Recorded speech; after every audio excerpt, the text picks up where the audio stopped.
I know. She's got her hat on. She's ready for a party. Chair now recognizes Deputy Clerk. Call the roll. Mr. Bradford. Present. Mr. Everson. Here. Mr. Jenkins. Mr. Corbin. Present. Mr. Flurry. Present. Ms. Lynch. Here. Mr. Bowman.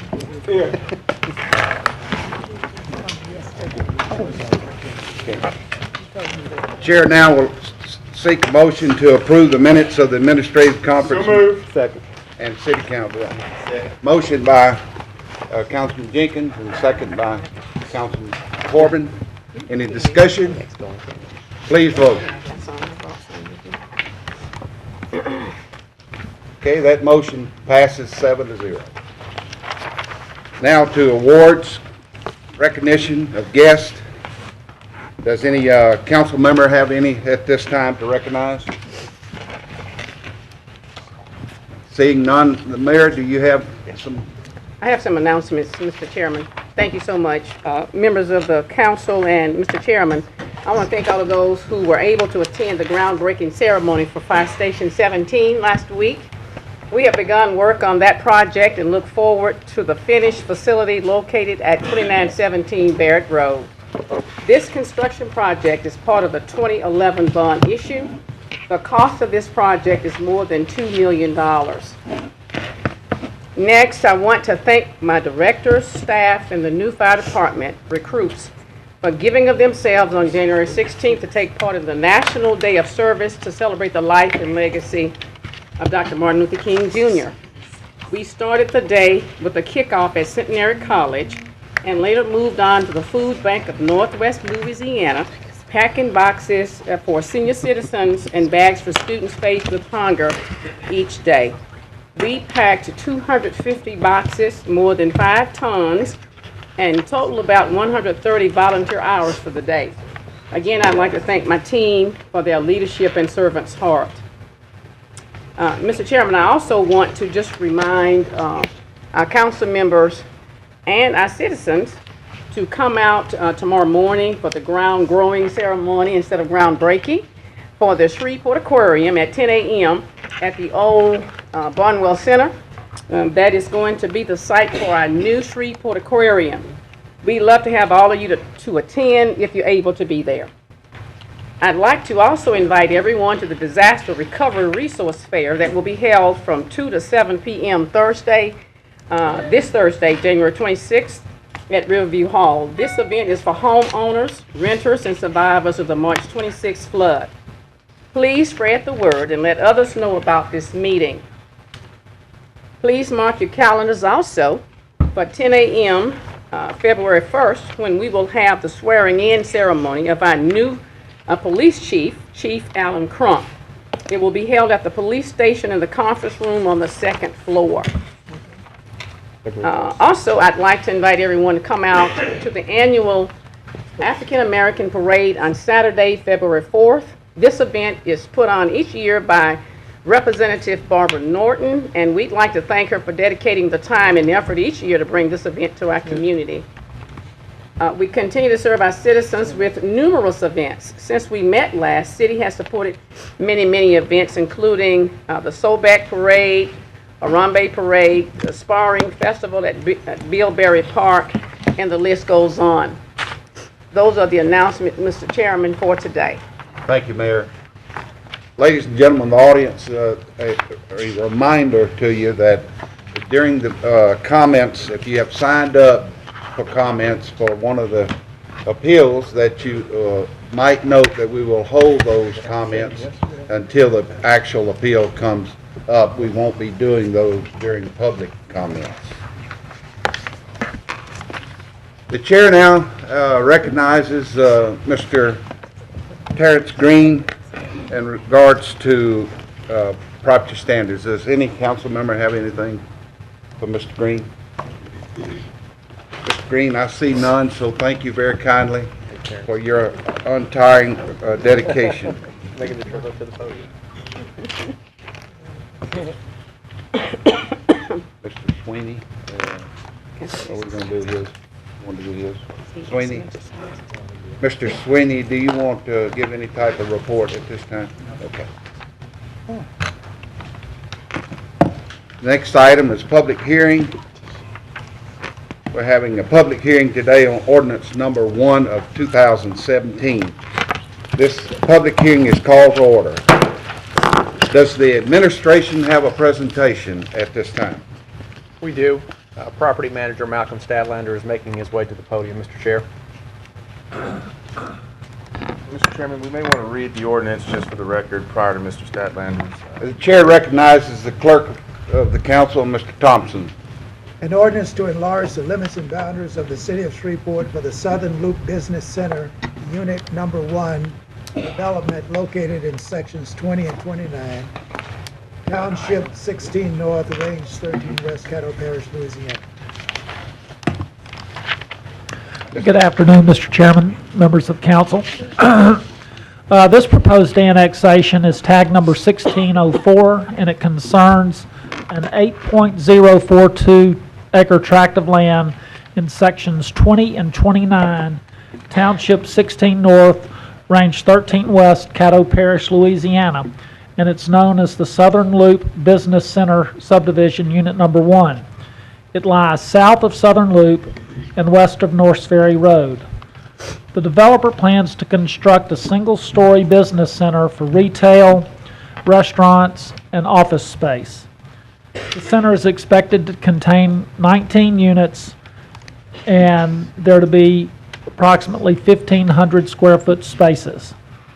The estimated value of the commercial center is $1 million, and installation of all water lines, sewer lines, and storm drains will be the responsibility of the developer. A public notice ran on November 17th, 2016, and there were no objections filed by the public concerning this annexation. The proposed annexation is actually surrounded by the current city limits, and this will close an island inside the city. The city received a petition from A.B. Glenn Properties, LLC, requesting this annexation.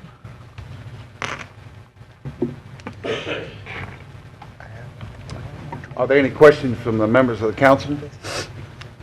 Is there anyone present who would like to speak in favor of this ordinance number 1 of 2017?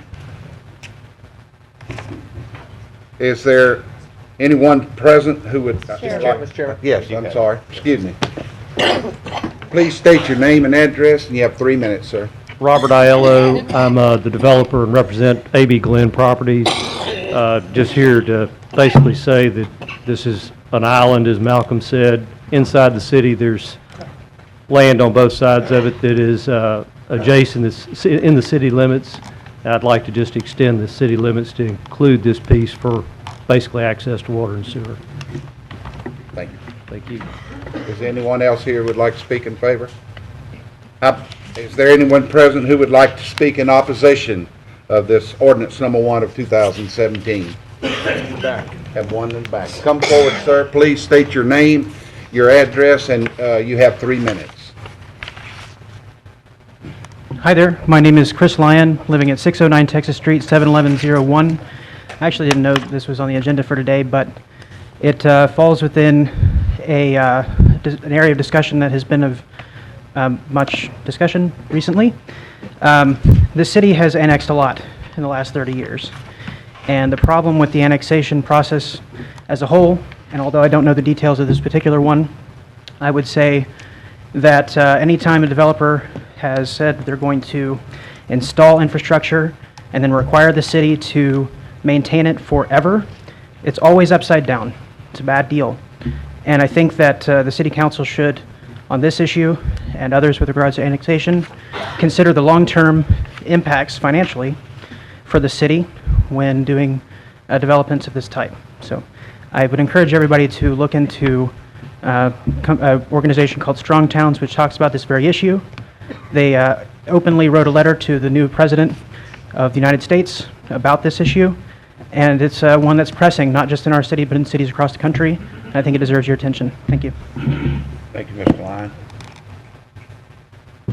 Seeing no one else to come forward at this, I'm sorry, Councilman. I'd like to reply to that. just I a wish little you bit. would. And I appreciate Mr. Lyon bringing that up. It is a very good point to bring up. It's something we should always consider when we do annexations, and we really don't talk enough about annexations. Sometimes we sort of just assume. But I will say, in in a positive on this particular annexation, there is an attachment A on the original on the ordinance. That has master plan considerations, and it does consider that, and in that consideration, it does talk about some of the existing infrastructure that's around there and how this sort of does fill in a gap, and there's already, there's not service extensions or things like that in this particular case. So just want to say thank you for bringing that up, and fortunately, there is a report already attached to this that considers some of those points. Now, we may always need to learn to look at more and consider them differently, but that's certainly a good thing to mention, and it is something that's been considered in this case. Thank you, Councilman Everson. If not, this public is now closed. Mr. Thompson, is there any legislation to be added today? There's one item, Mr. Chairman, resolution number 13. It suspends certain provisions of Chapter 10 and Chapter 106 of the Code relative to sale, dispensing, and consumption of alcoholic beverages at the Great Raft Brewing and otherwise providing with respect thereto. It's on mine, so you may just have to. Might have to refresh. Yep. No appointments, confirmations today. Mr. Chairman, You're going to ask if anybody wants to Speak on for or that. against them. need to determine whether or not anybody is for or against it. Does anyone here like to speak against adding it? Okay, really, Eric, so it's good asking to speak up. Yes, sir, we'd be glad to accommodate you. There are some hearing devices over here, if you'd like. Aren't there some over there? Are the mics not on? The mic? The mic's not on? Yeah, the mic's on. The volume may not be up. Mr. Thompson, would you mind reading that? There's nothing up there. The item to be considered will suspend. Still not able to hear? Are y'all able to hear some people but not other people, or? You just fine. We can't hear ours. Okay. You want somebody else to read it? Resolution number 13 suspends certain provisions of Chapter 10 and Chapter 106 of the Code relative to sale, dispensing, and consumption of alcoholic beverages at the Great Raft Brewing, and otherwise provides with respect thereto. Okay, is anyone here would like to speak in favor? Adding it to the agenda?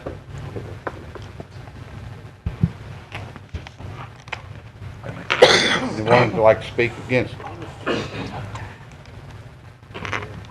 Seeing none, Mr. Thompson, we'll move on. Mr. Chairman? Uh-huh.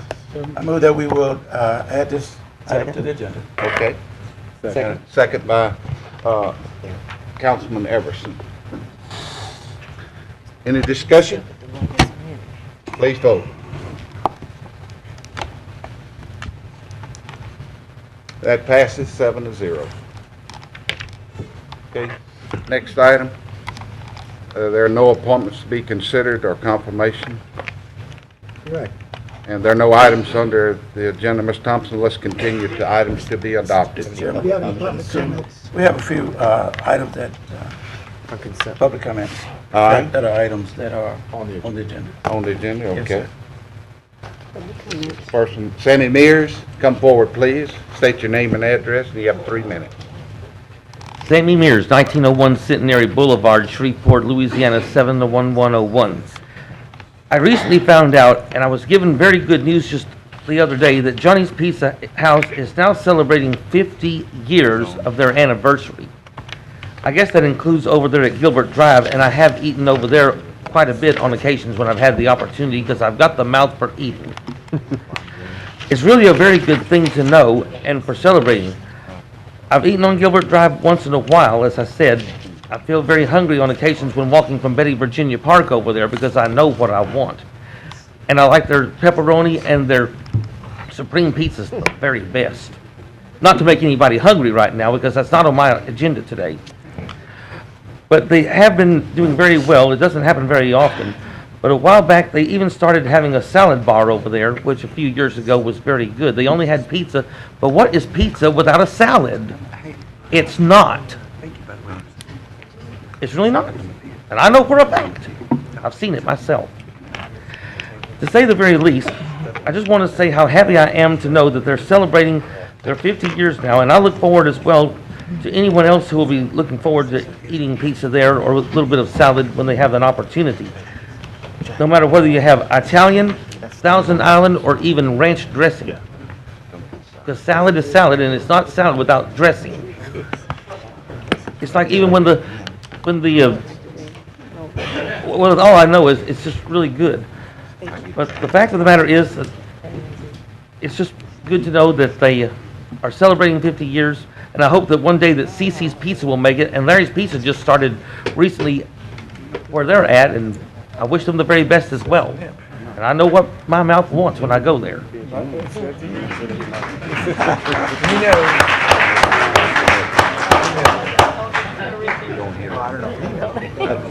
Rob Bruce, he's gonna be here till the end anyway, so. Okay, I see no other, requests to speak up here. Is there any? Yes. Yes, sir, but, Mr. Broussard? It's not about that. Oh, okay, well. Is it an item on the His agenda? item to be presented is not on the agenda. It's not about Johnny's Pizza, huh? Mr. Broussard, come here. Yeah, that's why he wasn't gonna call him at this point. He was gonna call him at the end, because it's a non-agenda item, but he.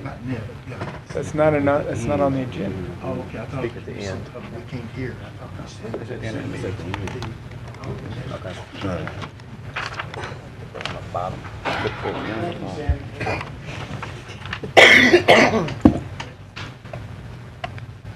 Mr. Thompson, let us continue. Items to be adopted. Mr. Chairman, we have several items on the consent agenda that can be considered at this time. Resolution number 2, Resolution 3, 4, 5, 6, and the one that was added, Resolution number 13. These matters can be adopted at this time. So moved. Second. Okay. Moved by Councilman Everson, seconded by Councilman Jenkins. Is there any discussion? Please vote.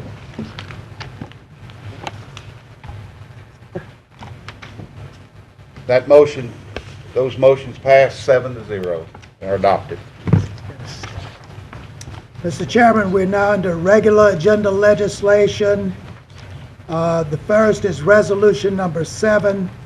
I'd like to move to postpone resolution number 7. Second. Okay, motion to postpone by Councilman Everson, second by Councilman Jenkins. Any discussion? Please vote. Just as a reminder, this is so the family can be present when we consider this. So. Okay, please vote. That motion passes 7-0.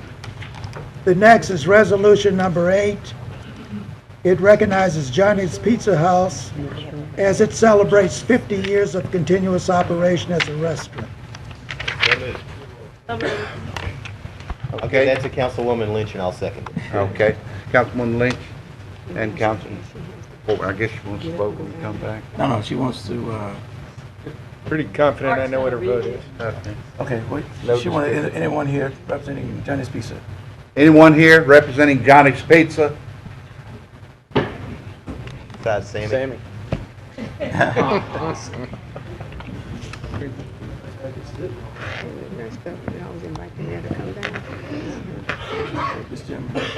think this. They go down there. Looking for the delivery guy. A house full of kids and family that we fed with via Johnny's Pizza last night. This resolution is by Councilwoman Stephanie Lynch. Whereas Johnny Huntsman, founder of Johnny's Pizza House, started his regional chain in Monroe in September 1967, and whereas Johnny's Pizza House has 6 stores in Shreveport, the company employs 750 people and has 38 corporate locations and 11 franchises, most of which are located across North Louisiana.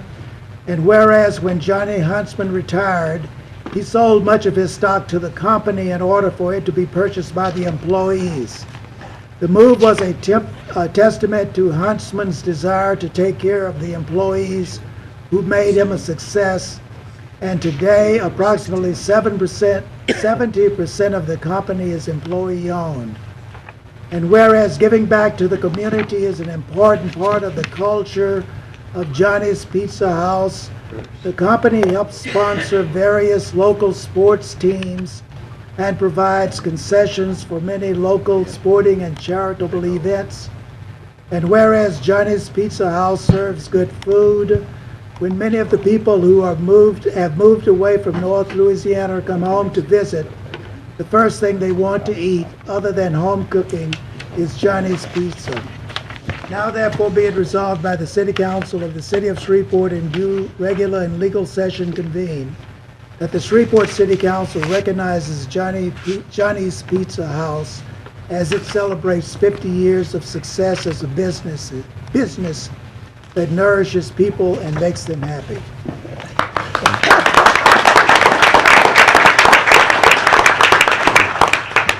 Congratulations, and we're just going to let you have words, and then we may have some other comments. Well, we certainly, thank you. I'm Melvin Delacerda, the president of Johnny's Pizza, and we certainly appreciate our alliance that we've had with the city of Shreveport. We appreciate the council for this recognition, and we hope to have at least another 50 years of service here in the city and continue to grow. We're actually looking at growing in South Shreveport, so we're not going to sit on just these, however many we've got here now. We're going to continue to grow. So thank you very much.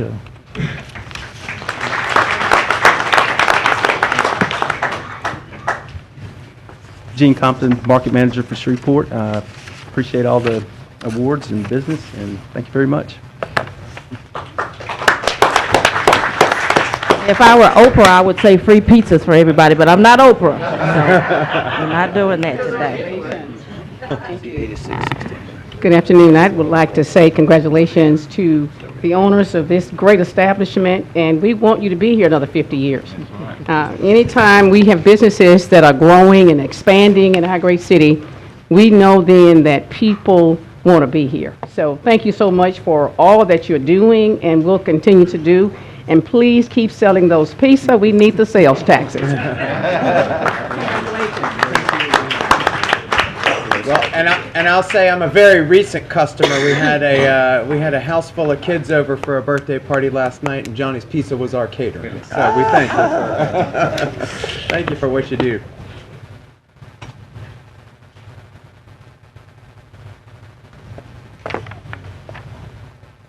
One more.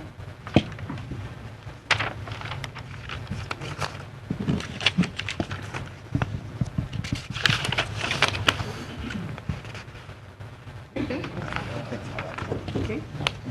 Thank you. Mr. Chairman, the next. Mr. Chairman, Mr. Clerk. Can I call for the vote? Call for the vote. Call for the vote? You need to vote on that one. Mr. Chairman? You can do it. You can do it. Jerry can do it. Jerry? That where we were. Number 7, number 8. Number 8. Resolution 8, Council.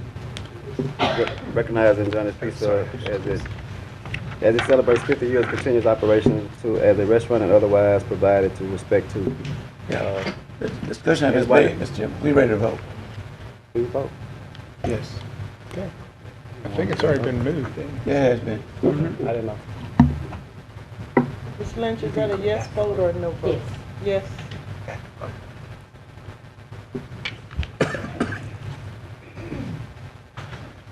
Have you voted? Have you voted? Yeah. Okay. All right, now. Mr. Chairman, Motion passes 7-0. 7-0. Mr. Chairman, the next is a resolution to congratulate Shreveporters Levette Fuller and Madison Boucher for being selected as 2017 Fellows of the New Leaders Council Institute. Motion's been by Councilman Everson, second by Councilman Jenkins. Any discussion? All in favor, please vote. You've got some discussion, Mr. Chairman.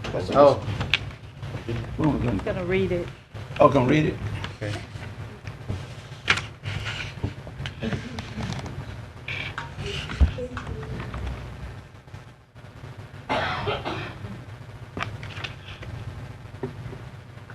Ready? Whereas the New Leaders Council Institute is a premier leadership and professional development, training, mentoring, networking, career, and political advancement program for young professionals dedicated to educating and providing a new generation of leaders with the tools they need to succeed. And whereas the 2017 class, held in 44 chapters across the nation, will train approximately 800 fellows. These new leaders will graduate in the summer of 2017. The class of 2017 will join nearly 4,000 alumni and will emerge prepared to become influential and to make a positive difference in their respective communities. Whereas the 2017 Fellows of Shreveport are Levette Fuller, a Teen Services Associate for Shreve Memorial Library. She works with local schools and community partners such as Volunteers of Youth Justice and the Community Foundation for North Louisiana to provide access to resources that support the future success of all Caddo Parish youth. She serves on the Leadership Council for Step Forward, an organization focused on cradle to career success for North Louisiana, and she has served as a board member for the Shreveport-Caddo Metropolitan Planning Commission. And the second is Madison Boucher. She's office manager at the Shreveport Regional Arts Council, the nationally recognized official arts arm of the city of Shreveport and 10 parishes in northwest Louisiana. Madison also serves on the board of directors for the Friends of the Meadows Museum of Art and as a writer for Heliopolis, a volunteer-led magazine focusing on community culture and the arts. Now therefore be it resolved by the City Council of the City of Shreveport in due regular and legal session convened that the Shreveport City Council congratulates Levette Fuller and Madison Boucher on being selected as 2017 Fellows for the Louisiana chapter of the New Leaders Council Institute.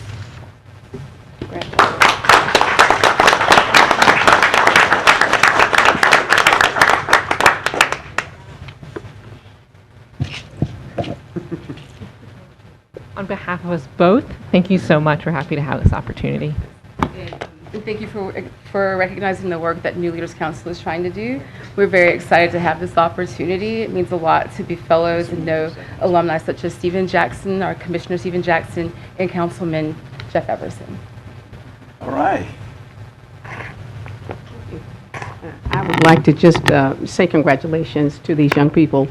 We are constantly looking for young people to take on leadership positions and roles in our community. We're depending on you to make sure that Shreveport remains the great city that it is. Thank you so much for the work that you're doing. Congratulations.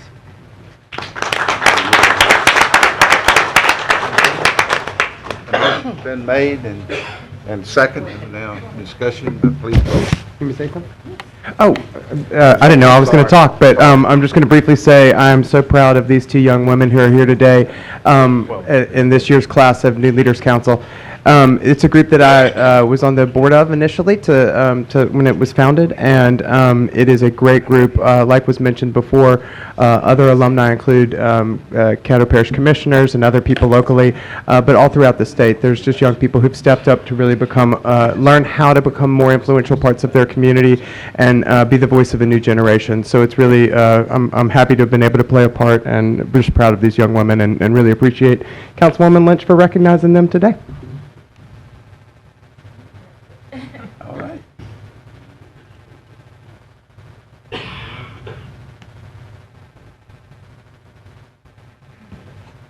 Somebody else want to take a picture? Yeah, hold 1 second. Chris want to take a picture also.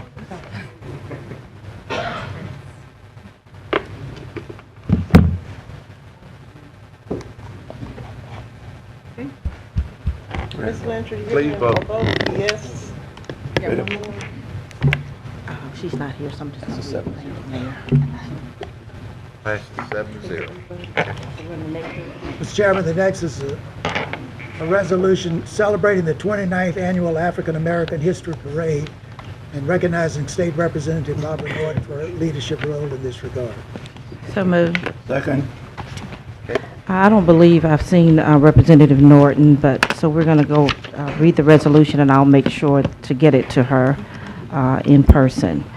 But the resolution is, whereas the 29th Annual African American History Parade celebration will be held Saturday, February the 4th, 2017, in downtown Shreveport, Mayor Ollie Tyler and Caddo School Superintendent Dr. Lamar Gorey will serve as grand marshals. And whereas this parade brings church drill teams, youth departments and gospel groups, high school bands, pep squads, cheerleaders and ROTC units, sororities, fraternities, civic clubs, horseback and motorcycle riders, Boy and Girl Scouts, military units, the YMCA and the YWCA, families and businesses together to celebrate the contributions of African Americans during African American History Month each year. And whereas the African American History Parade is very well attended by citizens of Shreveport and visitors, and it is covered by mainstream and social media. And whereas in addition to bringing attention to the African American History Month, which pays tribute to the generation of African Americans who struggled with adversity to achieve full citizenship in American society, the parade brings citizens of Shreveport together for a positive experience. And whereas State Representative Barbara Norton, who is also my state representative, is to be recognized and congratulated for ensuring the success of this event year after year, and she deserves thanks from a grateful community. Now therefore be it resolved by the City Council of the City of Shreveport in due regular and legal session convened that the Shreveport City Council celebrates the 29th Annual African American History Parade and recognizes the hard work and commitment of State Representative Barbara Norton, who makes this event a success year after year, and the council thanks Representative Norton for her efforts. Thank you, Councilwoman Lynch, for those resolutions. Ask you to vote now. Yes, sir.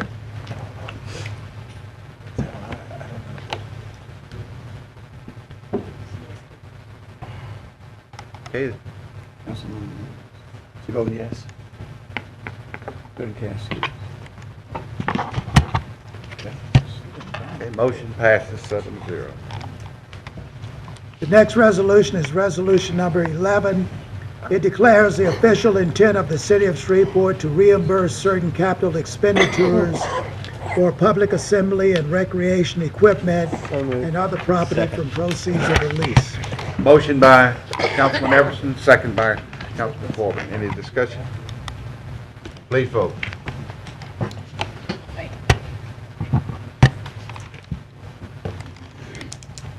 That motion is adopted 7-0. Mr. Chairman, on the introduction of resolutions, we have one, Resolution 12. It authorizes the mayor to execute a donation agreement between the City of Shreveport and LRI Ventures LLC for the private water and sewer improvements for Elkin Subdivision Unit 3 and related facilities. Motion to introduce. So moved. Second, Mr. Chairman. Any discussion? Please vote.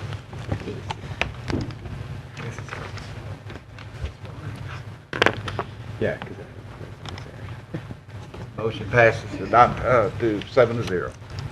We're now on the introduction of ordinances not to be adopted prior to February the 14th.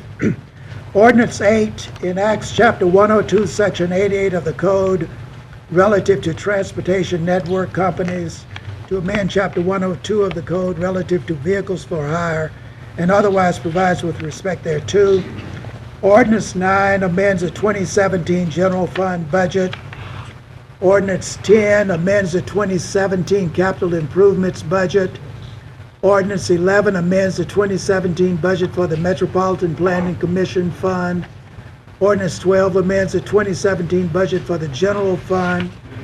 Ordinance 13 is a zoning matter C-1-17.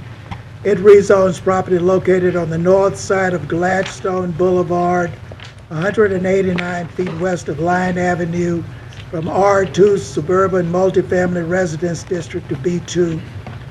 Ordinance number 14 is a zoning matter C-2-17.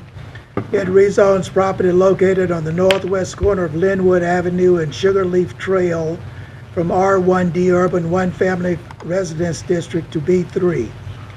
Ordinance number 15 is a zoning matter C-3-17.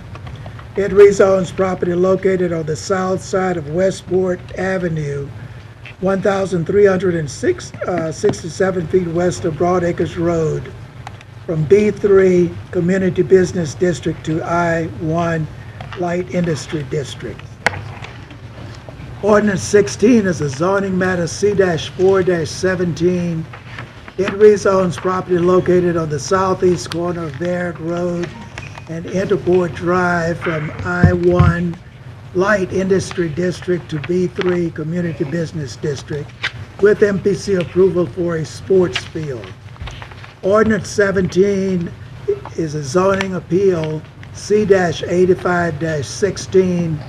It rezones property located on the southeast corner of Kings Highway and I-20 from R2 Suburban Multifamily Residence District and B1 to B3 Community Business District. Move for introduction, Mr. Chairman. Second. Motion by Councilman Bradford, second by Councilman Everson. Any discussion? Mr. Chairman, let me be clear on number 8, ordinance 8. I see co-sponsors here. Is that to include Uber? Yes. Okay. Chairman, I would suggest that if we introduce these, that we make a motion to table that until we have a recommendation back from the Public Safety Committee. That'll come. Okay. I concur, because I don't know if it had been vetted to the extent that we would like for it to have been vetted. Okay. Okay. All right, motion. Any discussion other than that? Please vote.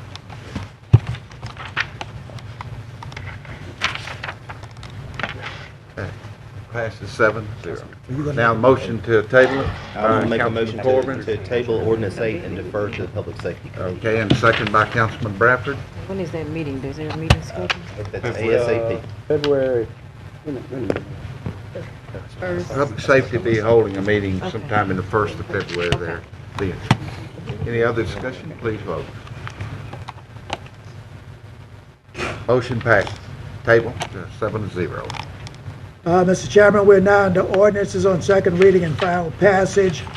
The first is ordinance number 1. It enlarges the limits and boundaries of the city of Shreveport for the Southern Loop Business Center, Unit 1 development located in section 20 and 29 of Caddo Parish. So moved. Second. Motion by Councilman Corbin, second by Councilman Bradford. Any discussion? Please vote. Try it again, Mr. Bowman. Motion passes 6-1. Ask the suspension just a second. The chair would like to point out to those in the audience the protocol. We asked you kindly if you would remove any hats at this time. Thank you. Okay, Mr. Ordinance 2 creates a yield intersection at the intersection of Claiborne Street and Clay Street within the city. So move, Mr. Chairman. Calhoun Street and Clay Street. Motion by Councilman Bradford, second by Councilwoman Lynch. Any discussion? Please vote.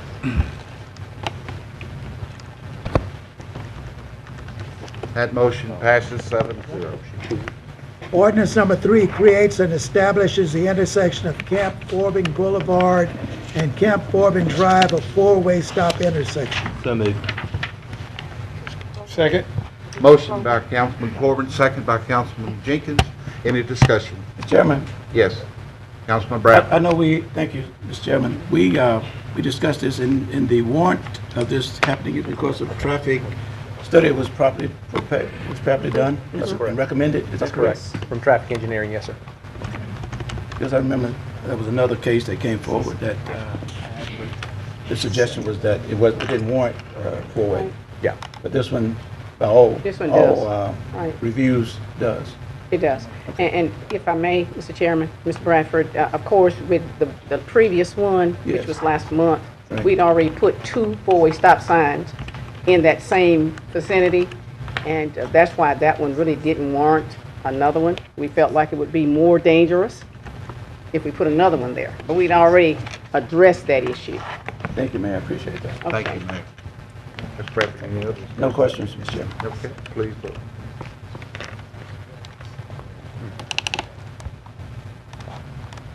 That motion adopted, 7-0. Ordinance number 4 makes certain technical amendments relating to the debt service reserve fund. Second. Okay, motion by Councilwoman Williams, second by Councilman Bradford. Any discussion? Please vote. That motion passes 7-0. Ordinance number 5 is a zoning matter C-79-15. It amends a stipulation requiring a solid screen fence for the truck trailer sales and service located on the northwest corner of West 70th Street and West Bird Coons, zoned I-1, SPI 2 Light Industry Industrial Park Overlay District. Motion by Councilman Bowman and second by the chair. Any discussion? Please vote. That motion passes 7-0. Ordinance number 6 is a zoning appeal, C-75-16. It rezones property located on the east side of Monk House Drive, 1,629 feet north of Liber Street, from B1 Buffer Business District to B2 Neighborhood Business District. Chairman, point of order. Yes, Bradford. We have several requests to speak on items in the appeal mode. Majority of them are appeals that's coming directly from the MPC, but we have 2 that are for our consideration at this time. I would like that we would allow those speakers to come at this point. For those for ordinance 6 and ordinance 7, if you so please. Mr. Do we have any Chairman, speakers for ordinance 7 here today? Mr. Chairman, Yeah, we do have for We 7. have to. For the, Yes, I believe Mr. the chairman previously stated that as each of these comes up, he will allow the people to speak. Okay, as So they come up. those for number 6 can speak at this time. Okay, that's Ms. Moselle.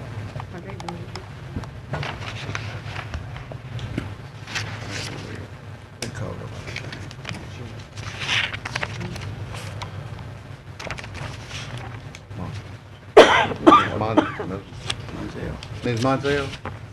Moselle, I'm so sorry.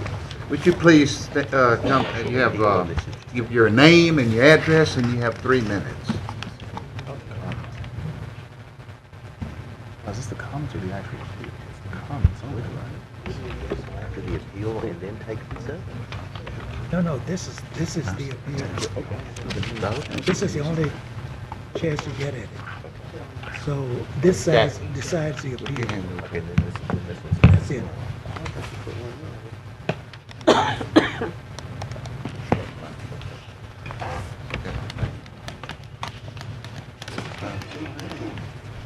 Did you fill out a slip to speak? Yes, we did. You did? Yes, we did. Okay, we'll find it here. You continue.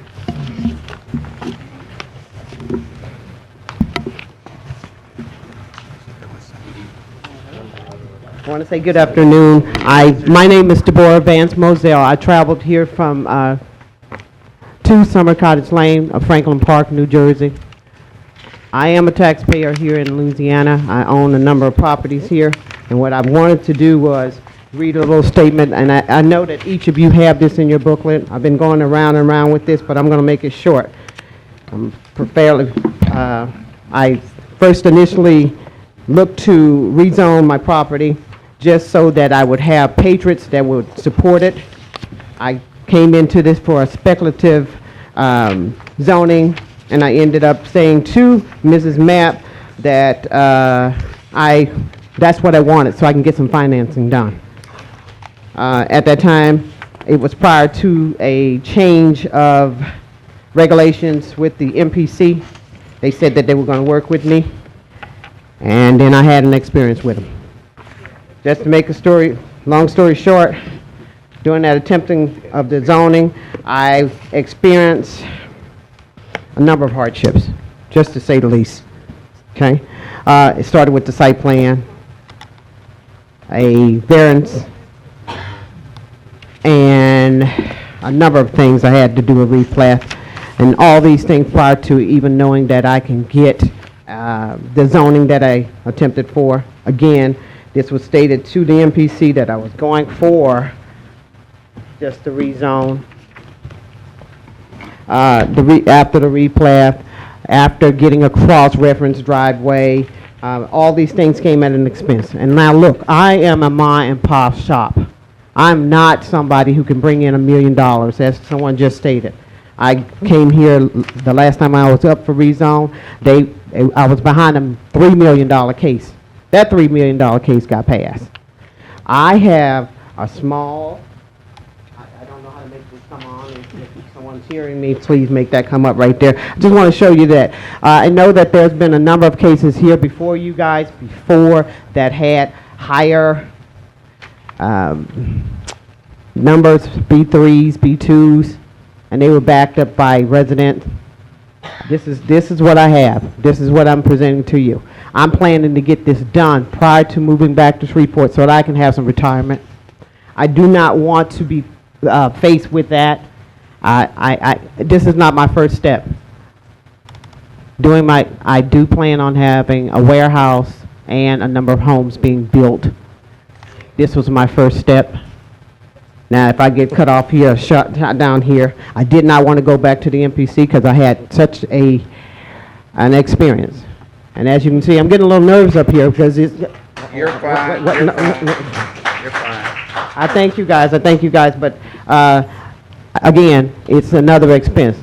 I have had to put out a number of dollars, like $14,980.16 out of pocket right now.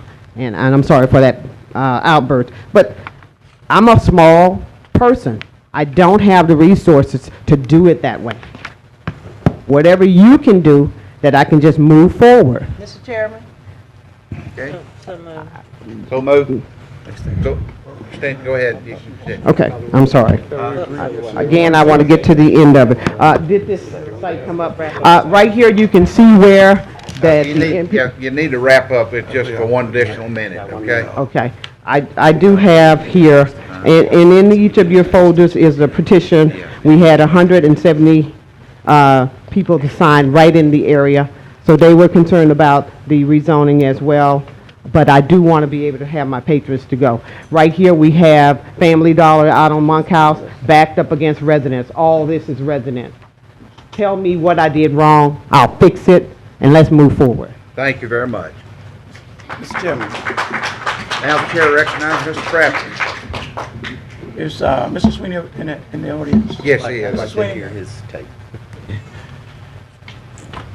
Ms. Moselle, we discussed your situation at length on yesterday, and Mr. Sweeney gave us some information. I want Mr. Sweeney to share with us again what he viewed as the obstacle. You need this statement straight to Mr. Sweeney. Mr. Sweeney, thank you for coming up. You stated yesterday that regarding Mrs. Moselle, that you tried to make it work for her. Yes. And that your intent is always to make it work, rather than to just reject an idea. Correct. Tell me what exactly was the obstacle in getting this from the board rejected? The MPC board attempted to look at this case 2 times before, and it was deferred twice in a row due to scheduling issues with Ms. Moselle or inadequate information. But at the end of the day, the MPC board voted unanimously against this because they looked back historically over what had been done along Monkhouse Drive. And they realized that previous boards before them had maintained a B1 buffer along the residential boundary line that is shown there along the zoning map. And that they had pretty much been consistent in doing that over the many years. And so the board felt like, based on what had been established over the several years of the zoning of that area and protecting that neighborhood, that they didn't feel appropriate for them to rezone that property to B2 adjacent to the R1D residential properties. So that is the stance that the board took, and that's what they recommended for this. On a separate course, we had already approved a replat for this property, and you have to remember that this is a flag lot. And flag lots are very difficult pieces of property to develop.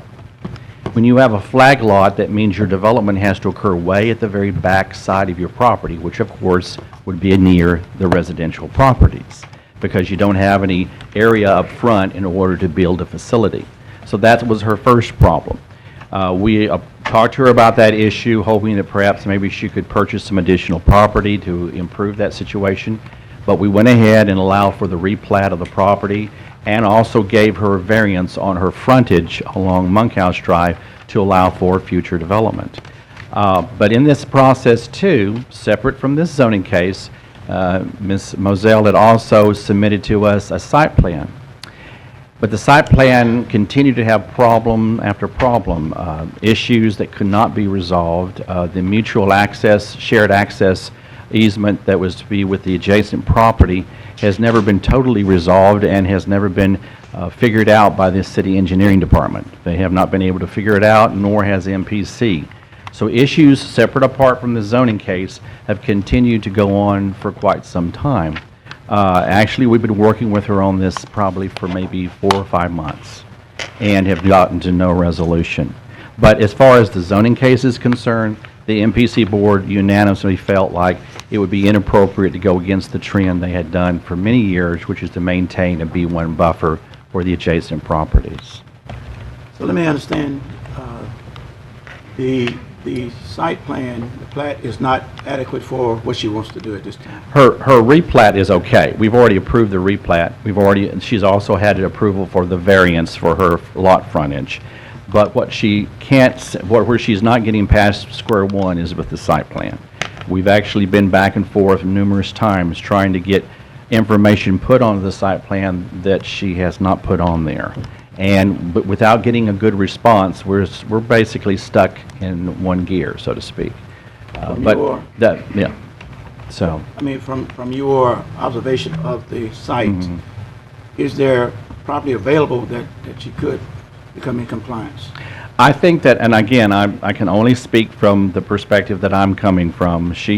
Because she has chosen a flag lot, that immediately puts her in a situation that's very difficult. Anyone that buys a flag lot to develop commercially automatically usually has a lot of problems. It's a very much of an uphill climb because you have to do with the issue of access and the ability to develop something that's compatible to the properties that you're adjacent to.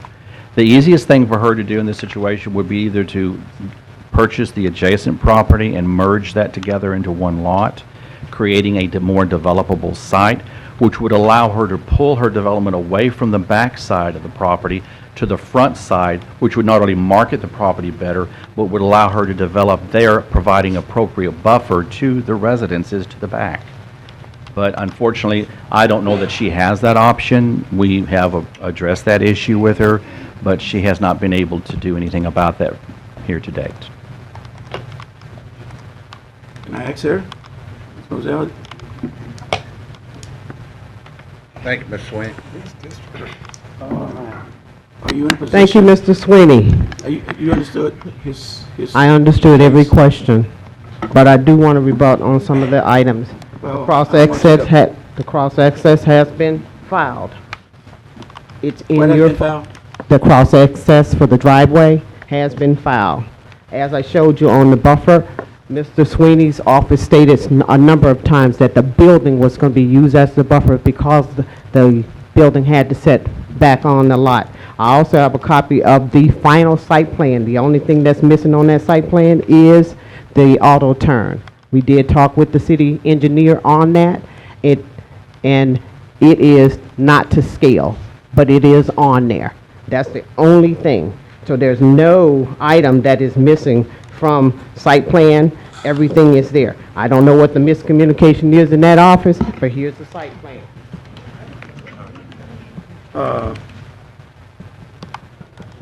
Okay.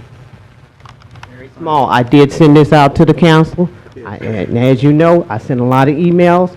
In that email, you could blow it up. You can look at everything that's there. The only thing is, one item, not to scale. Okay, Chair now. Done by an engineer. Chair recognizes Mr. Bowman.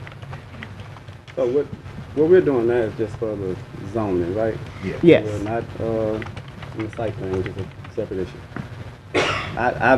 I've done, and I asked Mr. Sweeney if we can do whatever we can to help you, to move forward along with that. So I'm, on as far as the zoning is concerned, I move to, overturn the MPC, decision and allow her to move forward. Now, the site plan is different case.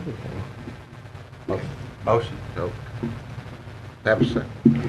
Second. Second by Councilwoman Lynch. Any discussion? Mr. Chair, if I could clarify for a minute, I think I heard Mr. Sweeney say that they can't agree on a site plan to move forward, and that there's not the required buffer. And what I hear the lady say is, I have drawings of site plans, but they aren't approved. And that's, I think maybe that's the issue, is just because you have it in your packet and it's a drawing and it makes sense to you, there's an approval process, and there's zoning and buffers and all that go in. And I think the bigger picture of what Mr. Sweeney said to us both yesterday and today, and I believe what he's tried to say to you, is that you have a lot that is almost undevelopable because of the dimensions and shape of that lot. I'm not sure that I want to force this project forward when we have so many issues remaining, because I think we're giving false hope. If we're approving zoning, Mr. we're Michael. still going to have a site plan issue. I'm sorry, Mr. Michael. I may be saying that wrong, but Councilman Bowman, I'd like to hear your thoughts on that. Well, since we are just doing the zoning part, that was my deal. We only are doing the zoning, which is the bigger part of it. She still has to go back for the site plan. That's what she'll have to get. I mean, she have to conform to what they want, what they require, what they request for the site plan approval. So that's that next step. I mean, she can't. I think she understands she can't go forward until she has a site plan. Do it. I mean, it's not giving false hope. She knows that she has to get that. Just for my clarification, if your motion to overturn the MPC, we're still creating that buffer? It's just the zoning. I got my request to speak. Okay, now, I don't mean to be adverse in this scenario, but this is what I talked about yesterday. That when you rezone something, you are permanently rezoning it. And essentially, we could put ourselves in a predicament where she and the MPC never get to a site plan approval, and in perpetuity, this lot is now B2. I am not against her proposal, but I'd probably, since there is this unknown, I'm probably one that would just like to postpone it until such point as a site plan can it be at least be close to being approved between the MPC. And she doesn't need to come back from New Jersey to do that. I mean, I have every bit of confidence. She's an excellent communicator. She has communicated with me a great deal, and I'm sure she's done that with the rest of the council. Higher board. But I feel that it is just too premature with all these other overhangs to permanently zone something B2 without a little bit more level of confidence, at least in my mind, that the intended use of this property is actually going to end up what we're actually seeing here today. Councilwoman Lee? I'm going to make a substitute motion to remand this back to the NPC. Okay. Can I make Not a... remand, though, there has to be for a reason. Or with some additional instructions. I think. I'll make a substitute to the substitute of just take up the postpone it Postpone that. and table. It'll be a year. Okay. Postponed and tabled. I second that motion, Mr. Chairman. That's this. Okay. It works. Postponed and tabled. It's not tabled, postponed. Postpone. I just don't want you to have to wait a whole year and try this again, so I agree with postponement. During that postponement, what happens? What happens during that postponement? We, at this point, I think, I mean, your property is adjacent to 3 districts. District F, District G, and District A. Yes. And I think collectively, we could see exactly what needs to happen, or if it's possible that it could happen. So I think postponement would be to your benefit. Okay. Do I strive for something? Do I just bring my site plan? No, I think it's a conversation between the council persons and the MPC. And your input would be solicited once we collaboratively see what would be the next step for you, okay? I'll take that. Okay. Okay. Any more discussion on it? You want to clarify the motion? You want to clarify the motion? Okay, so I would like to clarify my motion and just to table this item. Okay. Okay, that'll give us more time. More I support, Specify that. I support, as a second of that motion, I support the friendly adjustment. Okay. That it would be tabled. Motion by Councilman Jenkins, second by Councilman Bradley. Any discussion? Please vote.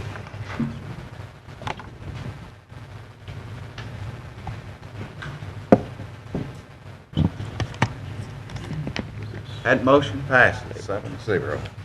Mr. Clerk?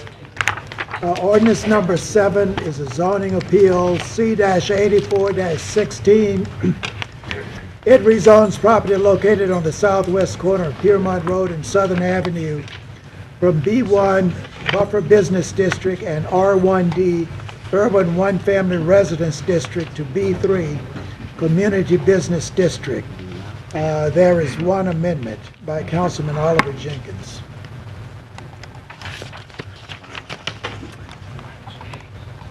Okay. Is there anybody to speak on this side? Yes. Is the amendment supposed to be linked? I mean, I know we discussed it yesterday, I just don't see it on mine. I have it on mine. You may It's have on to there. try. Tried. You have to go back to the city website and Then refresh recall. that one, and Oh, then okay. today's agenda comes up. Okay, Mr. Arsenault, would you come forward, please? Tom Arsenault has requested to speak, and if he would please state his name and address, and you have 3 minutes. Thank you, Mr. Chairman. Tom Arsenault, 333 Texas Street, Suite 700, Shreveport, Louisiana, 71101. I want to be very brief. I know you have a long meeting. This is a piece of property that is nestled between Southern Avenue and I-49, and it will not support an office use because by the time you'd have parking for office use, you wouldn't have enough lot to do it. So this is before you for rezoning. I did not hear what the amendment was. I'm sorry, there were people passing me and I was unable to hear. Okay, so Tom, just to be clear, the amendment essentially is based on MPC recommendation as opposed to B3, B2, right? Because I believe your client mentioned in the Correct. sub-hearing that B2 was adequate for his purposes. B2 with approval for the car wash. With approval for a car wash. That's what the client would like. Okay, and then second of all, that bottom, I'm going to call it southeast corner, previously residential lot to be B1 to provide call it a buffer from the residential lot directly to its south. Okay.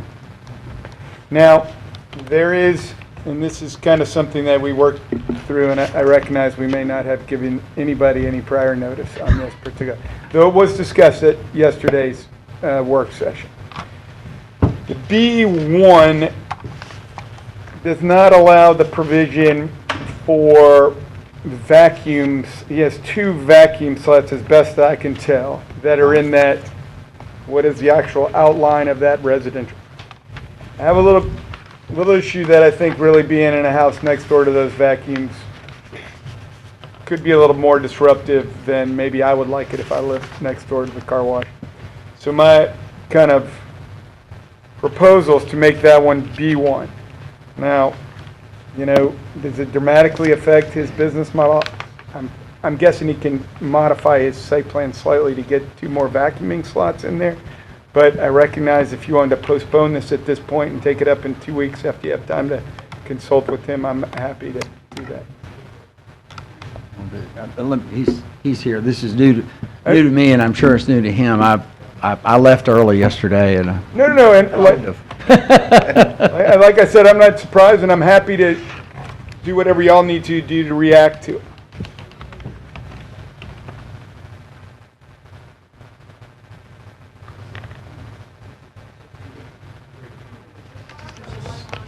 Just the one, the furthest south that's closest to the residential home.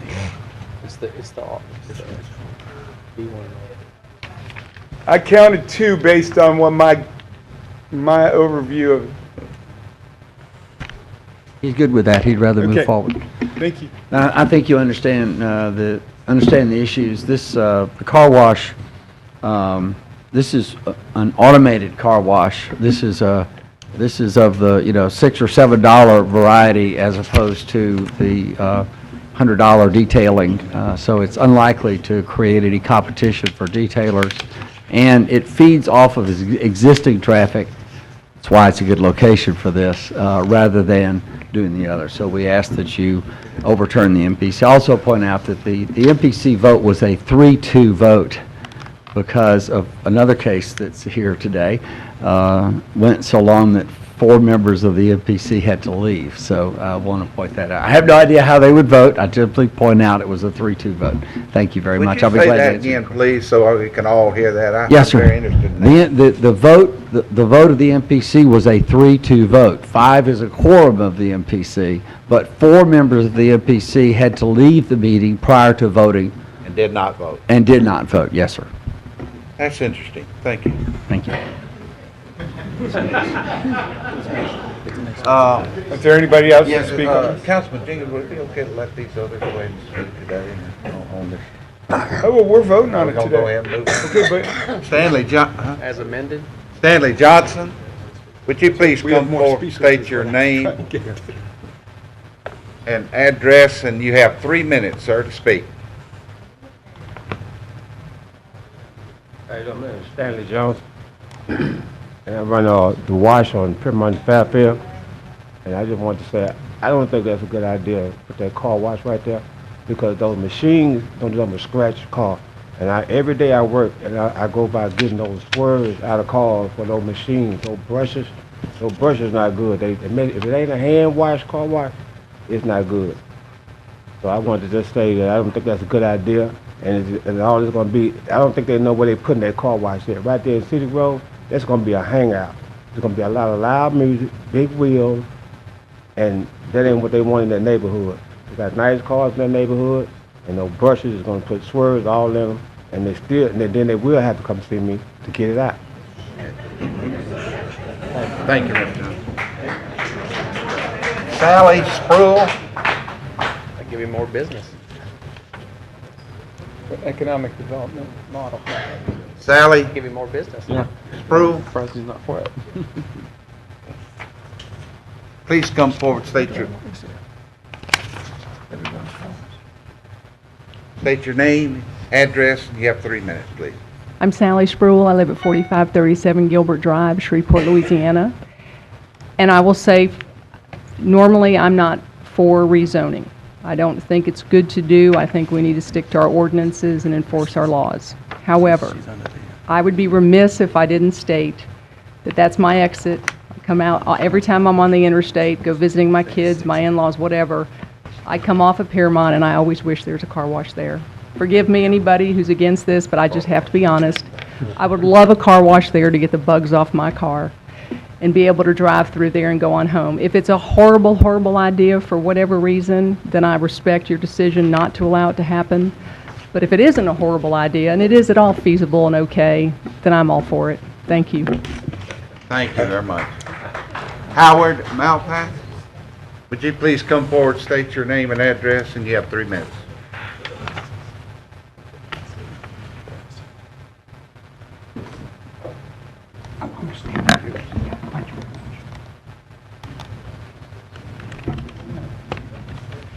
Excuse me, I just became a new member of the Cabbage Bunch, the Zipper Club, and I've only been out of the hospital about 2 weeks now.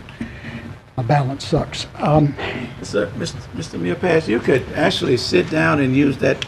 Oh, I can stand. I can stand. You okay? Okay. Thank you very much. He's a tough Marine. Let me make sure that Simplify. Simplify. My name is William Howard Malpass. I live at 1108 Ontario, Shreveport, Louisiana, but I also own a piece of property on the northeast corner of that intersection.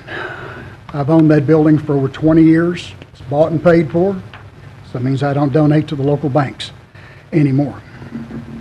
The piece of property that is in question, I'm against it 100%.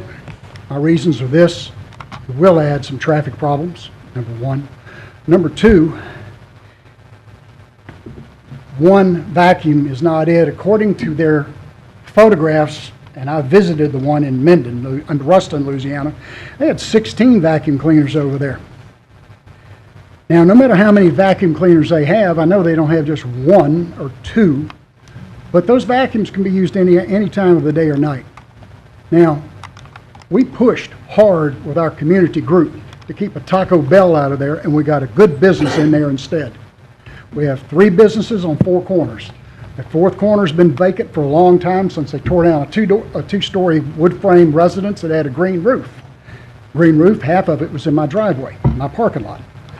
The house next door to it that they're talking about, a buffer zone, they tore a brick house down there because they thought they were going to sell it to this attorney who was going to build a 1,200 square foot property, piece of property over there. That house has been torn down for decades. Now, taking the actual DB rating, since they didn't provide a style, kind, model number, or any of the specifics of it, your DB rating that we took of another vacuum cleaner, which is your sound decibel rating, is right at 91 on a constant. Now, that was taken 25 feet away from the vacuum cleaner. Now, you multiply that by however many they want to have on there, that's noisy. Now, the people living near there, I feel for them, because I don't live right there, but I got a $500,000 investment, and it's out of my pocket. This place would be great if it was at Southern Avenue, where there was a car wash, a liquor store, and some other very heavy traffic area. One block, one section down to 70th Street, I'm all for it. It's great. My neighborhood, no. And I can't see it. But I thank you for your time. MPC may not have all been there, but it's like any election and any voting. People who are there vote. Thank you very much for your time. Thank you, Mr. Malpass. I believe that concludes the speakers. Anybody did not get something turned in? Okay. Would be. Okay. I'll make a motion as on the amendment. Motion, I have a second. Second. Councilman Corbin, second. And now the discussion for Councilman Lynch. Yeah, so is this a B2E? It's a B2E, I guess, by use. I don't think it's really E, because we've got... It can't be anything other than the car wash, are we That's specifying correct. that's it? Restricted, That's B2 restricted to car wash, correct. Okay, so that would be a E, right? Is that correct, or is this It's something a different? B2 with a use approval. It's not a B2E. Not a Use B2E. approval goes in and pulls in the car wash. Is That's that not the new same as an E. terminology? What's the difference? Is that new terminology? No, that's What's been the in our difference? ordinance from the beginning. What's the difference? Well, the B2 with the use approval means that the MPC can bring in, can bring in an additional use. With an E, the problem with an E is, and we talked about this to some extent, me and Oliver did, that an E becomes non-conforming when the new UDC goes into effect. So you don't want an E. Those extended uses are something that's being faded away or phased away. So I didn't want to put us in a situation where we'd have a non-conforming use sitting there after you hopefully approve the UDC. So this is a use approval for just a car wash in the B2 zoning. And that's it. And then B1 for that small portion.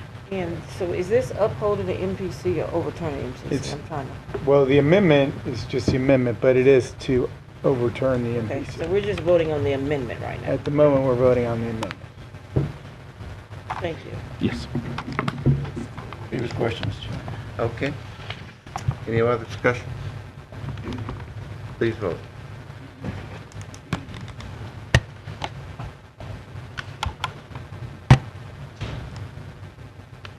Motion passes 7-0. So moved as amended. Second. Okay. And discussion. Okay. Let me say this. Let me Obviously, get a second on your, He's got I'm it. sorry. Okay. I live very close to this location, so I'm particularly sensitive to it. And obviously, the problem with this piece of property, it really has very little use. It is truly in the bend of the I-49. Now they tried to, and the neighborhood did a great job of preventing a fast food restaurant from coming in at the corner there, and that would have been very, very disruptive. But in this case, this is, in my opinion, highest best use for this property that really has very little opportunity for development. People talked about I think it was a gas station in there, and because there isn't enough room between the corner and the entrance for the amount of usage and traffic that a gas station has, this is about, it's a level just below that that actually permits this and actually allows for development and another business to move into our. I will say the one thing to my neighbor, Stan the Man, what I've gotten a lot of data from folks on this is that actually his type of car wash is actually complementary to this type that they feed off each other in some type of synergistic type of business that either people show up here and realize that they want a more detailed service and they're likely to go down the street to his, or vice versa. So I do certainly respect the two people that spoke against it, but I'm really more convicted than ever that this is an appropriate use for that spot. Anyone else want to speak? Please vote.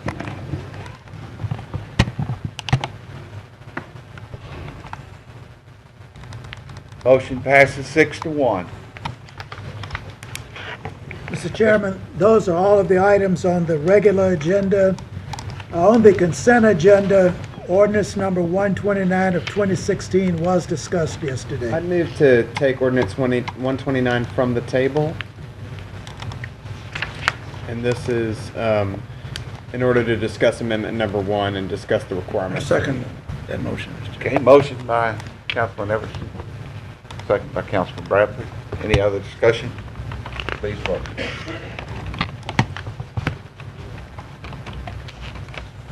Councilman Fleury? Motion passes 7-0. All right. Now I'd move that amendment number 1 to ordinance 129 of 2016 be submitted to the MPC for consideration as required by Louisiana Revised Statutes 33-140.3. Second. And for those in attendance today, let me clarify what we're doing here. We are considering the Unified Development Code and the amendments to the Unified Development Code, in order to properly pass them, need to go through the Metropolitan Planning Commission for their consideration before the City Council considers them. They have done that with previous amendments to the Unified Development Code. This last round of amendments, I think in an effort for expediency, was delivered directly to us. So we are sending them back to the MPC to make sure that they have an opportunity to review those and make their recommendations before we consider them. So that's what action we're taking. Thank you, Right now. Councilman Everson. Any other discussion?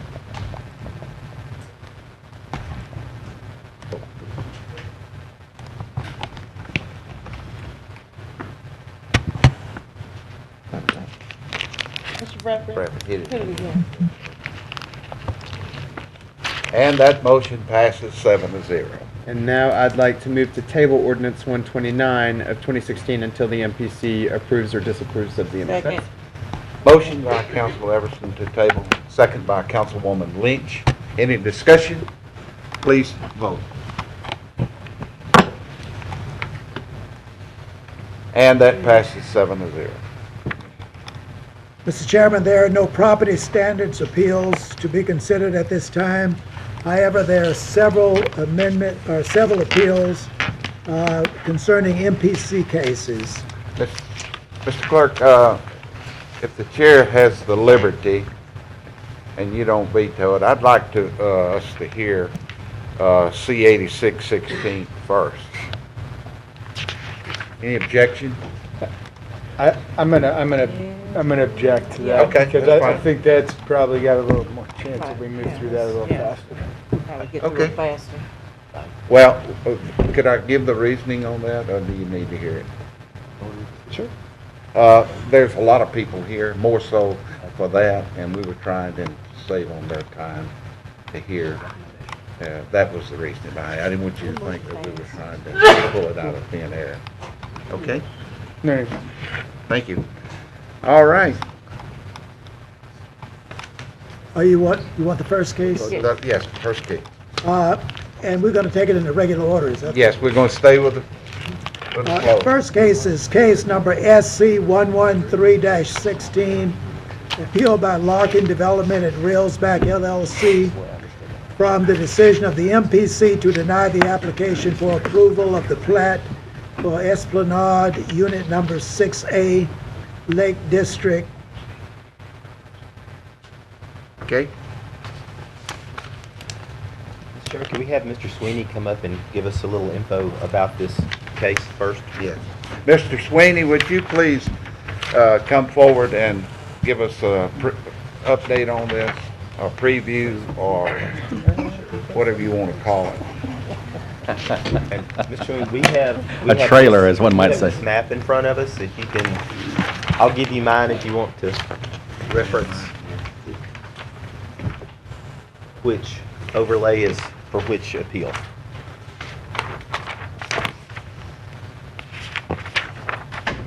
Right, so if we're looking at the very first case, which is the 113 case. Hold on one second here. Okay. Okay. So we're actually looking, if you look on your map, on the very first case, it's going to be the lots that are right in this location where the yellow is. Where they're right at this location. Okay? And the MPC reviewed this preliminary and final plat from the perspective that, that the majority of those lots fell within what was to be the possible designation of the 3132 highway corridor.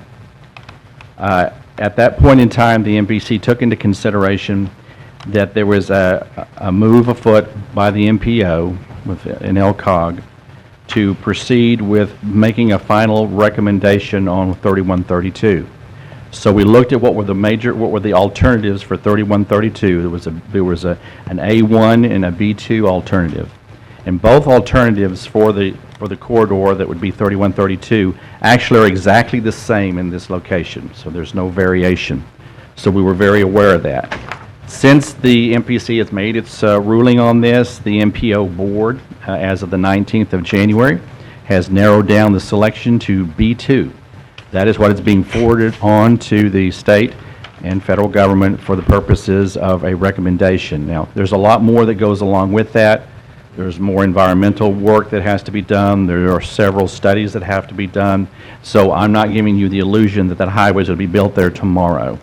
But in essence, from the perspective of the MPO, the policy committee, they have selected the route, and that route is this route that you're seeing today, okay?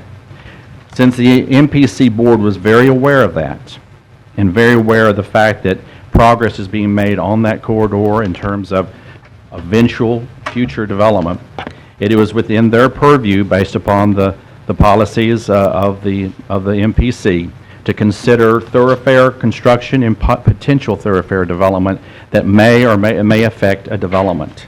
In this case, the majority of the lots that Mr. Larkin was proposing to plat fell within that corridor. And from the basis of that, the MPC recommended denial of this plat as submitted. Any other questions? Is Mr. Rogers, Kent Rogers, in the audience? Mr. Rogers? Oh, okay, I'm sorry, I didn't see.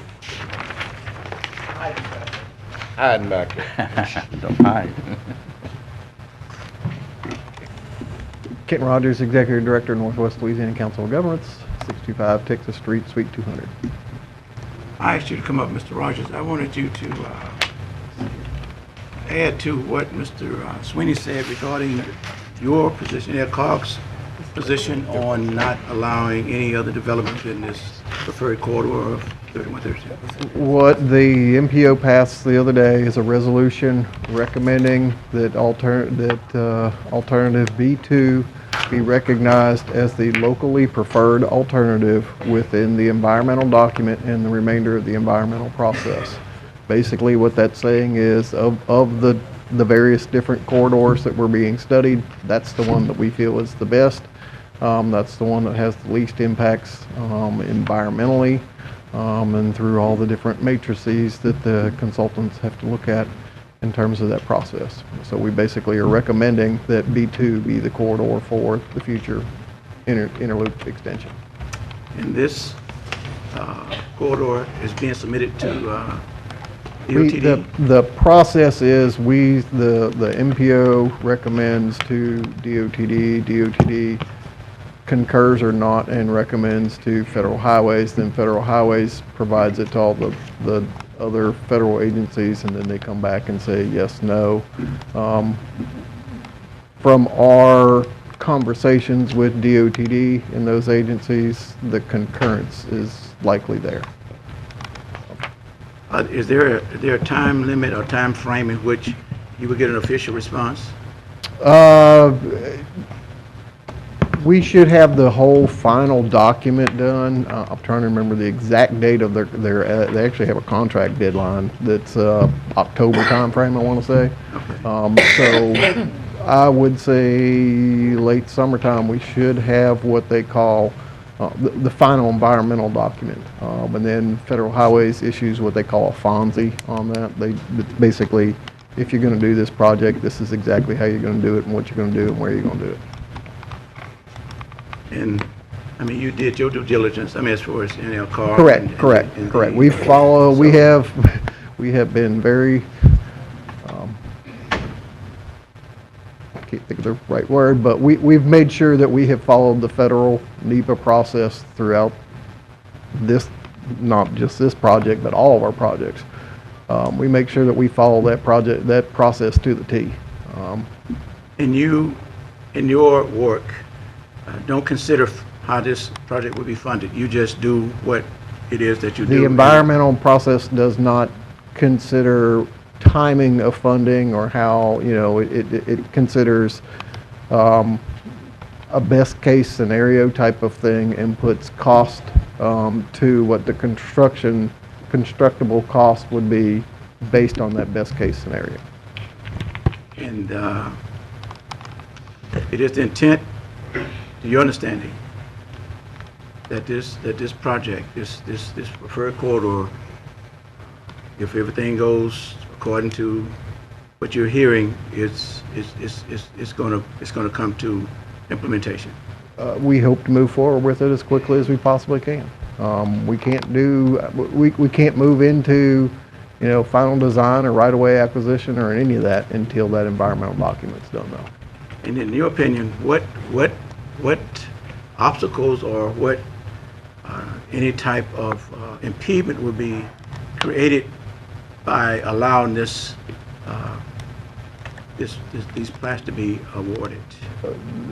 The impedance would be if by the time we come to purchase those property, if the corridor, if the feds say yes, go for it. If when we come to buy those properties, if there is structures that have been built on those subdivided lots, well then, we'll have to buy out those homes or structures, which would increase the cost of the project. But according to you, if it's we on a time type of schedule thing, if by say August or September, we should know something. Correct. And that if we get any type of response from the state that something else is preferred, then this project could probably be interrupted in a way. What I'm saying is that if there's another, you made your recommendation, is there any opportunity for an alternate plan would be offered? At this point in the game, really the only other alternative out there is what's called the no-build alternative. And that's the case of every project. This is the build alternative that's being recommended. The only other option is the no-build. All right, thank you. And is your position that this should be preserved until such time that the Highway Department responds? We can't really take that position. Okay. Because of the federal guidelines and the way the federal things are stated. But what I will reiterate is that, the MPO sent that resolution to the state and to the Fed saying this is the corridor that we're recommending. Thank you, sir. Thank you. The chair recognizes Councilman Corbett. Ken, before you sit down, I wanted to add to Councilman Bradford's questions a little bit. Late summer, July, August, September, we have the environmental back, and then that goes to the Federal Highway Commission. Just based on other projects, what kind of time frame might we expect, and we're not going to hold you to it, but might we expect for federal government to sign off on this and say, yes, it's an approved order? That's what I was saying. I firmly believe that by the October timeframe at the end of BKA's contract that we'll have concurrence and everything done with them. I don't see anything out there. We've addressed the major issues that were in the way. What they have to do now is they do some noise studies on the preferred corridor. There's a couple of other small shovel dig type things that they do on that preferred. It's stuff that you can't do on all the alignments. It would just take forever to do it. And right now, other than the environmental study, what amount of funds are set back for an extension of 31? There's no funding programmed for this project other than the environmental at this time. There is should the Fed say the no build will be the option, there is some control of access stuff that there are some funds programmed for that, but they're holding off on that project based on this. And if the feds sign off on this and say, this is our approved corridor. Go for it. And I know we've discussed this in prior cases, and it's kind of slipped my mind. if they sign off on it and a clock starts to tick, Correct.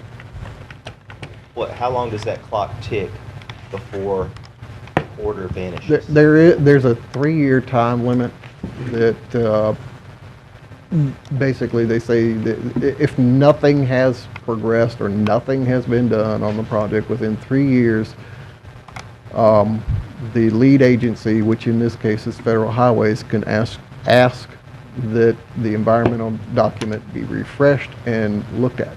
That may be as simple as going back into it and just saying nothing has changed, keep going. Or it could be, oh my God, there's drastic changes, we need to do something different. But 9 times out of 10, something occurs within that project time frame to keep the ball rolling and keep it fresh, I guess you could say. And we talked a little bit about I-69 yesterday. Correct. So I-69 corridor from I-49 to LA1, we're in that clock ticking mode because we've not preserved We've the actually corridor. been working on a corridor preservation plan for the entire corridor within Louisiana, all the way from I forget the area up where it crosses into Arkansas, all the way down to the Stonewall area. We've actually been working on a corridor preservation plan for that whole corridor. The one thing that we recently started some discussions with the department on is Arkansas was allowed to build a piece of one of theirs, where they built, for lack of a better term, they just built one side of it and striped it as a 2-lane facility in the meantime. The question has been asked, can we do that or something similar to that for the portion from LA1 to the tie-in with I-49? And we'd have to look at, see how that would work and what would work. It ultimately wouldn't be, where it ties into 49 wouldn't ultimately be the same as the interchange that would ultimately be there, and the same with LA1. I think the issues we're going to run into is with the railroad tracks, mainly at LA1. Other than that, I don't see, the other end of that with 49. I don't see that as much of an issue as the railroad tracks. And I know we want to hear from Mr. Larkin and Mr. Sinclair as well. The other thing that came up yesterday is besides the recommendation, the resolution locally, there's another transportation study that's upcoming. And that transportation study, would we anticipate that it would look at expenditures and advantages of extending 3132 versus I-69 versus something else that comes up? What it is it's a regional thoroughfare plan for the area. It takes our traditional long-range transportation plan that's kind of at this level and drops it more down to this level. It also puts in, once that is completed, it goes before each of the jurisdictions' governing bodies for adoption. And once you adopt that, that gives you more of that leeway and that ability to say to developers and whatnot, okay, we're looking at a corridor through here, work with us on how to get this to work. Or, sorry, we're working on a corridor here, can't do anything. It gives you those abilities. And it gives us an opportunity to prioritize projects in the area as well, to some extent? To some degree. I mean, these, like 69 and 49 and Interloop and all, those are what we call mega projects. Just because one would be prioritized as number one doesn't necessarily mean it would be the first one to go. A lot of it just depends on funding availability and ability to put the project in place. Because for those type of projects, we're not providing any of the funds. We, meaning The city council, no. No. We anticipate federal funds and state match support for it. Any other council? Thank you, Roger. Chair now recognizes Mr. Larkin, Timothy Larkin. Please state your name, address, and you have 3 minutes, sir. Yes, sir. Thank you, council, for hearing our appeal. Timothy Larkin. Address is Post Office Drawer 5820, Bossier City, Louisiana. I'm here representing Larkin Development at Railsback for our appeal to the city council here. Just briefly, I'll give you the background of what we've done with the project. In 2007, the MPC approved our master plan and zoning for the project, and then in 2008 we developed 19 lots in Unit 1 and 2, and 16 of those sites are now have been purchased, and so there's 3 remaining in that unit. In 2011 the MPC recommended that the city government approve a plat of Unit 3. We produced 42 lots, and all of those sites have been purchased, so there are none remaining there. 2012, we did a Unit 4A of Esplanade, producing 24 neighborhood sites, and 20 of those have been sold, so there are 4 remaining there. 2013, the MPC approved a plat of Unit 5 of Esplanade. That produced 28 lots. 25 of those sites have been purchased and 3 remaining. 2014, we presented a plat for approval of Unit 6 of Esplanade. In that process, the MPC asked us if we would be willing to modify that particular plat. We agreed to the modifications. However, in the MPC hearing, after further consideration, they actually voted to deny that plat of Unit 6. We came before you, appealed that, and you approved a modified plat of Unit 6, and there are 46 sites in that unit of development. We're ready to construct those sites. The sites were excluded in the modification, and they're now necessary to coordinate the final phase of development with our construction and finance planning. We requested approval of Unit 6A in November, and that is the portion that would complete then the phase of the development. The MPC, as you have heard, voted to deny that request. On November 14th, we filed an appeal with this city council. You are the venue for that request. And so I'm here to make a request that you consider reversing that and to appeal that this Unit 6A be approved so we can complete our development. Your time's up, Mr. Larkin. Okay. Has expired. Okay. Chair now recognizes John Whitney Pesson. Please come forward, state your name, address, and you have 3 minutes. Mr. Chairman, Mr. Vice Chairman, ladies and gentlemen, my name is Whitney Pesnell. I'm an attorney with the Pesnell Law Firm here in Shreveport, Louisiana. Our address is 400 Travis Street, Shreveport, Louisiana, 71101. We're in Suite 1100. We're here in opposition to the appeal by Mr. Larkin and or his companies for the approval of the subdivision plat at issue in this proceeding. Before I go any further, let me just say we're here on behalf of Willis Knight Medical Center and Elliott Stone Cipher, as well as other interested parties. This plat covers land immediately south of Bayou Pierre that falls squarely in the middle of the proposed routes for 3132.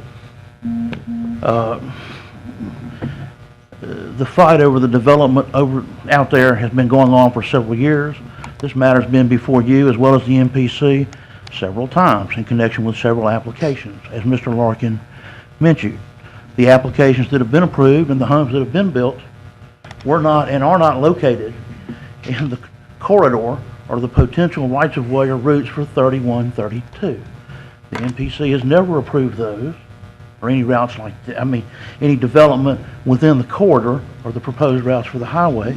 The city council has never approved that, and for good reason. The MPC is charged with planning and supervising the orderly development of the Shreveport metropolitan area and Caddo Parish.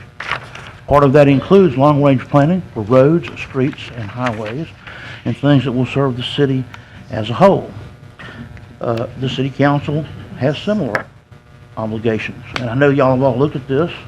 Councilman Corbin in particular, I think, has looked at the state of these routes closely. I know some of the others have as well. In each of the prior instances, on each of the prior matters, the MPC and the city council has voted not to approve development within the corridors for 3132. It was the prudent thing to do then. It's the prudent thing to do now. The MPC and the council at each juncture has insisted on waiting until the results of the Phase 0 study were completed, and now the Phase 1 environmental study that Mr. Rogers adverted to. As I understand it, from my attendance at the meeting of NLCOG, the MPO Transportation Committee that Mr. Rogers adverted to, the Phase 1 environmental study is due out within a couple of weeks. Now, that won't be the end of the process. They'll have to publish it. The public will get to comment, and it'll be finalized at the end of the summer. But we're only 2 weeks away from that. It doesn't make sense to vote to approve platting of a subdivision or development within the corridor at this juncture. There's only one reason that Mr. Larkin and his companies are seeking that at this late date and at this point in time, and that's because the instant you plat it and approve it for subdivision residential development or subdivision development, the price of the property goes sky high. Then if the United States government, DOTD, or the city council wants to expropriate the property, you may wrap up quickly. sure, it's going to cost a fortune. What Mr. Larkin is essentially doing, or his companies, is asking the city council to approve a large payout Chairman, from the city I'm going to coffers. ask that Mr. Larkin be given more time if we're going to we allow gotta be Mr. consistent Pesnell. here. Your time has expired. That's fine, sir. I think I've made my point. Any questions? Your time has expired. Thank you. Thank you. Mr. Scott Sinclair, would you please come?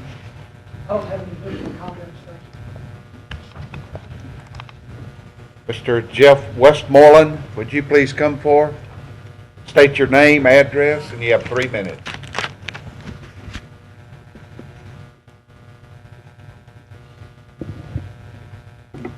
Use the overhead projector, please. Can I get the overhead projector on, please? My name's Jeff Westmoreland, Council. Hold on just a minute, suspense. Who's got the... I got it up. There we go. Thank you. Good afternoon, Council. Mr. Chairman, my name's Jeff Westmoreland, 333 Texas Street, Suite 2350, Shreveport 71101. I'm an attorney here in Shreveport. I represent the Glenn Retirement System. For those of you familiar with the area, this is the drive into Mr. Larkin's development. The Glen is to the west of Mr. Larkin's property.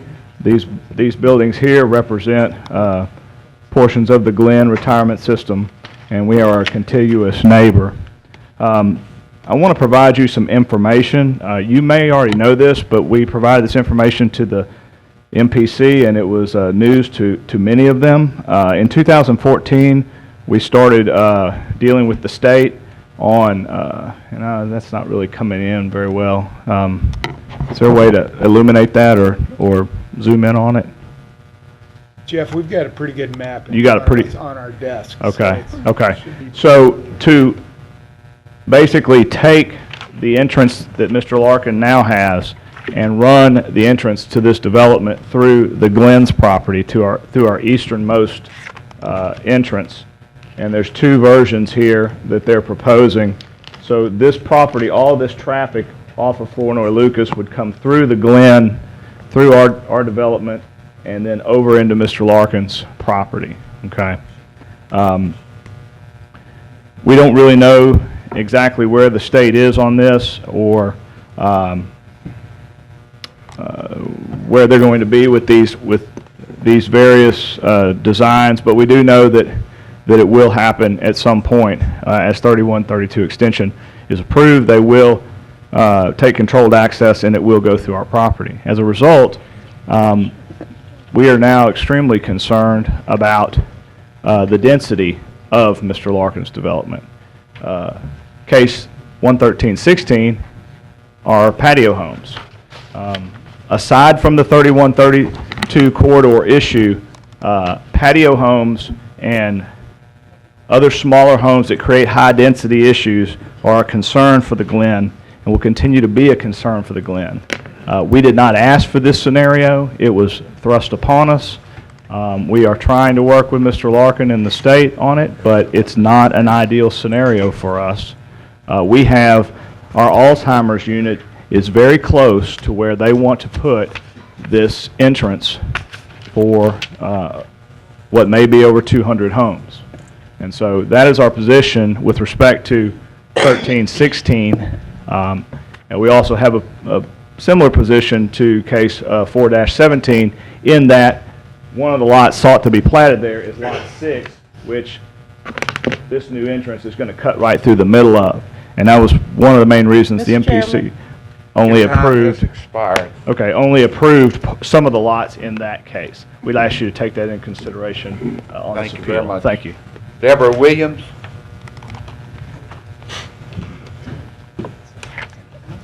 Please come forward, state your name and address. You have 3 minutes. My name is Deborah Williams. I'm the president and CEO of the Glen Retirement, located at 403 East Flournoy Lucas, Shreveport, Louisiana. We just want to go on record that the Glen Retirement System is a nonprofit retirement community, and we'd like to just express our concern over the number of homes, as Mr. Westmoreland said, the density of the traffic that would flow through our property, because the service road would cut through our property, dividing our property. Thank you. Thank you very much.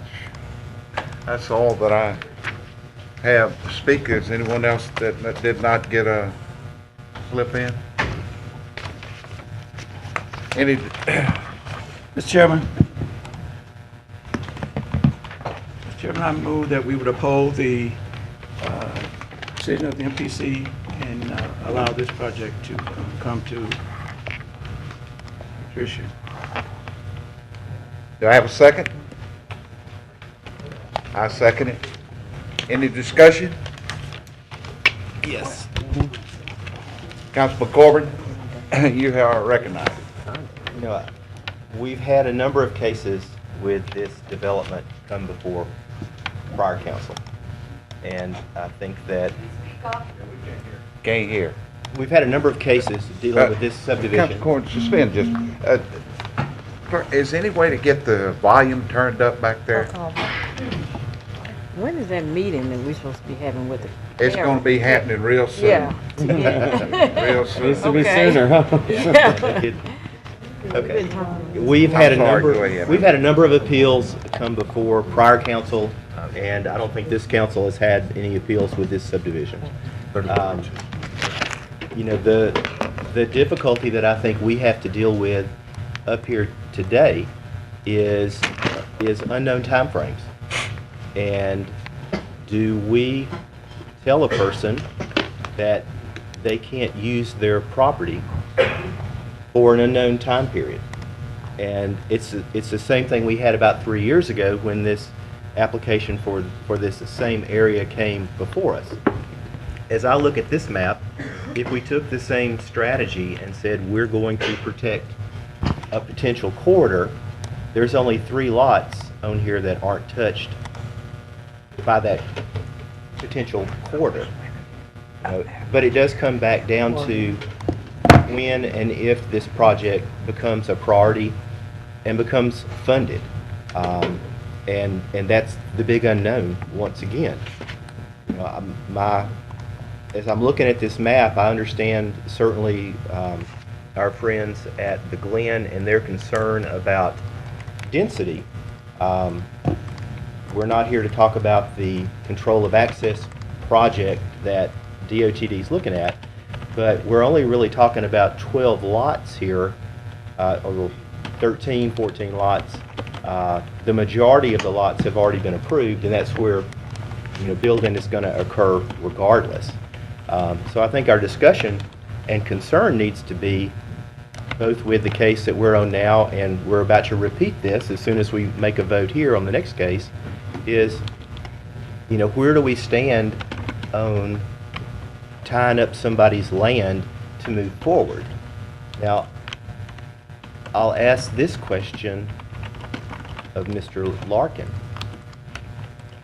With the concerns of the local approval of a possible corridor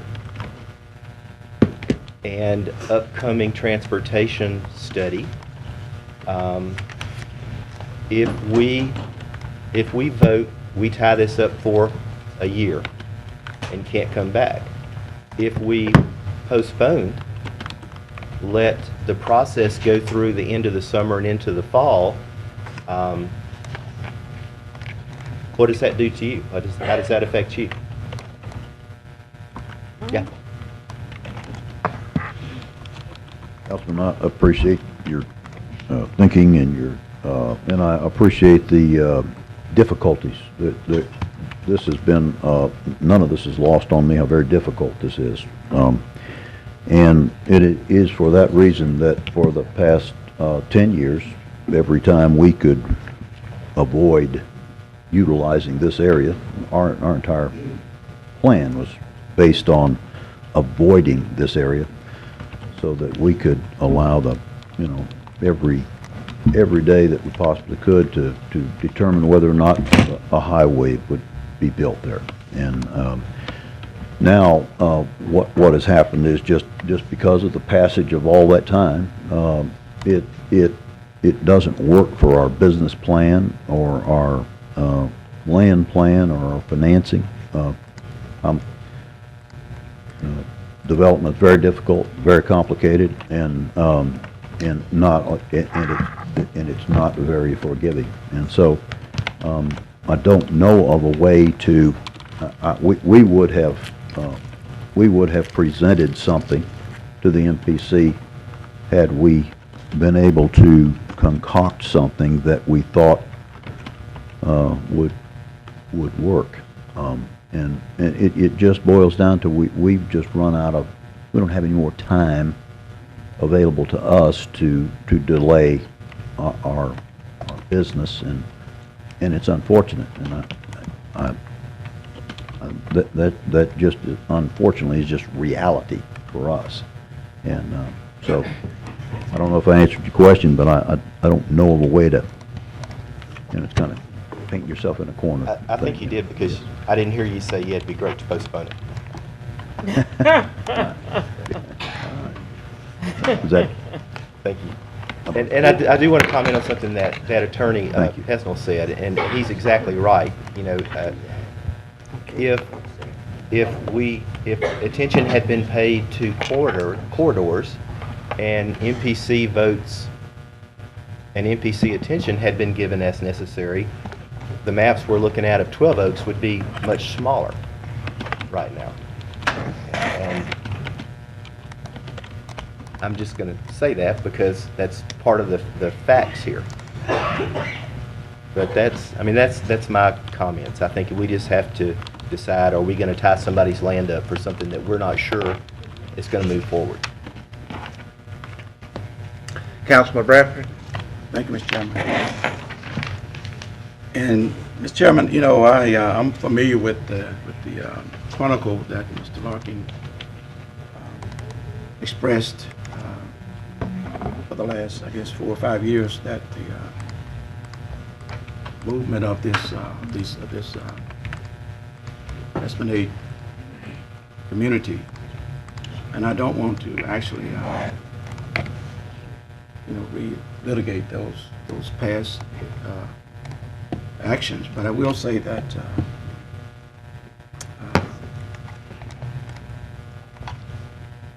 MPC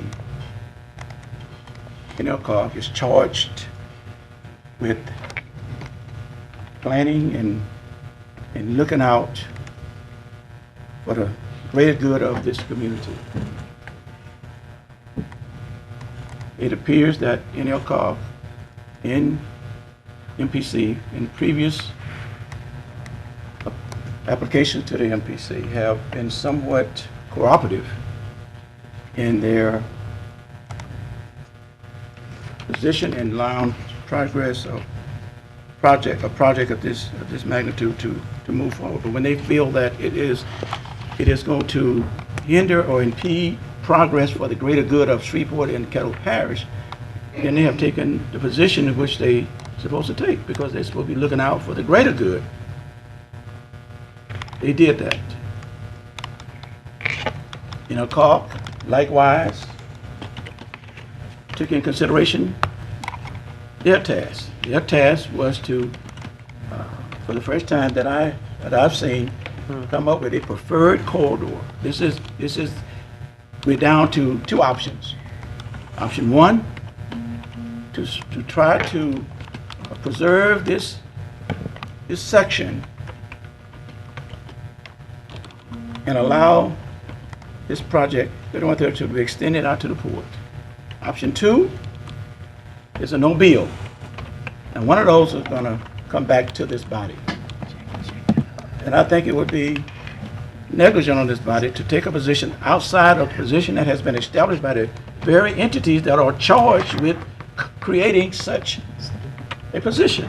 And not a position from NLCOG, because they said they can't take a position, but I'm saying position in the fact that they have been commissioned by the state highway department and by the wishes and the interests of Kettle Parish MPC to do their best to preserve this corridor until the state and the highway department of the United States have made a decision on whether it's going to happen or not.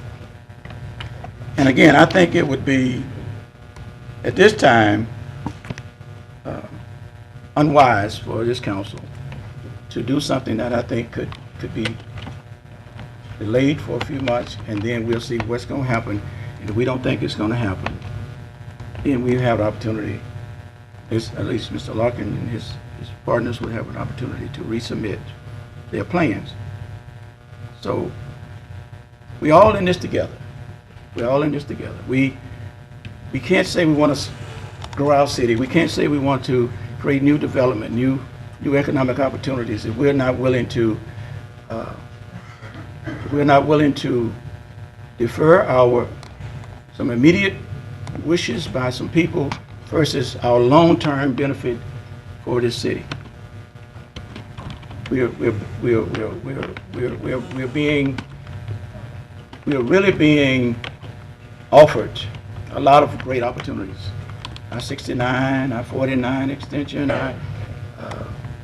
3132 to the port. I mean, we're going to be a great city with this transportation apparatus that will pretty much take us way into the future, and how the city could expand so much more.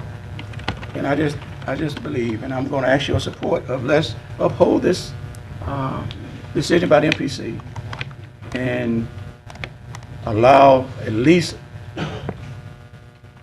us have an opportunity to gain such a benefit that this extension preferred route will afford us. Thank you, Mr. Chairman. Councilwoman Lee? Yeah, whose district is this in? This development? Okay, cool, okay. So, let me be clear, because I was asking the attorney something, but Mr. Pesner, can you kind of just briefly go back over what's Willis Knighton's interest in what's going on? Why are you all opposing? I'll be happy to. Okay. Go right ahead. Yeah. Willis Knighton Medical Center owns a substantial amount of land immediately north of Flournoy Lucas, just down, I think within a quarter of a mile of the intersection between, what will be the intersection between the 3132 extension and Flournoy Lucas Road. They also own substantial land to the south of that. They have senior citizen or assisted living developments there. They're very concerned about the problems that this development is going to create if 3132 is not completed. There is a lot of heavy industrial traffic truck traffic and other traffic going to and from the port, just south of the city of Shreveport, and much of it travels along Flournoy Lucas Road. There are a lot of senior citizens there, a lot of elderly drivers who don't see well. Traffic is very heavy. Having all of that industrial traffic and the truck traffic on Flournoy Lucas has created very dangerous situations. The traffic is heavy now, but when you have those big trucks traveling at high rates of speed, it causes serious problems. That's one of the principal reasons that Willis Knighton wants to see 3132 completed down to the port. It's not only of great benefit to the city because the inner loop will be completed and we will have a major thoroughfare going to and from the port, but it's in Willis Knighton's interest as an adjoining property owner because of the traffic problems and the threats that the traffic and other things pose to their residents in their senior citizen and assisted living communities. Now, this doesn't go directly to your question, Ms. Lynch, Okay, so but if your the main chairman of the issue- council will permit, I would like to make one point, and that is I think we've heard from people, Mr. Westmoreland and the Glen, Okay, I don't hold think on. are I don't concerned want you with, to let me just, because I'm trying to make sure that Yes, ma'am. your primary opposition deals with public safety. It's not financial. that's correct. Now, Willis Knighton may stand to benefit financially too. They're a going concern that's trying to make money, and that's no secret. Right, but I'm saying in terms it's of public- this particular It's project. safety for the residents, particularly in the senior assisted and a living area. I mean, just as the Glen is a senior assisted living facility, Willis Knighton has similar facilities on the other side of the proposed route for 3132. There are a bunch of them out there on Flournoy Lucas. So could this, so I understand that your primary concern is public safety. Yes, ma'am, I believe that's the I mean, case. the safety of your residents at your facilities. That's true. There are other interests too. Willis Knighton is a business that is located here primarily in Caddo Parish. It does business here. They pay taxes, and they have an interest in seeing that the route to the port is completed and that the development takes place in the least developed areas with the least dislocation to the surrounding properties and residents, just like any other member of the city. I'm just trying to make sure we're not intertwining two different things. Okay? Well, they have more than one interest, but their principal interest is in, as I understand it, is in taking care of these problems with all this heavy and industrial traffic on Flournoy Lucas Road. Okay. Let me just, I still have the floor, but I'm gonna yield to the city attorney because he has a question. Mr. President. Yes, ma'am. Okay. Mr. President. Yes, sir. Is it your opinion that this vote will directly impact the economic standing of Willis Knighton in any form or fashion today? Well, first of all, let me say that I'm an attorney, not an economist, okay? And so that's out of my field of expertise, but based upon what I do know about it and the practicalities of the situation, I think it will have a direct adverse effect on Willis Knighton and its businesses out there on Flournoy Lucas Road. Now, it may not affect their other locations and businesses, but the ones in the area of this development certainly. Yes, sir. I still have the floor. I still have the floor. I still have the floor.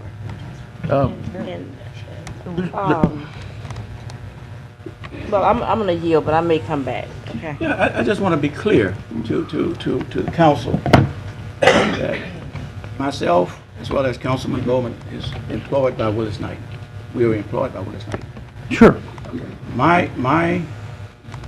And I know you're not a prophet in saying that. Not by any stretch. But the question, I think, is that will Willis Knighton have a financial benefit of this project? Not anything that. You mean from the construction of 3132 itself? Is there a financial benefit to Willis Knighton if this project goes through as has been designated? If the project you're talking about is the construction of the 3132 extension? Specifically, yeah. Yeah. I think there are some financial benefits, but none that are any different from those that all the citizens and businesses that are located in the city are going to receive. Construction 31 at this point, by this action today, but directly by this, at this point to where Willis Knighton has property as well as others, That's correct. If you're talking about the zoning of these 15 lots on this appeal, that's not going to affect Willis Knighton economically one way or the other too much, I don't think. Now, it's going to affect 3132, and that has a big effect on everyone, including Willis Knighton. But if I might, and I don't want to speak out of school, but I think the council has gotten two things, they're considering two things together. There are two appeals here by Mr. Larkin and his companies. One involves 15 lots immediately south of Bayou Pierre in the proposed route of 3132. The second appeal, which the council has not taken up yet, involves 7 lots that are located between Flournoy Lucas and Bayou Pierre. They're north of Bayou Pierre, and those are the ones, by the way, that are immediately adjacent to, in effect, Mr. Westmoreland's client, the Glen. They spoke earlier, but I think the council may not have understood all of their concerns and their interests, because when he spoke, I think he was speaking on, if I understand it, the appeal that's currently under discussion is SC 11316, and those are the 15 lots to the south of Bayou Pierre. I don't think they really directly affect the Glen. I think they're much more concerned about the second appeal, which involves 6 lots, including 2 or 3 that are immediately adjacent to the Glen's property. And so I don't know what appeal number they put on their slips, but I think they may want an opportunity to amend and explain their concerns, simply because I think they made them in the context of the wrong appeal. I just wanted to let y'all know about that. Okay, I thank you. That concludes. I have a question for Mr. Rogers. Okay, could we, the council, could we take a... Oh, it was when it was my Jenkins was time. next. Happy to go. Yeah. Could we take a 10-minute break, just recess? Does anyone object on the council? Fine. Huh? That's fine. Okay, we're going to take a 10-minute recess.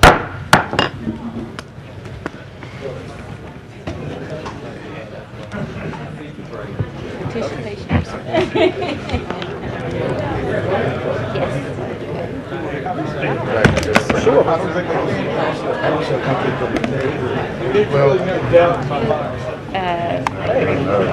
What's that? Yeah.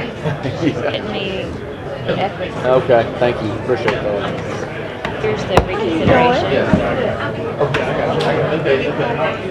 Yeah, I'll pull it. What's your son? I was gonna tell him he needs to hire my daughter. What about me? My house is Excellent actress. Come get her. We do, we need to get her out. Oh, yeah, it's gonna be long, man. We hadn't even got to the storage fridge yet. Yeah, what's their deal? She hasn't been here in a while. I knew she wouldn't have been here. Yeah, I thought that. I thought, man, she hadn't been here in a while. That's all. Good luck. Why are they sitting with her? That's her compadre. I was out there talking to her. Yeah. Yeah. Hey, brother. Hey. Don't leave, man. We just get warmed up. Yeah, it's freezing up here. It's freezing. Yeah, let me just hold my hand for a minute.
Better?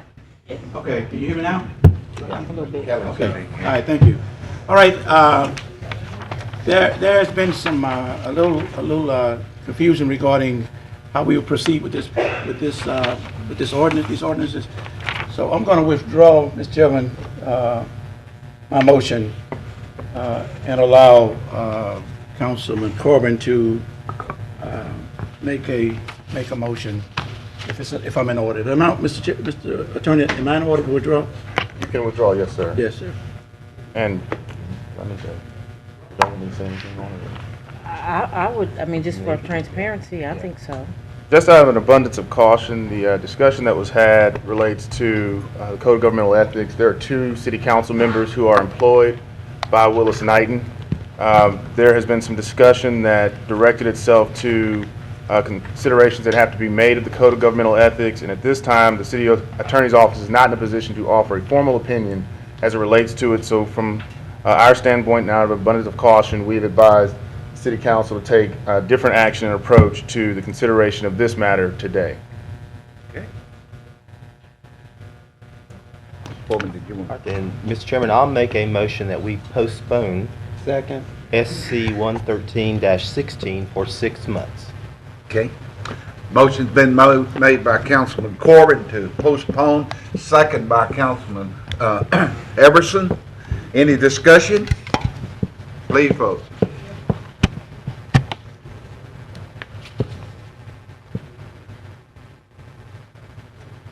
Where's B? Do a hand vote? I would, no, don't vote, Councilman. I would abstain. I believe are there 2 abstentions? Yes, sir. And who's Well, out? well, actually, Chair. one abstention, one's out. One out. Councilman Bowman is out. So that would be 5-4. One abstention and one is My out. vote is no. Your vote is no. Yes. So that's 4. 4-1 to postpone, 1 abstention and 1 out of the chamber, Mr. Clerk. Okay. All right, and that's, what about the other action on the other one? 17. We have to take action on it too? I think we ought to give Yeah, a we chance gotta to do talk that. about it. Yeah, we gotta do it. It's a, But I will make the same motion on SC 417 after we've had All right, discussion. well, we've heard from everyone, haven't we? Well, I have some who want to talk on both.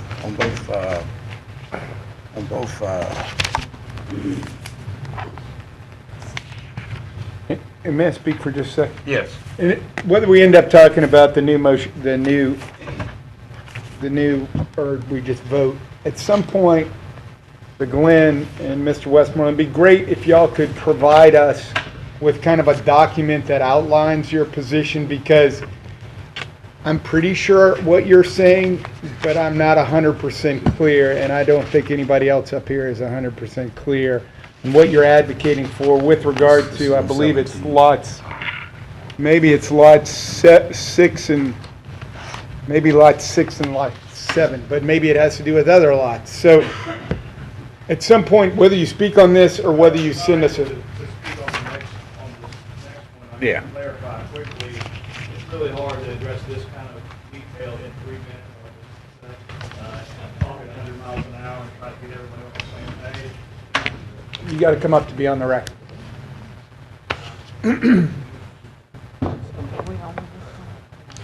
But all I would do is ask, even whether you're in the 3 minutes or whether we have a discussion on this, is to provide some type of written document that Sure. makes it very clear to us. We can absolutely do that. I appreciate that. Because we have not, this is absolutely the first time we've had y'all up here. Correct, and part of the issue. And I think, and that is, our purpose today is twofold, okay?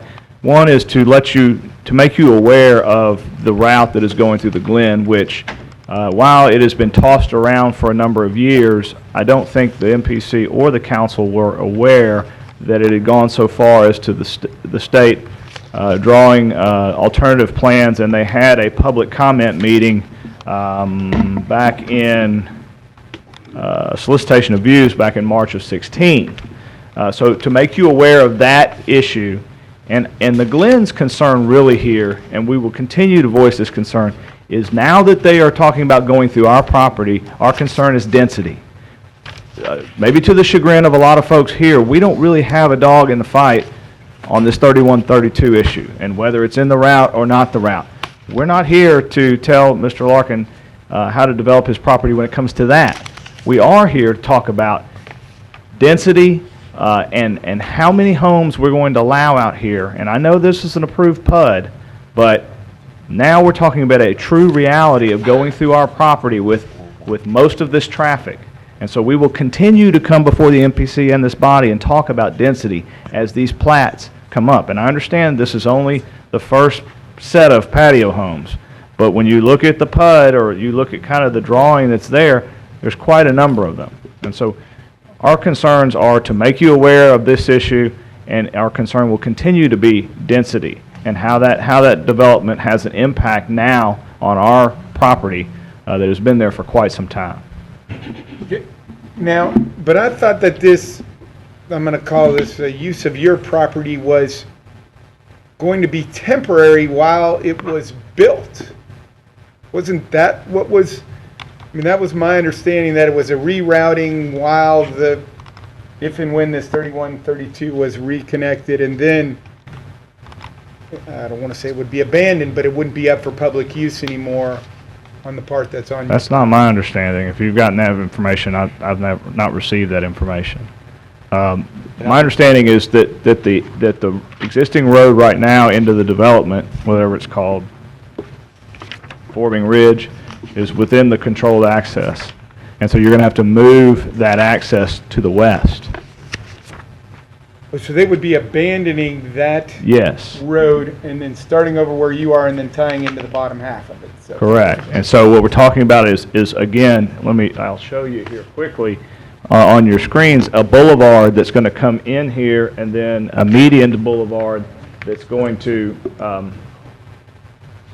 we don't have anybody working the projector, but it's going to come into our property. It's up. Okay, thank you. Here, and then it's going to swing to the east and then into this hedgerow is where Mr. Larkin's property is. Swing to the east and come in, and this would be abandoned. So this is, from my understanding, and I haven't been told any different, this is a permanent solution. Okay. And I can speak to that just a little bit, because the state did hold a public comments meeting to present some of their findings from some traffic counts and measurements they had made earlier in 2016. And the project, as I understand it, and I think part of it is dependent on what happens with 3132 and how fast this goes. But my understanding is there is a controlled access project that is funded for the coming year.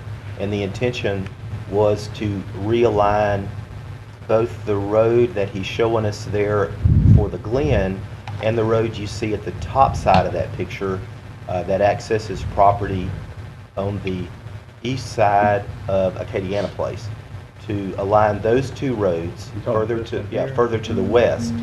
And then, not on your map, there's a road that accesses some property and the Catholic Church on the east side of the 3132 on-ramp.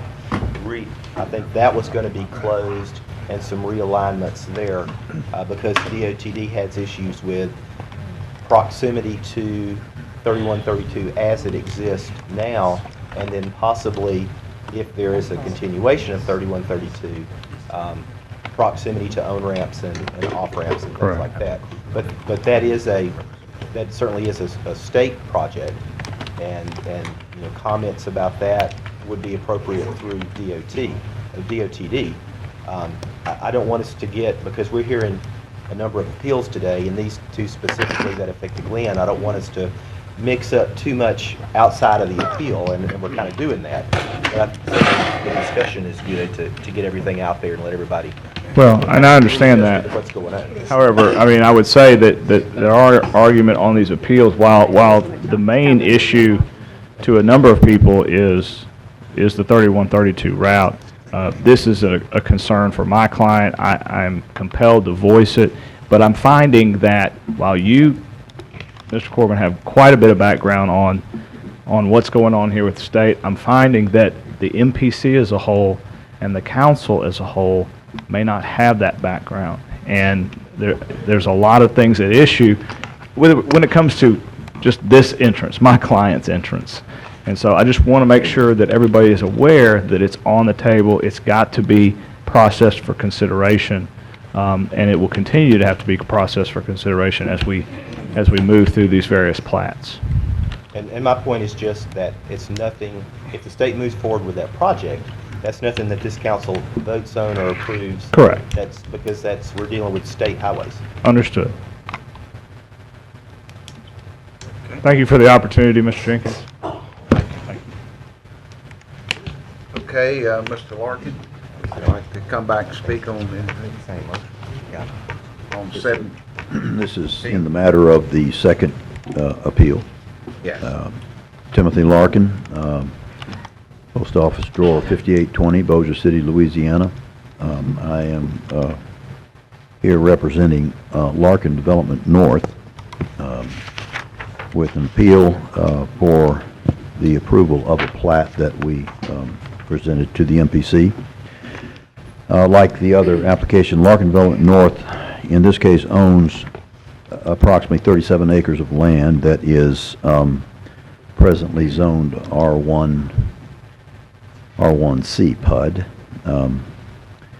The property was purchased in the year 2007, and since we purchased that property, then we have expended approximately $5.5 million constructing water and sewer and paving and drainage utilities and bridge improvements on that property. This project is like the other one. We have, all of this time has gone by, and again, the circumstances just bring us to a point where we're out of time. And so it is for that reason that we have filed the appeal with the city council here, and to kind of magnify that, for us a postponement is the same as a denial, the effect on us, and so it's at least useful to know that. And really beyond that, there's nothing else to add. Mr. Larkin, these 7 lots are quite large. Are they intended to be subdivided? Or are they going to stay large? Are they going to be commercial, residential, or? The property is one. It is just one tract, one 39-acre tract, unwieldy. And so in the development process, the first step that you want to do is to have a plan and a strategy to go about the development of the master plan that you have for that. And so the first step in that is very necessary here is to subdivide these into these large tracts, so that would then put you in position to go about the development process, which includes planning, financing, phasing, partnering, lots of things that go with that development process. And without that, makes it where you cannot develop it. So the map I'm looking at, I see Lot 1 and Lot 2 that are not affected at all by the corridor of a potential 3132. So if we allowed Lot 1 and Lot 2 to be developed and reserved, I guess, 3, 4, 5, 6, and 7 on our map, are you saying that it's really all or none? It is at this point. There's a lot of these things that we're talking about have been exhausted over the 10 years. And so, yes, unfortunately, it's that way. And did I understand you to say earlier that you would just as soon have a denial as a postponement? They're both the same to me. That they have the same effect.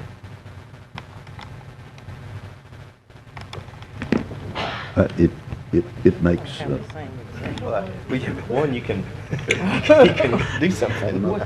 Let me just say that we came here to get a decision, and we would much rather walk away with the decision than without one. So yes, if we would much prefer this body to vote up or down, rather than kick it down the road for another 6 months, because every delay that we've had has never been as short as estimated.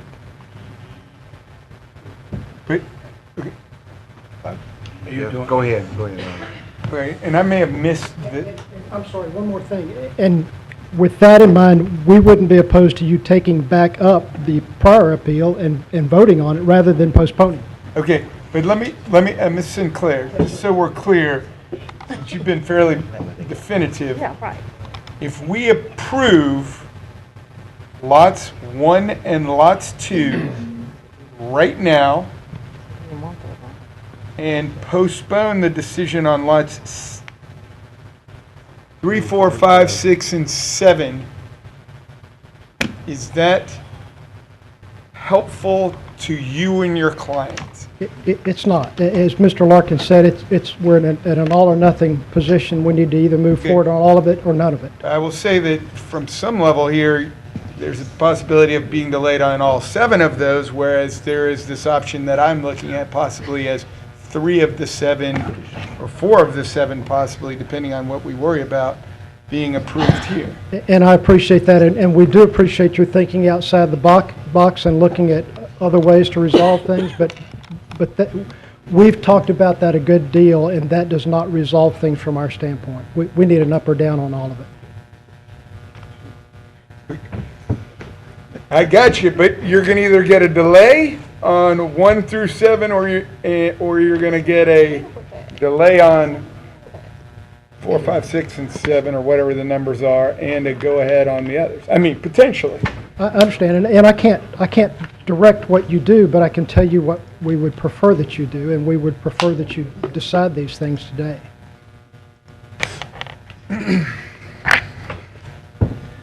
Okay. I mean, I tried. Yeah, I mean, he was clear. Might I just remind you of something? In order for you to delay this plat, you have to get the concurrence of the applicant to do so, because there is a time clock by state law that runs with a plat, that if you don't take action within 60 days, it is automatically approved. So understand, the only way you can get delay is with Mr. Larkin saying, I agree to the delay. Just want to make that real clear, because I have to always remind everybody with the MPC that you can't defer something because the clock changes things. So I am glad you clarified that. Yes. Because I was unaware of that. So I just, When does the 60-day time start? well, it actually stopped when Mr. Larkin did the appeal. So during an appeal process, you're allowed for everything to stay in suspended animation, so to speak. But the minute that the appeal, if you tried to say vote to delay him for 6 months to make a decision on this, technically by state law, he has, within that next 60 days, he can get an approved plat by you taking no action at all. But if they denied him today, is that day, If they denied it, delayed it today, is that day 1 or is that day? I believe it's day 1, but I'd have to verify that. Sometimes they count the 60 days in a different way incrementally depending on when you begin the project, when you submit it, and when it's being decided by the MPC. But I just need you to understand that based on state law, that's one of the things they built in, a little caveat that said that if you take no action on a plat within a 60-day time frame, it is automatically approved. Would the vote constitute an action then? If you take the vote to delay, that action is not recognized by state law as, does not go against what is the so-called time clock on a plat. Plats are treated completely differently than zoning cases or site plans. They're a different animal in themselves. And that's the reason why I caution my board constantly, you can't delay someone unless they agree to the delay when it comes to platting. So I just be aware of that. So now, if he agrees to the delay, you're fine. Then it's officially on record, he's stopping the clock. But if he doesn't stop the clock voluntarily, he actually technically will have an approved plat within that 60-day time frame. Mr. Chairman, let me ask the attorney. City attorney.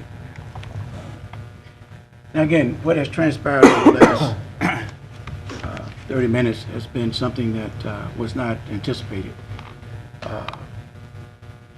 It was the opinion of my employer that they had no immediate financial benefit from this highway. There's a doubt within in this discussion, and that there may be, which is very unfortunate. And if we was to move, you would be disenfranchising 2 votes on a technicality that would be beyond our control. And I'm asking the city attorney, does our charter have any provisions that will allow such a postponement until an opinion could be reached? I mean, we can delay postpone it for two weeks. I mean, next council meeting. But I think an opinion from the city council should be afforded council members that would be denied the opportunity to vote on this very important legislation. I think what I would request from the council, and I need to research Mr. Sweeney's reference further to see what constitutes action, but given that I think we're kind of on a barometer for 60 days as being what the statute provides for, I would request that the council provide our office with at least 1 meeting cycle, meaning 30 days, to research the issue, have it placed on the agenda for 30 days out. That will give me an opportunity to contact the Board of Ethics as well as to render an opinion on any further action that may be required for this. If upon our research we discover that we can extend it past the 30-day period or past the 60-day period as referenced by Mr. Sweeney, I will make the council aware of that. But I'm not familiar with that particular statute. I would like to research it more and render an opinion from that perspective. But I think we are safe within 30 days, even with the statements of Mr. Sweeney, and that will allow us to contact the proper authorities to make sure that we are in compliance with state law. There is no provision in the charter that would allow us to usurp that process. Okay, and so I'm just going to appeal to the council again that, I mean, on such important issues, I think we need to give ourselves the opportunity for every council member to participate in this vote.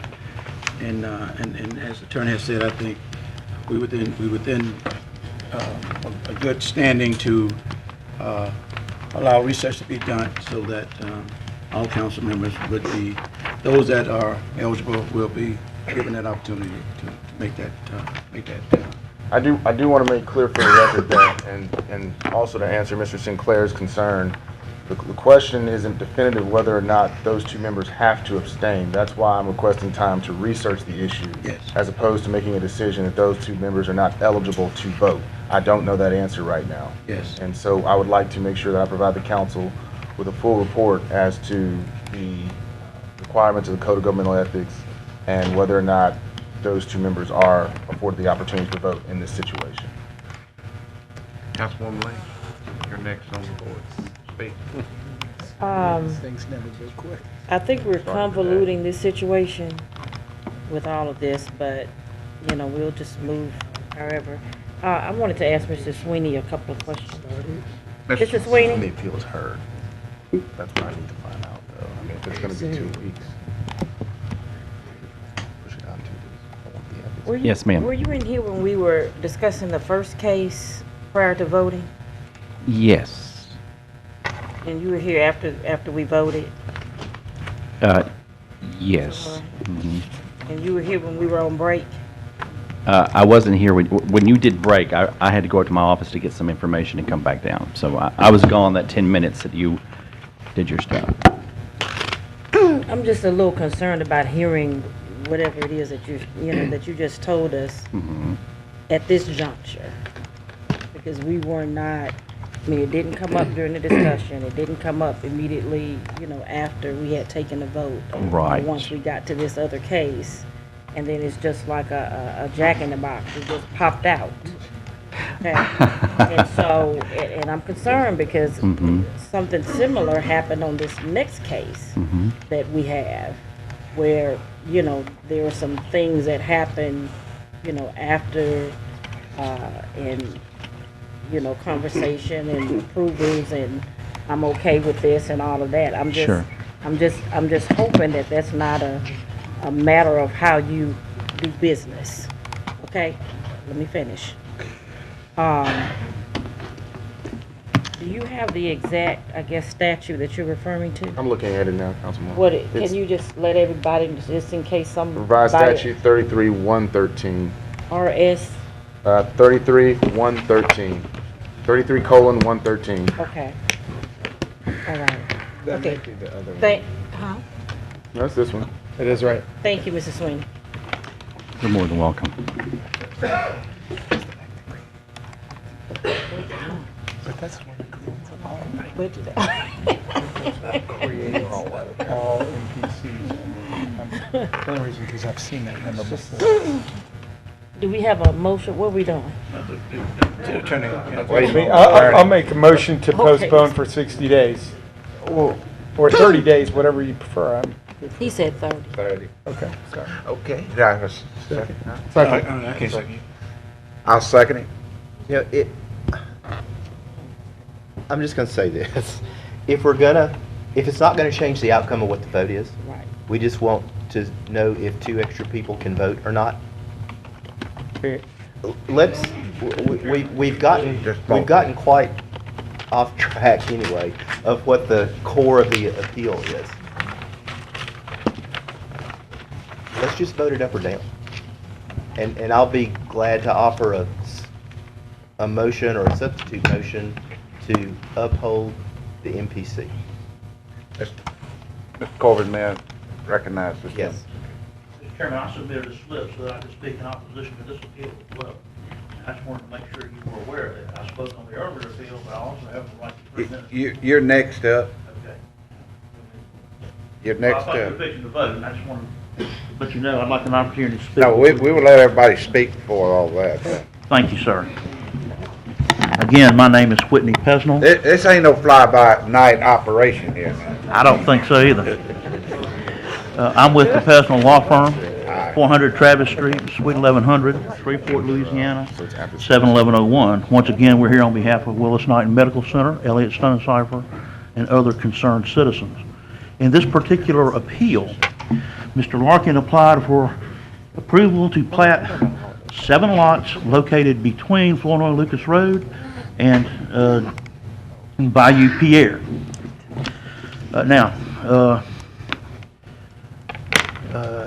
He submitted his application to the MPC. The staff came back and recommended that the MPC approve only lots 1, 2, 6, and 7 covered in his application. The reason for that was they felt the other 3 lots were located within the corridor for 3132, and that they could not and should not be approved. That was the recommendation of the MPC. The MPC took that up and looked at it, and like Mr. Corbin, they wanted to bend over backwards to try and accommodate Mr. Larkin and his companies to the extent possible. However, Mr. Young, the chairman of the MPC, and the assistant chairman brought out the fact that if 3132 is completed, Forbing Ridge Road is within the right of access, the control of access, under DOTD's regulations for 3132. It's going to have to be closed. Then all of those people on those lots, both above and south of Bayou Pierre, won't have access anymore. Now, Mr. Larkin and DOTD originally planned to solve that problem by having DOTD use its expropriation power to take the Glenn's property and build another road for the benefit of Mr. Larkin and his companies. Now, I'm here to tell you, I don't think that the DOTD can properly use its expropriation power to take the property of citizen A for the benefit of citizen B. There has to be a public purpose. But separate and apart from that, if 3132 is built, it's going to impinge not only on the 3 lots that were identified by the staff at MPC, but also lots 6 and 7. They are the 2 lots that are immediately adjacent to the Glenn's property and just south of Flournoy Lucas Road. And if 3132 is being built, Forbin Ridge Road's got to be closed, another road's going to have to be built through the Glenn's property. And that's what they object to, properly so. Now the MPC, like Mr. Corbin, looked at the map.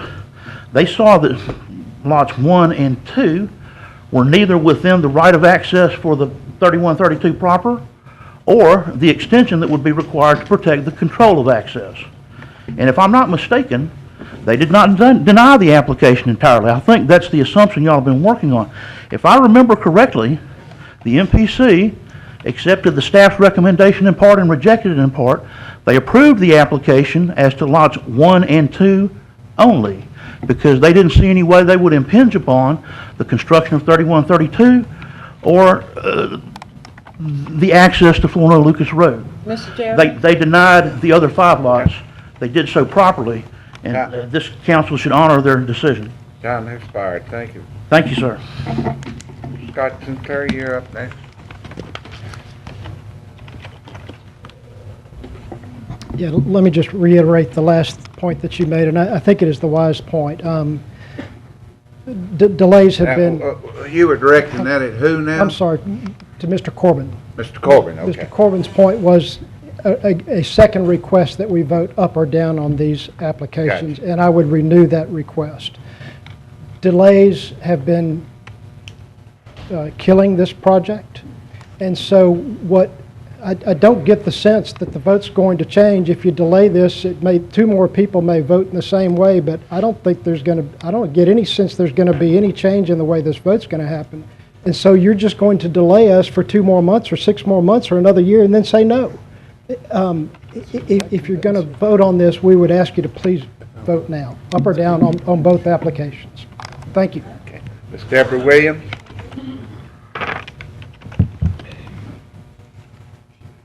He left. Okay, that's all the speakers I have. Is it clear here what they... She's right there. She's here. Ms. Williams? I'll wait. Let the record show that Ms. Williams waived. So that's all the speakers that I have. Okay. Councilman Jenkins. Okay, I guess Mark needs to answer, because on my printout here, it's not clear. I see the staff recommendation. I don't see what they actually voted on, or what Mr. Pesnell says, because I can't tell on my... Mr. Pesnell's assessment... Will you suspend just a minute for the clerk? Recognize the clerk. We put that on the agenda under, I think it's councils, under, I'll see if I can find it. It's there. It's there? We put it on late because it wasn't in the original package, and then we have another document that has it on there. Okay, well, I'm sure you can just answer that question. Sure. Well, the board voted 5-4 to approve lots 1 and 2 only, and to deny lots 3, 4, 5, 6, and 7, and in requesting the applicant shall be required to submit a revised plat reflecting this change. Okay. So we're not talking about 1 and 2 at all. 1 and 2 are technically approved by MPC. On the case decision, if you look at board decision. I found the notes, Okay. thank you. I mean, he was saying that for sure. And then asking. Any more questions? No, I'm fine. Thank you, Mr. Sweeney. Thank you. Well, Somebody remind me what the motion before us now is? Mr. I don't Clerk, think what we is had a lot of back and forth. I did not get a second on my motion, so. What was the motion? Was it 1 and 2 or 1? This What was was the that 30-day. 30-day motion on the floor with 30 days. did you have a motion, Mike? Was that second? I don't think I finished it, and then we got in another topic. So I think that what we need to do is make a motion on this one and then go back and take up the first case.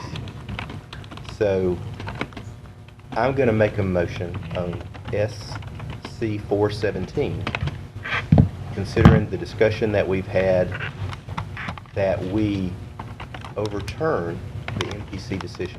Second. Overturn on the MPC. And it goes back to what I argued 3 years ago, and I'm going to argue again today, is we should not be stopping a landowner from developing their property for a project that is purely conceptual. And that would be and grant the application and approve the application. That's right. In total. In total. And I'm open to discussion. Well, I have no problem with that, Councilman, but I want an opinion of the city attorney. I mean, we in a somewhat of a quagmire as it relates to two council members. Are we on this motion? What would be the fallout, Mr. Attorney, if we voted or not? I'm happy with that. I'm happy to postpone it. Can I make a motion to just postpone this to our next meeting? Yes. If we need to postpone it again, or if we don't have an opinion back yet, but it sounds like we've had a number of kind of surprise pieces of information today, a number of things that are developments or parts of this discussion that would be helpful to be able to consider a little more than while we're trying to process it all in the moment. Okay. But I also don't want to do a prolonged delay. 14 days.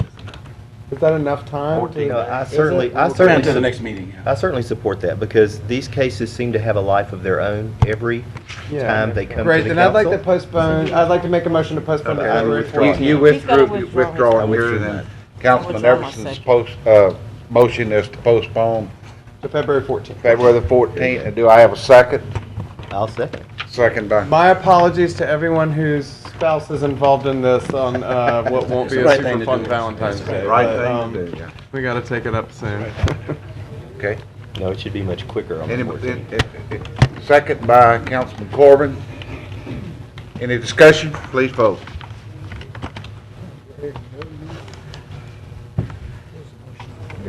Motion Yeah. 7 and that passed. And Mr. Chairman, I'd now make a motion that we reconsider SC 113-16. Okay. Second. Second by Councilman Everson. Okay. Any discussion? Please vote.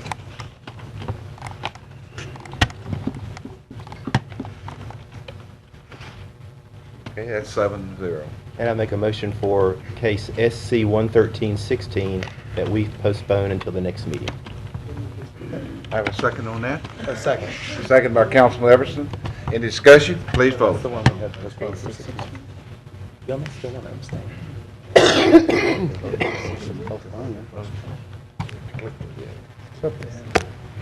And that passes 7-0.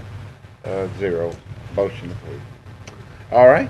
That puts us down to next case. Next week. Well, next council meeting. Next council meeting instead of initially if it had been postponed. Thank you. Like February the. Right. Yeah. Yeah, so. We got some of these people. Tell you what. Now. He thinks it would have been. They haven't reached. I'm going to call up the case first.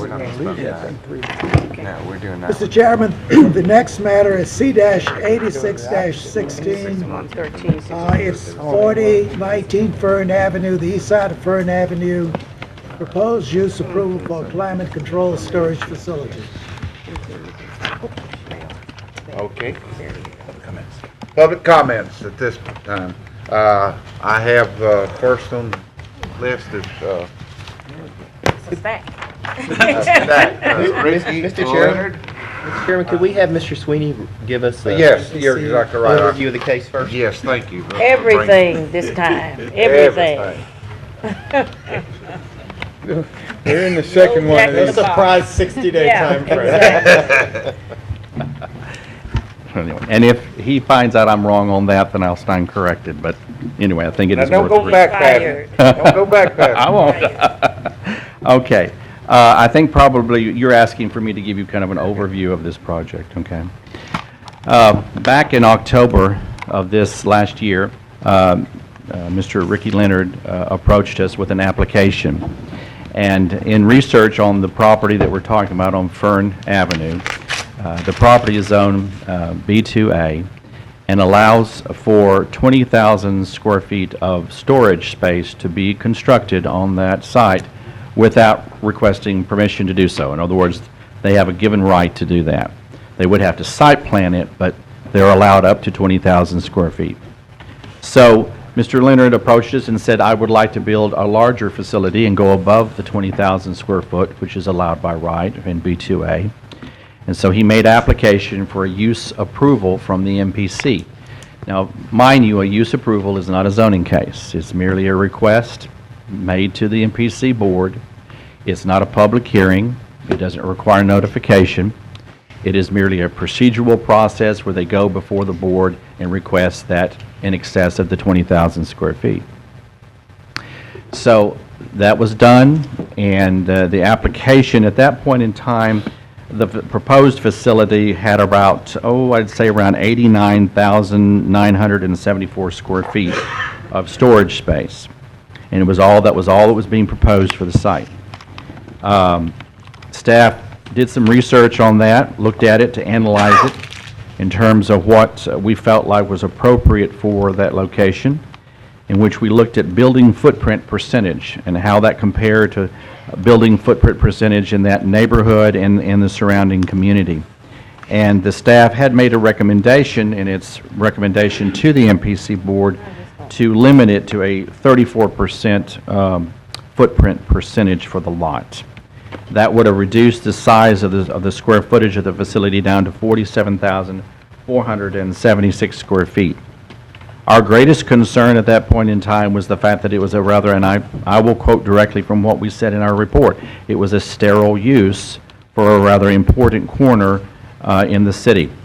And we were greatly concerned of the fact that it was going to be simply a storage facility, which meant hardly anyone would be coming there on a regular basis except to move things in and out, which is not a lot. So at that point in time, it was submitted to the MPC board. They reviewed the consideration for the use approval. There were a lot of people in attendance. I think there were 32 people that spoke in favor, 19 people that spoke in opposition, much like today, a long meeting. So at the end of the day, what the staff had recommended in terms of the retail, for the actual storage facility, was actually reduced down, actually increased to a greater level than what we had recommended. The actual building footprint, and I want to verify that, is actually 35,448 was what we had recommended as a staff. When it went to the board, they increased the square footage of the building up to 83,000 square feet. Not as much as what the applicant had asked for, which was 89,974, but a reduction of roughly close to 6,000, a little over 6,000 square feet. After that recommendation, that approval was provided by the board itself on December the 7th, things began to change after that. The applicant, Mr. Leonard, approached us and said, I'm thinking in terms of maybe changing the dynamics of the project to make it more appealing and more compatible with the adjacent neighborhood. So we went through a series of discussions with him in which he submitted a proposed site plan for the project site. In that site plan, we had long conversations about the possibility of introducing a mixed-use component to the project so that it would not just be the sterile one use of a storage facility, but a mixture of retail, restaurant, and office potential uses. We floated the idea of something being constructed on the bottom floor of the proposed facility, still allowing him to have storage space in his project, but mixing it up so that it would be a more dynamic use for the corner and for that intersection. And so basically the outcome of that is that he amended his site plan, or he submitted a site plan that was 74,500 square feet of actual storage space, and then added in an additional almost 5,000 square feet of retail and restaurant, as well as outdoor restaurant seating area and possible office space. The total square footage now had been reduced down to 79,268 square feet from the original 89,900 plus square feet when he first came in the door. He also at the same time changed the landscaping, provided a meandering a walkway in front of the building, and enhanced the landscaping area, and designed the building in such a fashion that the retail and office and restaurant uses, potential uses, roughly 5 lease spaces, would face out toward the street and would become more dynamic and more inviting for the overall area in which he was wanting to develop. Through that process of the site plan review and consideration, we recognized something that he did not have. He had the use approval from MPC for the storage in excess of 20,000 square feet, but he needed to have the use approval for retail and restaurant use as well, which was not in that part of what the MPC offered back on December the 7th.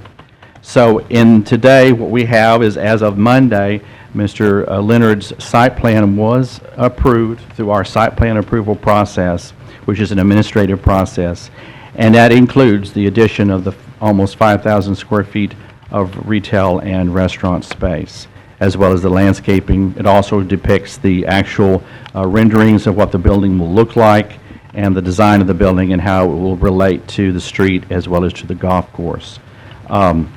So at the end of the day, what we have before you today, and what Mr. Leonard will probably emphasize to you, is that he is requesting that you allow him to have this now a 74,508 square feet of storage space, and along with the almost 5,000 square feet of retail and restaurant space, and that you allow him to do that through an expanded use approval of not only the additional storage space, but to allow him the restaurant and retail space that he needs with your action today.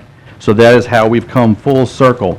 The progress that's been made has been based on the fact that Mr. Leonard has discussed with neighborhood associations and worked with various groups, not only in the commercial strip, but as well as neighborhood groups. I'm not saying everyone's in agreement. I know they're not. We're going to hear that tonight, no doubt.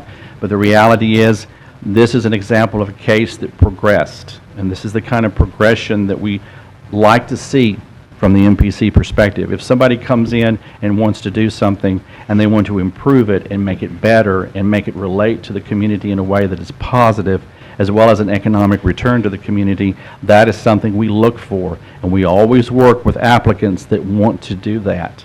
And is also, in reality, lays the premise to what the UDC will be about, because those kinds of criteria will be in the UDC. So as it stands right now, staff sees that there's been a trade-off that's occurred. Higher quality, greater activity, with a larger footprint than what we would have originally recommended. We had originally recommended 34%, and now they would be receiving 49% with this design. We still feel like that is a workable size for this location, and I feel like from a perspective of planning perspective, it is definitely a signal of progress toward a better project. And that is my overview. Any questions? Any other questions? Thank you. Councilman? Chairman, Mr. Bradford? we got 70 people to speak, so. I mean, we don't have a long list of speakers, but let me ask you, you initially thought the plan was not applicable for that location? When it first was proposed, it was too large for the location and did not provide anything but a singular use. And with this continual modification, you feel now comfortable that it does complement that area?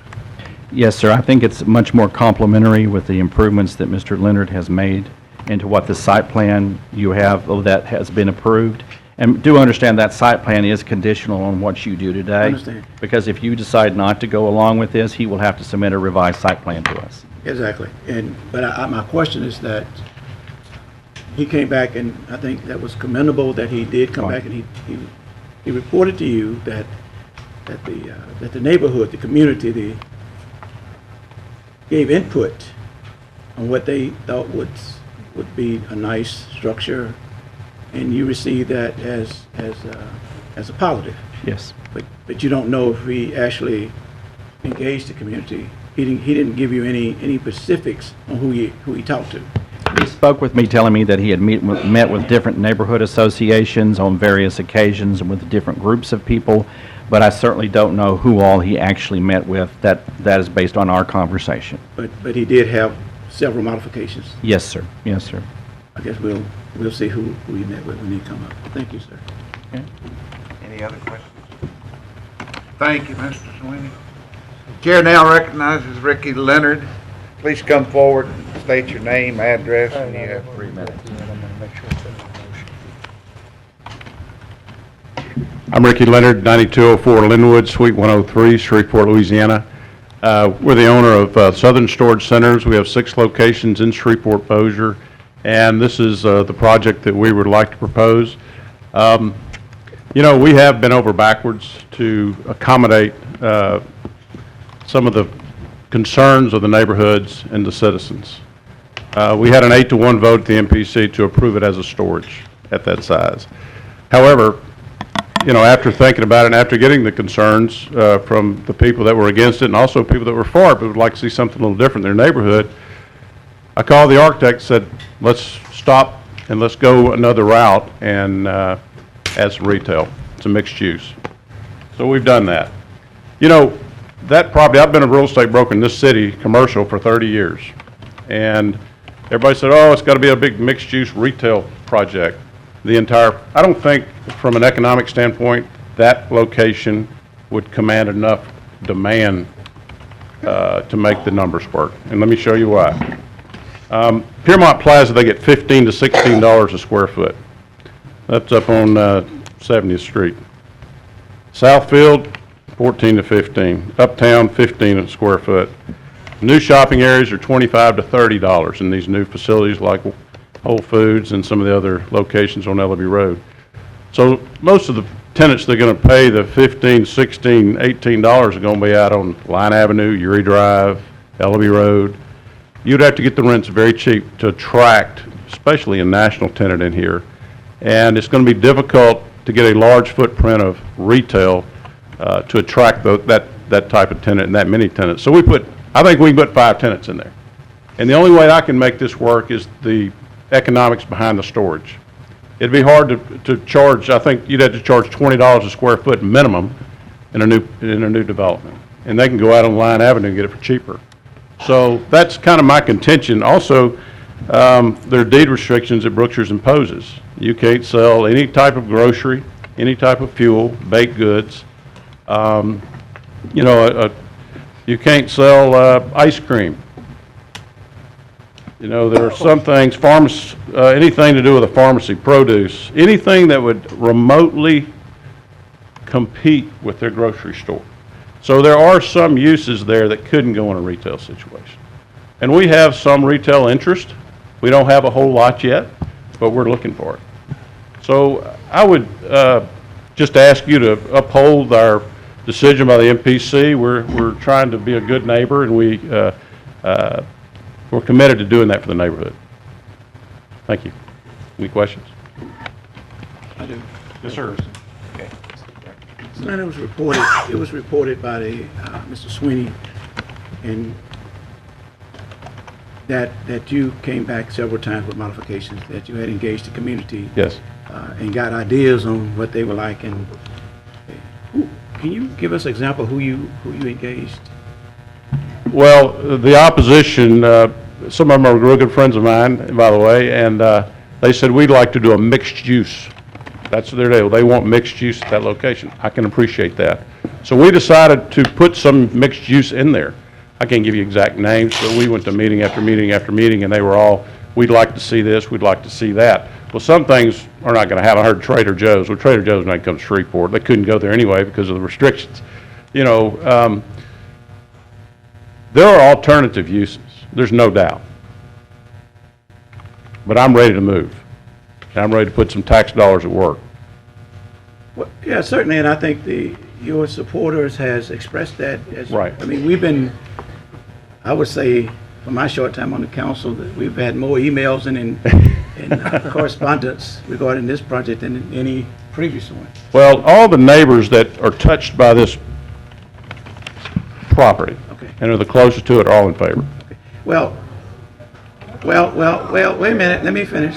I have a chance to express, but this is my, let me tell you what my position is, very, very clearly, okay? I believe in the MPC, okay? I mean, we here on the council, we're part-time public servants. Right. With no resources to actually go out and follow up on issues like this, projects like this. So we look at very carefully the MPC in progressionally, he has expressed some reservations, the minimum reservations. Now he's saying it looks great. I mean, this is a great project. But at the same time, I support and believe in the integrity of neighborhoods. Yes. And we've been getting a balance of both positions. We want our neighborhood preserved. We want our neighborhood, we don't think this is good. And they're going to express those.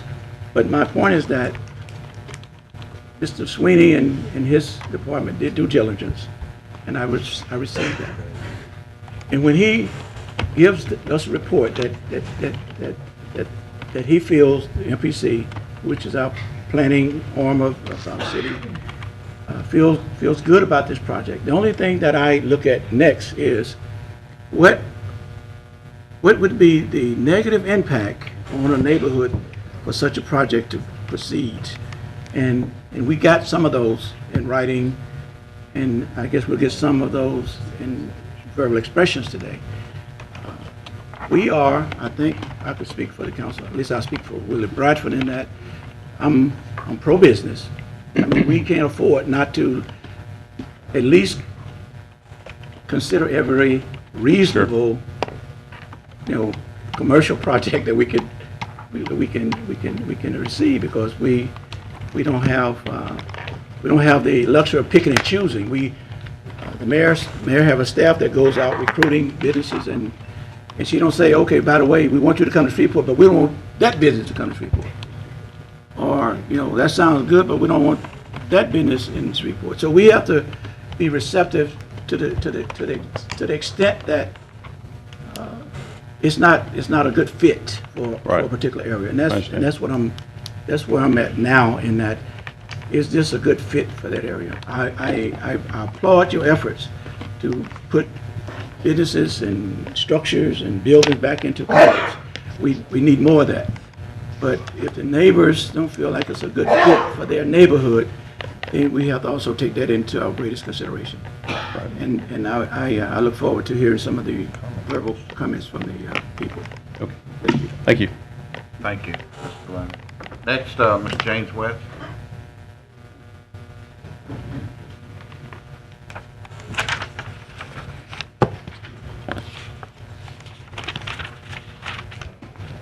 My name is James West, 1934 Woodbury, Shreveport, Louisiana. Before the clock starts, and I thought I was going to be given 10 minutes, I asked for it, and certainly.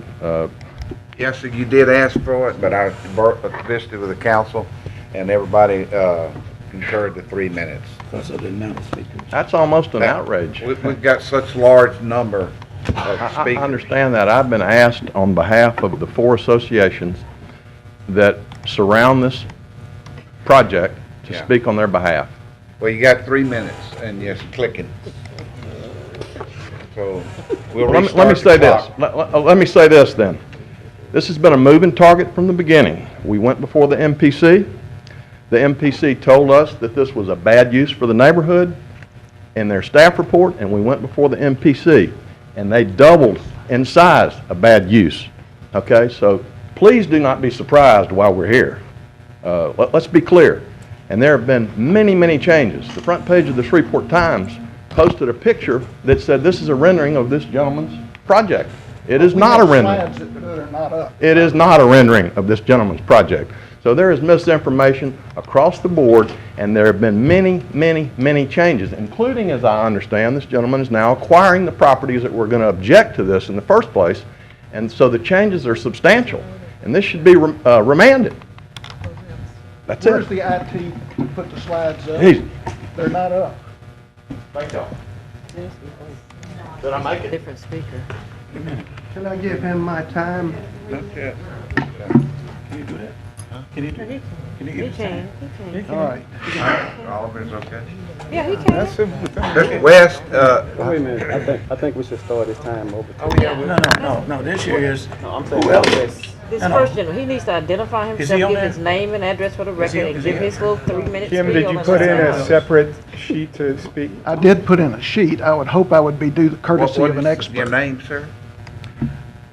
Your My name? my name is Kim Mitchell. I'm an architect planner that has been employed by Corby's Park Foundation to provide the Mr. council expert information. Yes, sir. Suspend just a moment. Mr. West, we want to be fair with you. So let me tell you how you do this. You come up to the podium, you state your name, your address, and you got 3 minutes to do your thing. So I want to be fair with you, so come back and we'll restart your time. Mr. Chairman, point of order. We need a timeout. Point of order, Mr. Chairman, point of order.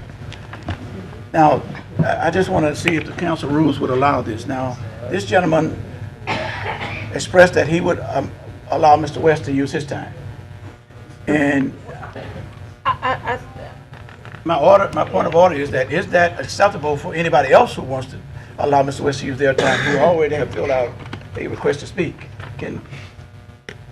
I mean, listen, I'm good with that, and I think it's a little, I don't know why we suggested to him that he had 10 minutes if he really only has 3 minutes, and I'm not, it's not a criticism, I'm just saying I understand his frustration if he was somewhat suggested, and I know yesterday you asked us what our policy was, so I understand why I was a little miscoordinated, but if he's got 2 or 3 people that are willing to give him their 3 minutes and that makes 9 or 10 minutes, I think we should give him every opportunity.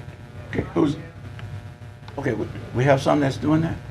I'm Amy Mills, president of the Islands Neighborhood Association. For your, Who's that over there? that's There's somebody over there. what is the name? Yeah, that's the right location to start if we're up. Okay.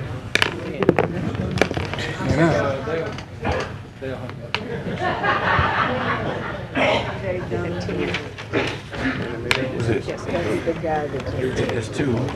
That gives him 9. That gives him 9. Open a can of worms. I get you, that's the 9 minutes. Give some extra Let's do 10 minutes. You got 10 minutes. Madam Clerk, this gentleman has 10 minutes. We got enough? We've got enough Okay. time given to him, so that's what we want to time. Thank you all. Thank you all. I'll try to be as brief as possible. I'll roll through this. I'm humbled to speak on behalf of the historic South Highlands Neighborhood Association, the Broadmoor Neighborhood Association, the Corby's Park Foundation, and Shreveport Green. Our associates are made up of people who attend neighborhood meetings, find the time to vote, find the time to volunteer thousands of hours and thousands of dollars to the betterment of these neighborhoods and parks. The master plan strongly encourages this process and community involvement in planning decisions. We are not anti-development in any way, but we are, as organizations, unanimous in our opposition to this proposed project for the following reasons. Once again, unanimous in opposition to this project. This is nothing more than exploitation of spot zoning in 1987 for the benefit of the Brookshire's Grocery Company. For giving them that favor in 1987, they have given us in return a property that has not been maintained to any standard and has been, for the most part, substandard for over 20 years. The anger and frustration of this neglect has been misguided at our associations by those that favor this exceptionally large, non-conforming warehouse use. This anger should be directed squarely at the Brookshire's Grocery Company. As a reference, the Guantanamo Bay prison replacement might be better looking by comparison. In the simplest terms, we can explain our opposition. The MPC professionals who get paid to do our planning submit a summary that describes this use as bad for many reasons. The MPC commissioners then hold and allow a very questionable process to expand this bad use by 47% over all historical norms in B2A zoning. The Corby's Park Foundation, with the support of these other organizations, is well underway in the efforts to revitalize this neighborhood in keeping with the master plan and the collective desires of our citizens. That plan is to renovate this 160-acre park at the core of our city. A substantial first phase is nearing completion. To acquire the Brookshire's property, which we tried to do over a period of 6 months, it was of the record with Mr. Thompson that we made those attempts and that we were trying to acquire it on behalf of the community for planning by the community, not for the profit of any of our organizations, nor myself. Secondly, to reinvest in the redevelopment of waterside community. To acquire the adjudicated properties from the city and parish and begin to maintain these properties in the right-of-ways in this neighborhood to create value and pride for those residents who are there and to provide new housing opportunities to those that would like to enjoy a much improved neighborhood and a wonderful park location.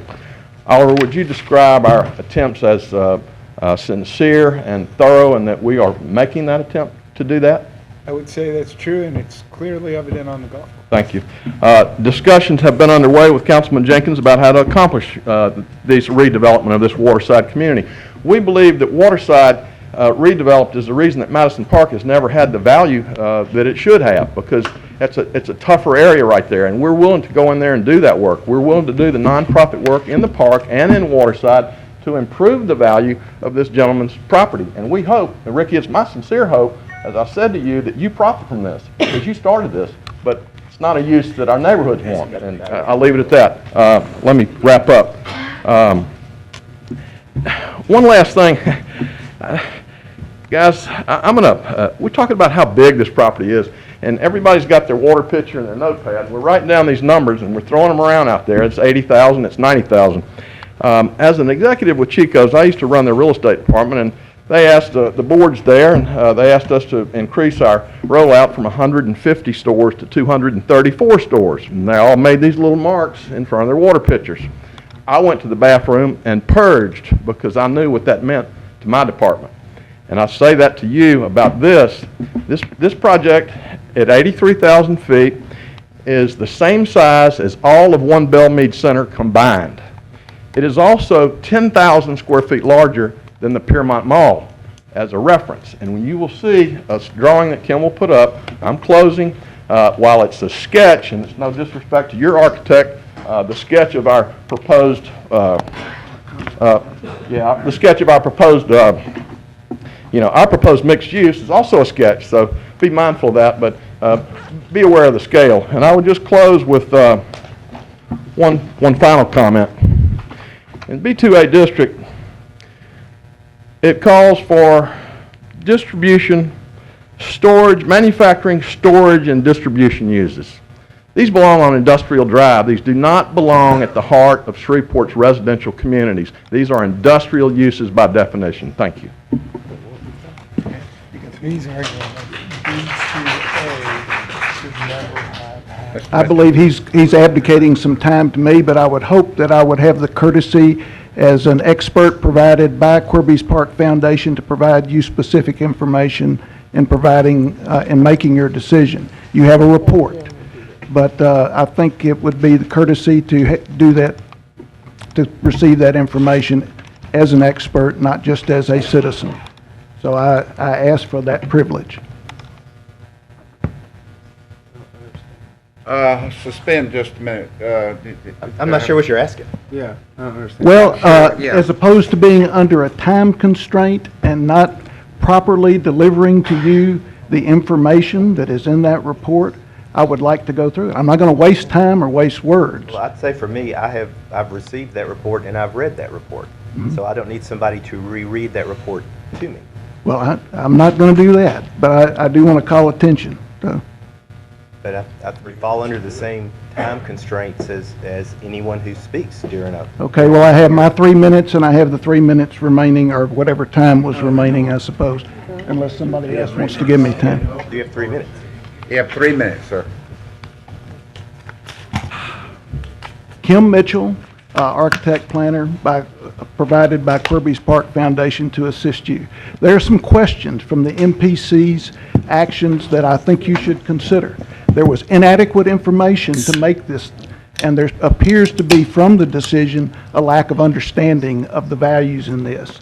The MPC, by their actions, diminished the neighborhood organizations and civic organizations that are proving themselves, as did MPC ignore the staff report, and they circumvented UDC guidelines, and they are not adhering to the guidance provided by our great expensive 2030 expectations master plan. It's interesting to think where we are today. We're here with underutilized property that is really, we need to go back and understand history, not just say something was done. There was a value proposition set up with the neighborhood when the B2 district was designed. It provided a business opportunity based on a residential population, and the purpose of that was to serve the daily retail needs of that population. That was the agreement with the people that live in that neighborhood. In 1987, we now know this was a bad decision to do a spot zone, a one-lot district of all things, that bifurcated an existing B2 district that was an agreement with the neighborhood. What does that do but signal disinvestment? And that's exactly what happened. So when we look at that market, it's important to understand the market. The market was not evaluated. We have within a half-mile radius, which will be extremely impacted, about $386 million of residential property value, and homeowners that are producing an income that generates a market. They are impacted. They were not considered in this decision. Let's look at what the footprint actually is and the security fence that comes out to the street. This is what was approved by the Planning Commission and goes against all principles of good planning and use considerations. But there is an alternative. The master plan, the UDC, consider mixed-use development for this. The citizens deserve that opportunity to have a mixed use. That's what was promised in their future, and this decision has taken away that commitment to a better future for that neighborhood. So we could have retail ground floor of 16,000 square feet. We could even put storage of 20,000 on the second floor, and residential above that would be able to take advantage of the views to the golf course. And the site development can be open and green. And you need to consider, this is what we got. It's a box. I don't care, 5,000 square feet is not much. Or we could have this. Would anybody like to loan me more time? No, Mr. Chairman, Mr. Chairman, that was afforded the gentleman who was under the impression he had 10 minutes. I don't think we need to suspend the rules. So I'm should give everybody that opportunity. Do you? Make it back to 12, and he can have my 3. No. That I'm was sorry, your time has expired. I have Mr. Mike Salter. You don't want to make an informed decision and get the data? You're out of order, sir. Please have a seat. Mr. Mike Salter.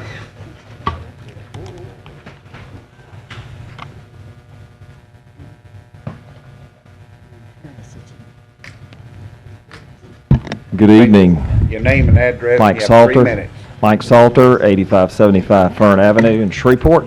Thank you all for the opportunity. Been in the real estate business for 40 years, Shreveport Bossier, and I can't comprehend how this is going to do anything except for have a positive impact on real estate values. Okay? I would not hesitate to buy a house anywhere near this area with or without this project. This is going to improve that neighborhood. Okay? Like I said, this is a neighborhood that will be improved if this project goes in, period. So it's my opinion. I feel like I'm an expert in the real estate business, and I have owned and bought property all along Fern Avenue, on Greenway Place, on Gilbert, okay? This is an improvement. I don't understand the objections for all the people here. So anyway, just my opinion. Okay. Any questions? No speaking out now. We've got to be respectful to everybody's time. If you can't adhere to the rules, you will be asked to leave. Next speaker is Mr. Chester Kelly.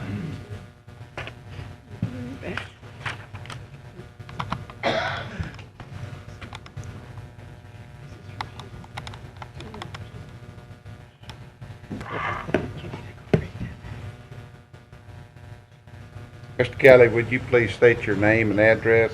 And you have 3 minutes, sir. I am Chester T. Catfish Kelly. I live at 401 Sandifer Drive. It is in the heart of Broadmoor. In fact, every time you go through the intersection of Ackerd and Sandifer, you go around my house. You can always tell it because of the very attractive junkyard Mexican art in my yard, which my wife is so very proud of. Having said that, I was going to begin the conversation by somewhat snidely commenting to Councilman Jenkins that we really appreciated him rejecting the chairman's offer to let this proposal go first. However, my attempt at humor took a tragic turn because Rob Broussard, who is the president of the Broadmoor Neighborhood Association, received a text and had to leave because of a critical emergency health situation with someone in his family. I've been a resident in that area for 25 years now. And what I want you to know is that Broadmoor is a fragile neighborhood. All you have to do is drive through Broadmoor and look at the number of rent properties and look at the general decay of the neighborhood in terms of the maintenance. You will realize that Broadmoor is fragile. When I was a youngster, which was a long time ago, Broadmoor was the place to be. It is the equivalent of even one step beyond Spring Lake today, the latest, the finest and fanciest. That's no longer the case, even though I'm proud to be there.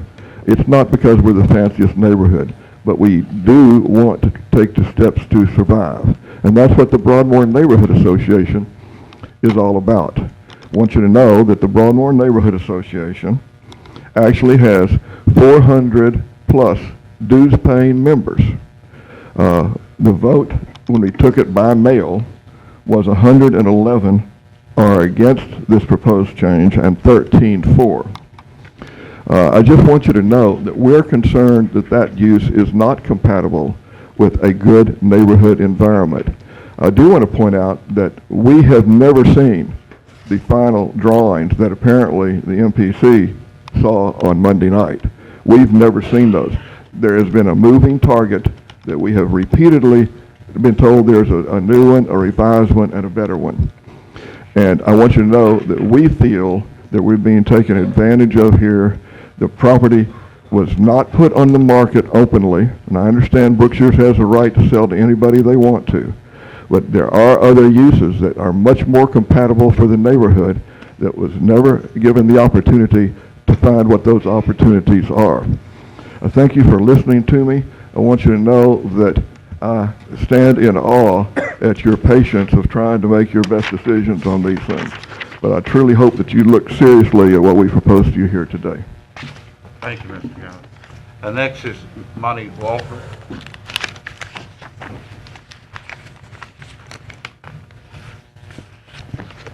Monty Walford, 960 McCormick, 71104. Mr. Chairman, council members, it feels different over here. I'm realizing how much I miss all this. I want y'all to know that. There's an opportunity, right? I really had some good comments to make about the MPC, but Mr. Bradford, did you have my notes? You kind of made some of them, but I think it's important to look at the city charter and what the MPC is charged with doing, and it's planning for the orderly growth and development of the city and the metropolitan area. And the city appoints 4 and sometimes 5 members. The mayor appoints them, you confirm them. Hopefully she takes your input.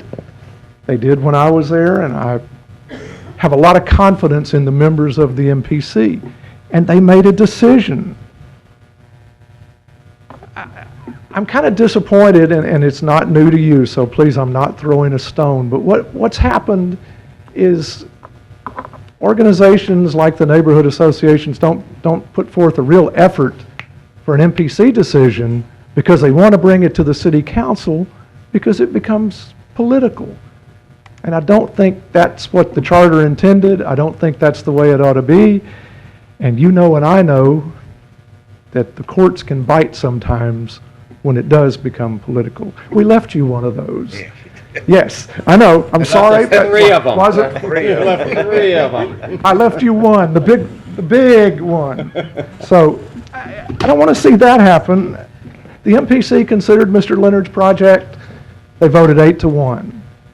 You've heard the staff, you've heard Mr. Sweeney. I think it's a good project. I live in South Highlands. I haven't had a neighbor or anybody I've talked to be opposed to it. I think the retail component is great. The 2 stories will help shield the sewer lift station that's behind it. So I can't find anything wrong with it. My wife and I like to walk to Maryland's. That wasn't my council district, but believe me, when Maryland's was being put in, I got tasked with handling your district before your time because Maryland wouldn't accept that I wasn't her councilman. So I had a lot of input there. I think something else going in there that we can walk to or ride our bikes to is great. I can't see a negative. I urge you to support and uphold the MPC decision. And I've had a great time today, but I don't plan on coming back for a while. Thank you very much. Steve, Chair recognizes Steve Miller. Mr. Miller, would you please come forward, state your name, address, and you have 3 minutes. Steve Miller, I live at 6138 Kathy Lane, Broadmoor. I've been there as a resident about 38 years. I'm a member of the Broadmoor Association. I pride that area. I've been an appraiser for about 30 years. I do a lot of houses in the Highland, South Highland area, Piermont, and so forth. I know Ricky well from the kind of projects he's worked on before. So I can tell you this, that insofar as hurting value of residential homes and so forth, I think it's going to enhance the area myself. I'm well aware of Waterside, and there's some houses have been redone in there, and they're trying to keep a lot of landlords on stuff. If you want to talk about lowering value, it's people not painting their houses, cutting their yards, or keeping the houses up to shape. That's the thing that brings value down. I remember years ago, Shreveport was called City on the Grove. When they see something happen in there and he's going to work on the architectural deal to blend it in right with retail sales, I think you're going to get that feeling again. I mean, we need to grow this city. I can tell you the houses I've looked at and appraised throughout the city, most of them by the time I get to the 3rd bedroom, what do they have? Stacks of chairs and furniture. For them to come to a place and put those things in there, they're going to free up a lot of storage area that they're using on these 3rd and 4th bedrooms. So I think it's going to enhance the people that live in those areas. And so far as dropping residential value, I see nothing that's going to affect that at all, because between Green Terrace Place and Gregg, it's kind of a commercial area anyway. Maryland's is there, the Exxon station, and you got some other stuff. So I think it'll blend in fine. I think it'll enhance it. I think some of the fears of that dropping property are maybe not understood well enough. But it stood there 17 years, nothing happening. Every time I drove by there, I felt get a can of paint and paint it. You know, it's not looking well at all. But activity in there, I think it's going to enhance the area. And I appreciate you taking some time to listen to me. I'll entertain any questions you might have.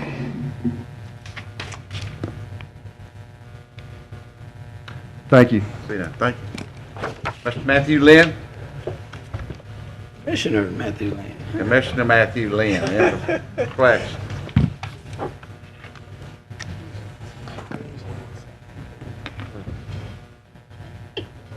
Good evening, Council. Matthew Lynn, 627 Rutherford, and a fact maybe not worth knowing is that between the years of 1966 and 1985, I lived at 3615 Parkway Drive, which is 15 houses down from the proposed development. I want to thank, Ricky Leonard for coming to the table. I want to thank even more so the neighborhoods that have come forward. Since October, we have been looking at this. And every time we look at it, it gets a little better. Now, everybody knows that in the art of negotiation, you start off with something that you know you're not going to get. And so 90,000 square feet was a monster. And we're down 10,000 square feet from that right now. But if we look at where the city, if we look at where the MPC started off, they started off at 34% and 47,000 square feet. And so the give has given, but it's only given 10,000 square feet. And instead of 34% footprint, we're now at 49% footprint. And that's not that much give by the neighborhoods. That's not that much give by the developer, but a lot from the neighborhoods. Yesterday, I was told that more stuff had changed, and I received an email yesterday that it's now better for the neighborhoods, more of what they want. But again, the neighborhoods haven't had a chance to consume this, to even take a logical look at where we are right now. In every single one of these meetings, I've heard that this is the only way that you can make a profit, that Brookshire's can make a profit, and that we can develop this neighborhood and we can make a profit with storage buildings. Not once have I heard that these storage facilities will revitalize a neighborhood. And that's what I feel is my job as an elected official, is to stabilize a neighborhood, revitalize a neighborhood, make sure that a neighborhood is a location that anybody in this room would want to live. Not everybody can afford to pick up their bags and have another house in another city. We need to care for the people that live in our community, and at least leaving this on the table like we did with the hearing previous to this, so that the neighborhoods can get some sort of catch up on where we were yesterday. And I mean, I haven't even consumed everything I received in the email yesterday, and I went and met with the MPC yesterday right after I got the email. I'm like, is this where we are? And so the playing field keeps changing. And what I'm going to ask y'all to do is, if you could just hold over with where we are, so that at least the neighborhood can get an idea of where we are today, because where we are today could be different than yesterday, because I know yesterday was different than the day before. I'm good. Thank you, Mr. Commissioner. Councilman. Charles Klepper.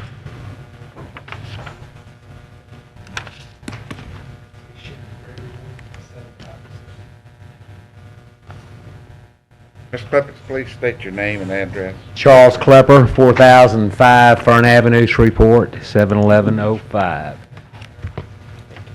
I've operated Madison Park Exxon since 1982. I've seen the Madison Park commercial area go from thriving, full of wine gardens on one end, Brookshire's on the other, TG&Y, Campbell's TV, El Chico's, Hobby Shop, Washateria, 7-Eleven, Circle K, Ronnie's Beauty Salon, to something now that is vacant. Behind me sits a large building that El Chico's once occupied and Brookshire's once occupied. Now, we need this property to be developed. And what Ricky Leonard has planned, and what he just talked to everyone in the neighborhood, and all the business owners in the neighborhood, is, to me, the best use, for the fact it has mixed retail, it has excellent landscaping, and it brings traffic into the area. Now, there's a lot of naysayers. Nobody's going to agree on everything, but it's been worked out. It's an attractive building. It's something new for Shreveport. When you mix this kind of development, multi-use, this stuff's been done in Austin. It's been done in Charlotte. Ricky's had studies on this and everything, right in the middle of neighborhoods. It can't go wrong. You know, it's an economic generator. MPC today spoke. Mr. Sweeney spoke. And, you know, he said that it appeared to be an excellent project now. Okay? And MPC voted 8-1 back in December to approve this. So, as a council, I ask you and urge you to uphold the MPC and approve this project.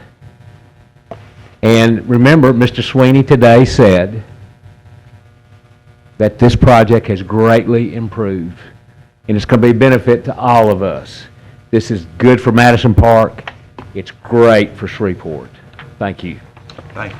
Any questions? Pat McGahey? Let me ask a question, Mr. Chairman. Yes, sir. I was wondering, on your petition, Yes, sir. what percentage would you estimate to be a part of that immediate neighborhood?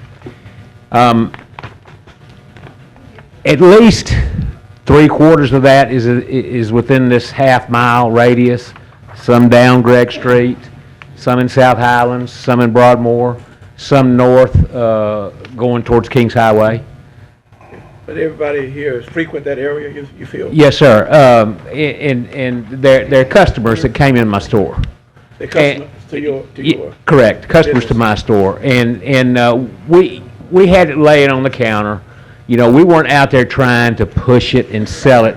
We wanted the customers to make the comments. What is this? What is this about? Oh, this is the storage unit or the new development or whatever. Then we talked to them. We weren't trying to be pushy or anything like that. Okay, I just want to establish that... Yes, sir. That there is a percentage, a third of them, that does not live in the immediate area. Well, all these, no, and all those, when you say the immediate area, I'm talking about Broadmoor, Melson Park, South Highlands. all those people, South Highlands, Broadmoor, north of me to Kings Highway, all those people live in that area. Oh, yes, sir. Okay, Yes, that's sir. all I was ascertaining. Thank you. Thank you. Okay.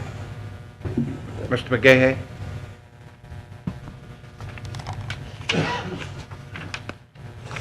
Chairman, Mr. Vice Chairman, good afternoon.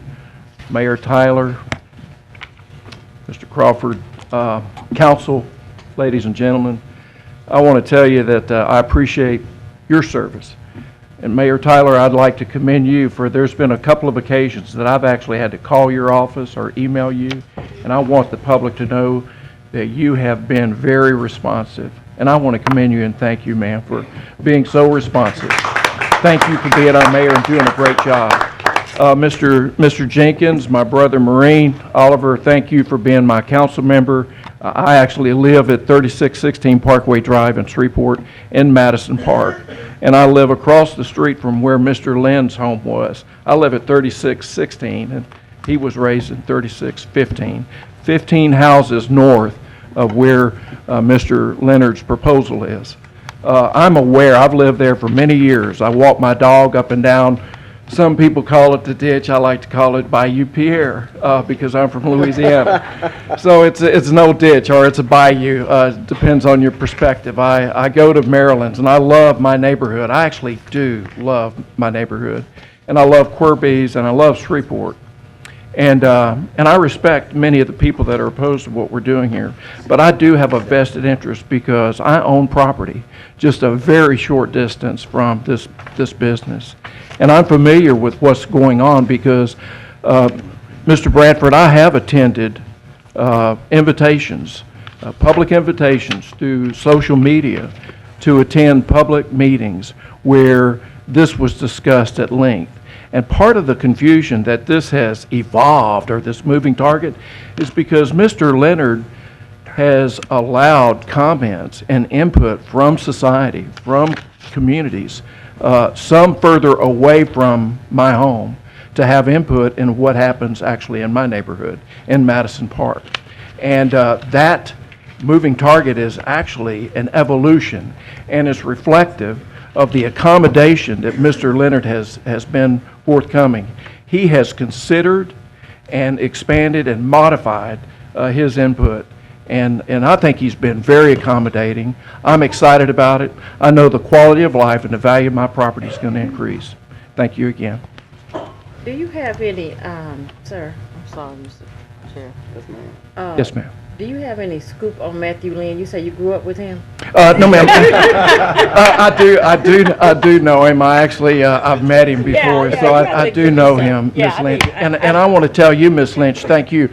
I also have property out in your district. Okay. And there's been an occasion when I've reached out to you, ma'am, and you've been very responsive and very accommodating. Thank you. Thank you. Y'all give me a hand. Y'all give me a hand. I'm joking.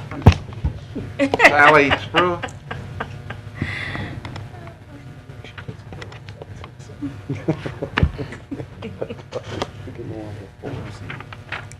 Thank you, council, for hearing me twice in one day. Does this work? No big deal. This is just a map. I just want y'all to know that I live 7/10 of a mile from this location. I live right on Bayou Pierre. I back up to it, so I do walk to these places on a regular basis. It is really my neighborhood, and as some of you councilmen know, I have really tried hard to improve my neighborhood. I will say this is the first time that I've ever seen a community come together like it has on this project. And what I'm talking about is James West. Now, James West, you may or may not know, has revitalized or been working on revitalizing Corby's Park. This man grew up here, grew up using that park, came back in his early 60s, came back by choice, saw that the park was being neglected and decided not to complain about it, but to do something about it. So he started the Corby's Park Foundation. And from that, he has branched out, and he is trying to develop a plan that includes this exact retail area that Mr. Leonard would like to buy. Now, to the best of my knowledge, he doesn't own it yet. Let's all remember that, okay? So James West was trying to come up with a plan for the neighborhood that enveloped all of it, the park, a greenway space, going over to Betty Virginia Park. I mean, he has a master plan of his own for this area that is tremendous. I haven't seen that ever before. I applaud Mr. West for doing what he's doing. Now, Mr. Leonard is not a bad guy. He's got some real fancy cowboy boots on. I don't think he rode in on a horse. I think he probably came in a private jet from Austin where he lives, and he shared that with us. So when he leaves here, he doesn't stay here. He goes home to Austin and takes his state income tax that he doesn't have to pay with him. So my point is, we've got a local guy here, James West, who has come back, and he is fighting tooth and nail to do something positive for our neighborhood. And I, for one, living 7/10 of a mile from this location, want to see him succeed. I, for one, am for the first time in 20 years living in my house, am saying, wait a minute, I forgot about Corby's Park. I'm 58 years old, and guess what? I'm going to be an empty nester in 12 months, and I might can pick up my tennis racket again. Imagine that. I don't belong to any club. That could be my new club. So I see a man here who is trying to revitalize the whole area, the neighborhood for everyone to enjoy in the city of Shreveport. Y'all have spent $1.5 million at least on Corby's Park. This man has come in and putting his own money in. His own money. Imagine that. Who does that? I don't know anybody who's done that. But I will tell you that he has revitalized a community spirit in me that I don't think should be squandered. So if you're not sure what to do today, listen to Matthew Lynn. Do not make the wrong decision. Because again, Mr. Leonard is not a bad guy. He's just the wrong guy. James West, and giving us a chance to revitalize this whole area, that's the right guy. So please, thank you very much. Mr. Rob Broussard.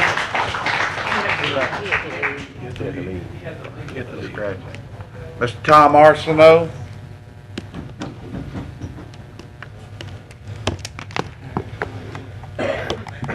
Thank you, Mr. Chairman. Tom Arsenault, 333 Texas Street, Suite 700, Shreveport, Louisiana, 71101. I represent Mr. Leonard. I want to bring up just a few points. In answer to your questions, Mr. Bradford, Mr. Leonard met with representatives of the Baltimore Neighborhood Association on numerous occasions. He met with the South Highlands Neighborhood Association on a number of occasions. He was very active on the websites, receiving social media, and he took all of that into account. Other than Sonic, you know the history of that case. I've never represented a person with a project that paid more attention to what the opponents were saying and made more changes and more accommodations than Mr. Leonard. And no matter what he does, the people that are here opposing this project will be here today. They'll be here on February the 14th. They'll be here on February the 28th. No matter what happens, no matter what he has done, they are opposed to the project. So the thought that, oh, if we postpone this, they might change their mind, that's baloney. Plain and simple. It's baloney. This project is not in Broadmoor. It is not in South Highlands. It sits between them in a commercial strip. That's what it is.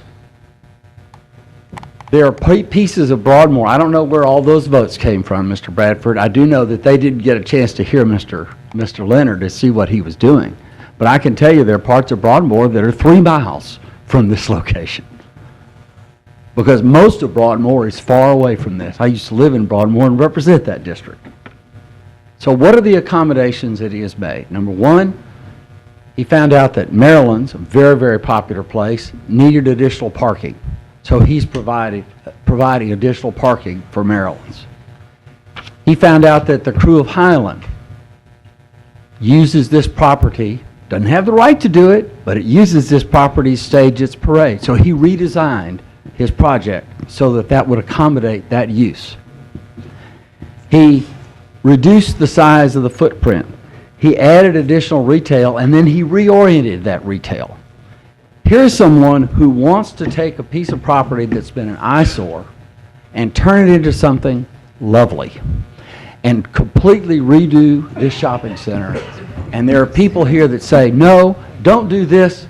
Do something that's pie in the sky later that nobody has the money right now to do. Please approve it. Thank you, sir. Okay. Mr. Kraft, Kenneth Kraft? Or is it Kraft? Kraft, Mr. Chairman. Kraft, Kenneth. you have 3 minutes. 157 Please state your Archer. name and address. Thank you, everybody. And I heard Kim talk about experts, and experts said Hillary would win, and experts said in 1990 there would be no paper phone books in 2000, and there would be no brick bookstores, and Barnes & Noble was still there today when I went. Experts are frequently wrong. Experts in 87 said that Thrifty Liquor, which gave birth to Broadmoor Neighborhood as an organization, it was founded in October 1987, fighting the Thrifty Liquor that's at the corner of Stratford and Uri. Broadmoor was going to go down, property values were going to fall through the floor. 30 years later, it hadn't happened. It is a lot of rent property.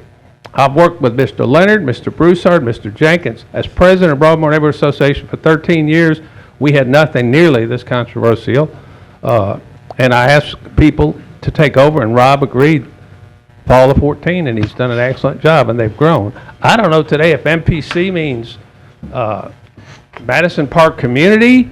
I have a lot of, I wasn't very favorable with those 3 letters at the Little Free Library. It might be Maryland's paying customers. It might be media pushing controversy. But I want it to mean making progress constructively. That's what I want it to mean. They did vote December 7th. I was unable to attend. 2 weeks ago, I was driving back from Baton Rouge. I'd ask you to vote up or down. I think Ricky has been very receptive to me, calling back, Oliver, Rob, they all have. It wouldn't affect my property values at all. I agree with Mr. Salter. I've talked to 3 realtors, all of whom say, if anything, at the margin, it would help because it's an eyesore now. Immediate people like Charles Klepper, Robert Balcom at Maryland support it. Yes, on December 13th, Ricky got me to change. I was against it. I'm one of those people willing to change. And that night, I went to the podium at the B&A meeting, the only one, for the record, who said I support it now, and he's improved it since then. I think y'all need to not punt for 3 weeks. If you do, maybe we'll feel the love on Valentine, and the vote might be a little different. I don't think so. I hope you do vote today. In summary, the property taxes currently are 1/8 of what they are projected to be, city and parish together. The sales taxes go up a little, but not all that much, because if somebody goes to a new retail store at Ricky's development, he or she is not spending his or her money at the place where they would go without the new retail. So sales taxes go up a little, but only at the margin. But it's really a quality project. It's outside the Bean area, as Tom Arsenault said. It's in that little triangle. The western, southwesterly boundary is the ditch that borders Corby's. So legally, if y'all upheld this variance and the appellant took it to district court and won, you'd be paying delayed damages. It would cost the city a fortune. Thank you for your time. Thank you. Mr. Robert Balcom?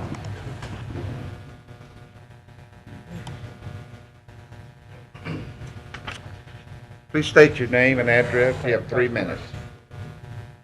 Yes, my name is Robert Balcom. I'm at 4041 Fern Avenue, Shreveport, Louisiana, 71105. And I've heard a lot of pro and con today. I'd like to address y'all for just a minute. I am the restaurant that is directly next door to this project, and I'm behind it 100%. The old Brookshire's is just sitting there. I've been in Maryland's Place 6 years. When I bought it 7 years ago, next door was an old eyesore.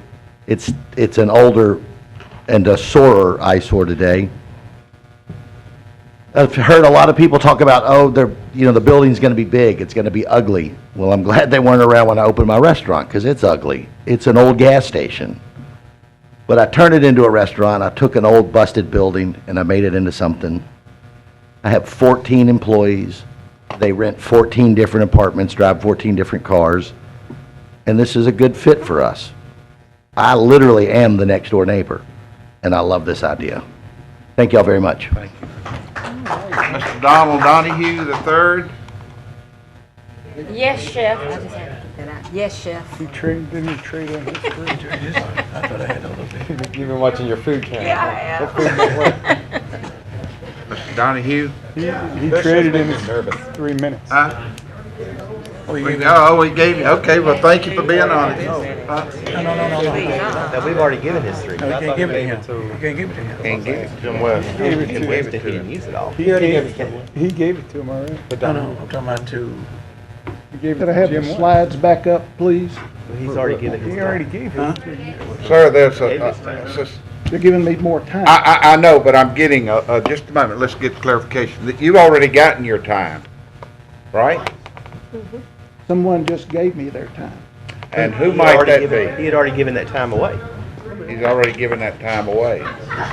Signed up He again. went and signed up again. That's what. It just said he signed up Yeah, again. no, I'm just saying, we got that one signed in. Yeah. Somebody new. No, he had already signed up, and he just said he signed up again. Donald Donahue, it was just what. Mr. Willie Donald King? Donahue and Annie Mills were the Willie ones King? who gave up time earlier. Willie King? Guess he had to leave. And Ms. Janie Liscum? Please come forward, give us your name, address, and you have 3 minutes, please.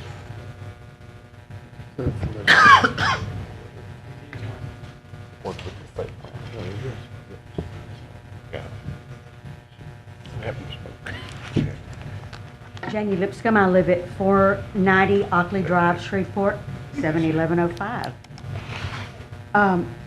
Thank you for hearing this. I think I've emailed most of y'all. I really do oppose this, and one of the issues is Mr. Leonard has only given us artist renderings. The artist renderings continue to change. I noticed that the lady who had the property on Hollywood had to have plats and architectural drawings and all that, so we still have no idea what it will actually look like.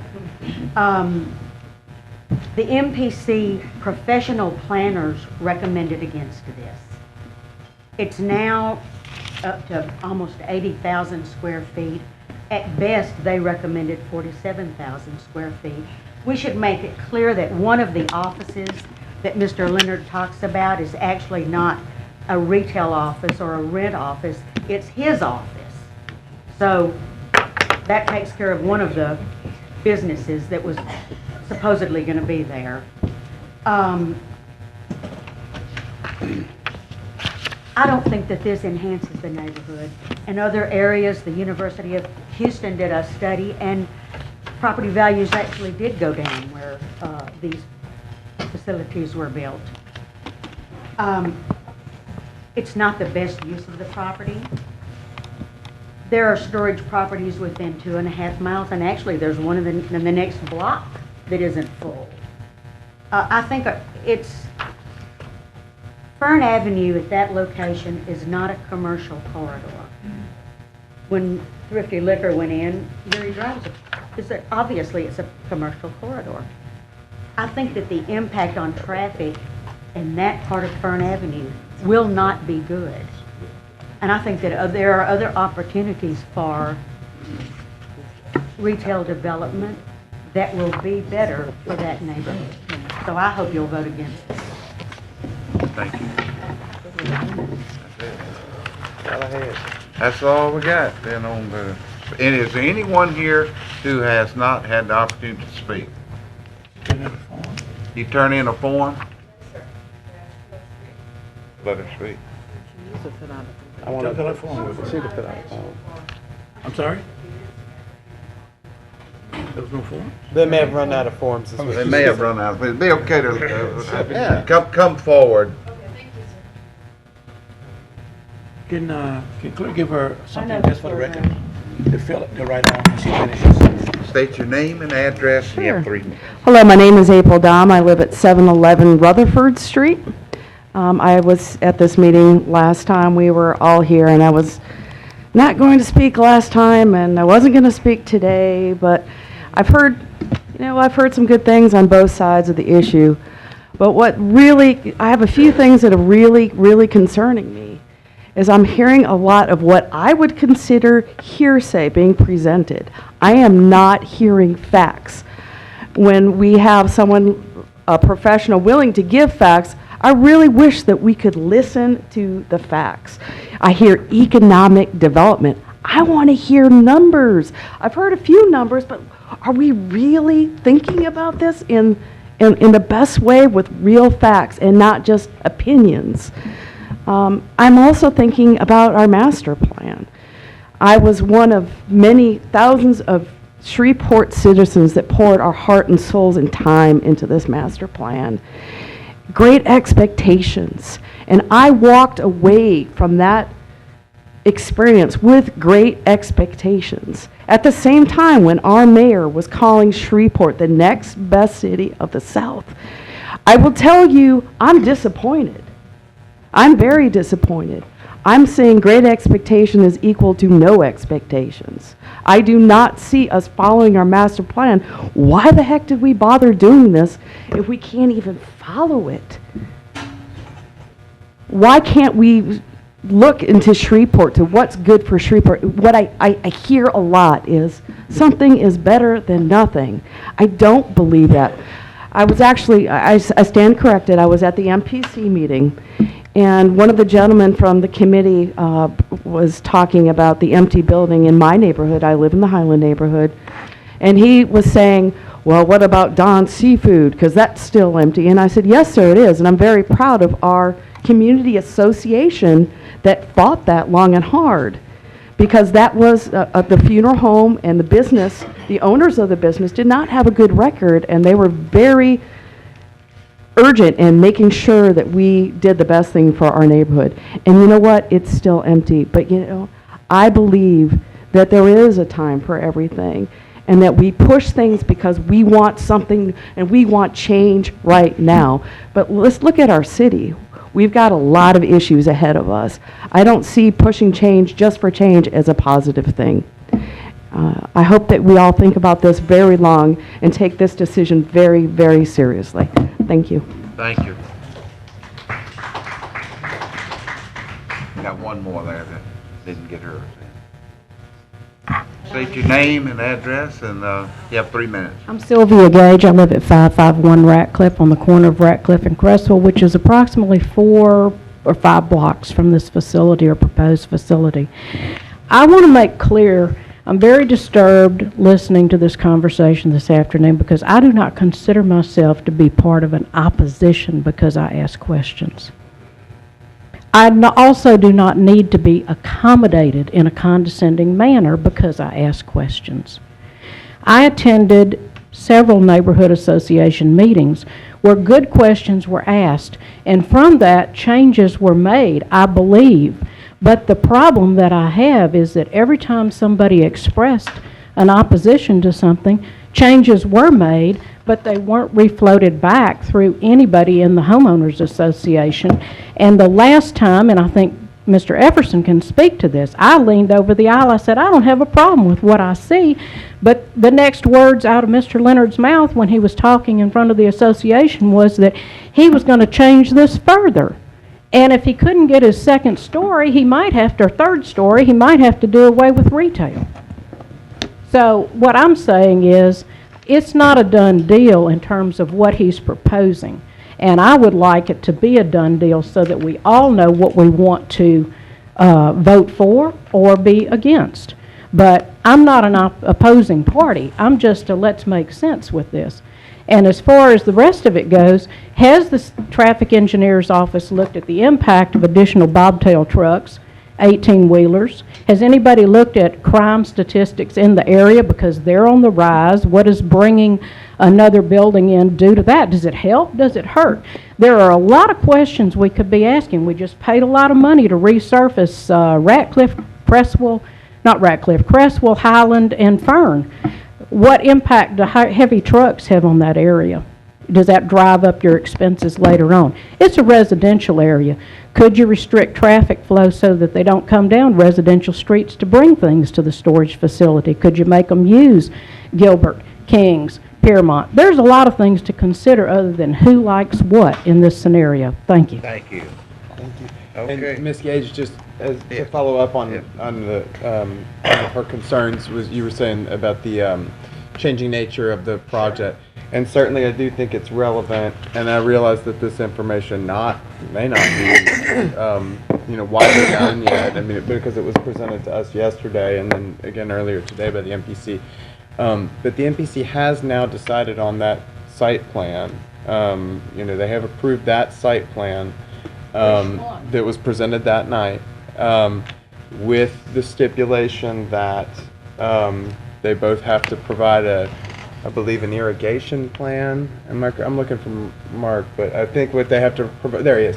I think they have to provide an irrigation plan and a use approval for the retail and restaurant uses there. That's what I understand to be the site plan approval. Is that correct? Yes, sir. Yes, sir. Make sure that everybody. And it's contingent on y'all making the approval of the use approval. And just while you're here, for my understanding, because I've heard people say a moving target a lot, how many different site plans were submitted? And Ricky he may correct me on this. He submitted a site plan back toward the end of the year, around the first of the year. We gave him some feedback. We have a process by which we take it to the city departments and let them give us input and analysis, as well as the MPC planners, and we feed that back to the applicant, in this case Mr. Leonard. He then went back and made some more changes. We went through probably at least maybe 3 iterations between the end of the year to where we got to on the 23rd of January. Okay. Thank you. Mark, while you're up there, and this appeal is about the use. It's not about the site plan. That is correct. How it looks or any of that. That's correct. But would you just clarify the site plan approval process, and because I don't believe there has to necessarily be public input. Certainly, Mr. Right. Leonard has included the public on it to some extent, but it's not something that is appealable, I don't believe, to us or that we approve. This is true. Under the site plan review requirements, that is done administratively, and it is the applicant, in this case Mr. Leonard, if his site plan was not approved by me, then he can appeal that to the MPC board for final consideration. But the whole site plan review and approval process is not a public hearing process. This information is also provided for public information in terms of our website. If you go to our website, you'll know what projects have been approved and the design and layout of those projects. But that is all an internal process. The only thing that, in this situation, that makes this a little different is that because, as you said, this is about the use approval of going above the 20,000 square feet and adding on, allowing him to do the retail and restaurant uses as well. Since that's really what you're looking at tonight, how you decide that tonight will determine whether or not his site plan has to be revised to reflect those changes. And that's how the process works. Him sharing it with the neighborhood association is something that anytime you have a controversial project, I always encourage developers to work with the neighborhood associations to reach out and to go through a process of informing them. I don't have any way to force them to do that by law, but that is something that I encourage developers to do in order to end up with a better project.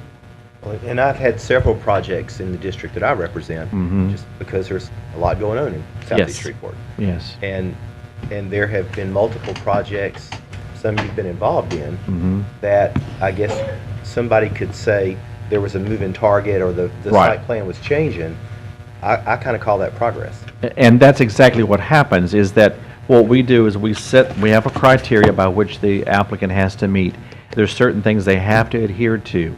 If they're willing to work with us, that's how they get their project approved. Otherwise, the project's not approved. If Robert Westerman has an issue with access, with access to the property or curb cuts, then that's an issue that I uphold through the process, because it's a united team effort on the part of all city departments along with the MPC to make certain that project meets the criteria that the city has established. Thank you, Mr. Sweeney. Councilwoman Lee. Well, my first question, I think, is for Mr. West, I think is his name? Mr. West? Don't go too far, Mr. Sweeney. Yes, sir. Yes, sir. I have a question, if you don't mind. Now, the latest site plan revisions or what have you, were you all aware of what the process was? That's part of the problem. We've spent hundreds of hours and thousands of dollars defending ourselves for what was submitted to the MPC originally. Mr. Bradford, I think in my conversation with you, and I incidentally thank all of you for your time, for hearing our side of the story, each one of you individually. I know it's been a tough process, but Mr. Bradford, you made the comment that we are not going to be voting on what this moving target is at this meeting tonight. We're going to vote on the appeal to the MPC, which was something that was done several months ago, and the target has moved. And the ordinance is causing that problem, and so I think the ordinance has problems that should be looked at by the city, because it's forcing us to go through an extraordinary process and spend a lot of money that could otherwise be spent in our parks and in our communities to tutoring our children on this process. And it's just it's a flawed process. It needs to change. Okay. Did I make sense? Yeah, I was just wondering if you all were aware that the kind of the buck on the site plan stopped with the MPC director. No, we're not. Are we aware of the current plan? No, ma'am, not at all. It's, you know, when you look at the UDC and you look at the language offered by Mr. Arsenault for future climate storage uses, it is radically more demanding in design than what we're being faced with today. So this gentleman wants for the future of climate storage something much different than what he wants for his current client, and that needs to be noted, because those amendments were before this council tonight and they have been delayed. And while that process, Tommy, meets the site process with me, that it reeks of timing. I mean, you got to understand that we are not happy with this process. Okay, all right, thank you. That's what I wanted to just clarify that one point. Now, Mr. Leonard, I just have a quick question. And I'm sorry I wasn't able to get with you. I had so much stuff going on in my district. I just couldn't fit you in. But you're from Austin? I'm from Shreveport. I've been here all my life. I have a house in Austin, I do, yes. But I live here. I have an office here. Oh, okay. And I haven't been to Austin in about 4 months. Oh, yes. okay. I grew up here. I've been here all my life. Okay. Well, but I do own my home in Austin, yes. Oh, okay. Okay, well, they say I live in Baton Rouge, so I understand.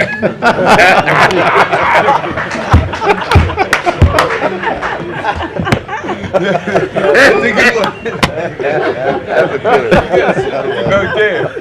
But I have lived in Austin, actually, several years, so I wish I did have a place down there. Okay, thank you. Okay. That's what I wanted to clarify. That's good.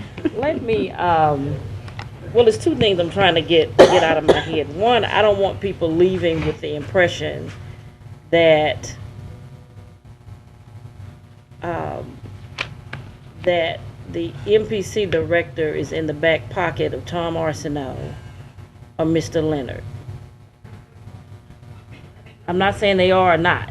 I'm just saying I don't want you to really leave with that impression. Okay? It sounds, just from listening to all of what he's had to say, what you all have had to say, it appears that everybody has really been over backwards. The community has been over backwards.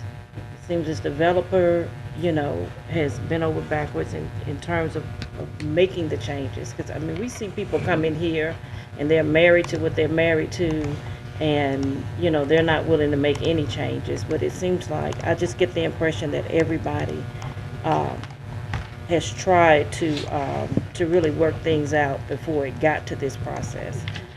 And I know I may have missed some speakers, but on one in particular that made comments about the neighborhood not really putting forth an effort because they wanted to come to the city council to make it political, I definitely don't agree with that statement, okay?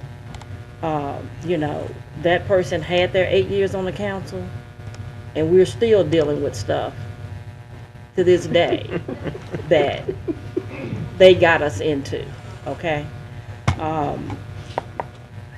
It's not political just because it comes before the city council. That's the process. You have 7 people up here, which the mayor represents the entire city, but you have 7 people up here that represents every single facet of this city, every person in this city. And so this is the rightful place for your grievances to be addressed. It's not political. That's what representation is. That's what taxation with representation is. You all don't vote on an MPC director. That's an appointed position. You vote for a mayor and you vote for a city council. You don't vote for MPC board members. And I know, you know, we have to rely on, you know, bureaucrats and people in these positions, but at the end of the day, they're not elected to represent your interests. You know, that's our job, and I don't know how this is going to go today. I haven't particularly heard from the councilman of the district yet, which I look forward to hearing where he's at on it. The other thing I had a question about, because on one hand, I think maybe, Tom, you may have made this comment, that people in the neighborhood were going to be against it no matter what. But then I also heard you say that some people had not heard his presentation that were maybe on some of these, on this petition, you know, that they may have signed it without having had the benefit of hearing his presentation. So I'm not real clear on if there's still an opportunity, and I've been kind of hearing some, we don't want a delay, we want, you know, a delay may be better. Some people seem to be saying if we knew exactly what is going to be there, we may be okay with it. So I'm not really sure if there's still some give and take. I'm not real clear on that, y'all. But I'm just going to take everything into consideration. Thank you. Okay, Councilman Bradford. Thank you, Mr. Chairman. I preempted the public commentary by saying that I believe in the MPC. They are our planning arm. Since I've been on the council, I've been very proud and satisfied with their work. Occasionally, they appealed here, and we consider in totality the issues that that the appealers feel was not given proper attention. And I go by the process. The process, that's what it's about. And the process evolved to where the executive director felt comfortable in making some executive decisions that put us right here and accepting the expanded use of this property. I said that unless there's a violation in the process, then I accept the process. And I accept the process. What I'm not clear on is the negativity, and I heard from the community residents, but I'm not clear, Mr. West, and I would ask you to come up for a second. I'm not clear on the negative impact this project would have on the Corbis Foundation. Can you briefly tell me the direct negative impact this would have on the Corbis Foundation? I'm not certain. Again, I tried to acquire the property on behalf of the community. It was my idea that gave you all One Belmead Center. I give the credit to Alvin Childs and Rand Thalbaum for putting the financials piece behind that, but that was my idea. That was something I put together, and I was willing to make that same commitment to Brookshire's. It's hard for me to say. You know, we believe it's a bad use. We believe that a self-storage, as well as it's designed by these folks, it is a nice climate-controlled self-storage facility. We get that, but in this scale, it's considered to be an industrial use under any imagination. And I guess the biggest problem with the Mark and his discussion about that is that we still have an 80,000-foot property here, and 75,000 feet of it remain an industrial use. The changes have only been 5,000 feet of retail. We consider that nominal change. Okay. Now you showed me some. Actually showed me your brochure of the project that you engaged in. That I guess you're doing in conjunction with SPAR, the city. Correct. And that's the golf course and its surrounding areas. So your opposition to this project is that you just don't feel like it fits into that geographic. I think we're at a time where we've gained a tremendous amount of community interest in this site, and it's part of the process that Ricky originated. But it's also a process that the Corbis Park originated, and we think that the master plan of connecting, I understand we hear rumors that there's new pedestrian and bicycle and sidewalk stuff coming. We haven't seen that yet, but we certainly think that something other than a tremendous industrial use is appropriate for the master plan that the citizens have put together, and that's a key piece of it. And it's not so much that it negatively affects the park itself, it negatively affects the entire inner core of the city. Okay. And that's what I was getting at, and I wanted to know what ill effects that you felt that it would impede your mission as the foundation of Corbis. And if this is approved, is there opportunities for you to continue to work positively in moving the Corbis project? You have our commitment, Mr. Bradford, that I think Ricky heard it from some people that have been donors of our foundation, that we will endeavor to try to improve this park. We will continue that process. Okay. And more importantly, it's been asked if we had a substitute developer ready. Michael asked me this question the other day. And while I think there's many developers that that are more interested in this now, particularly with the investments in the park and in the community waterside, I think there will be more interest. But do we have that person ready today? We do not. But we do have people that are ready to make an investment in the community waterside. And I think that's one of the most important things in this neighborhood. I think it's key, and I think those people deserve that. There's about 17 adjudicated properties in there. We want to make a deal with the city of Shreveport to have those properties donated to us, perhaps take over the maintenance of them immediately, and to begin to clean up that neighborhood, which I think will add value to this gentleman's investment in Madison Park. So we will continue that process. We're opposed to the use, and the chips will fall where they are. We will not stop. We will continue our mission for the city of Shreveport.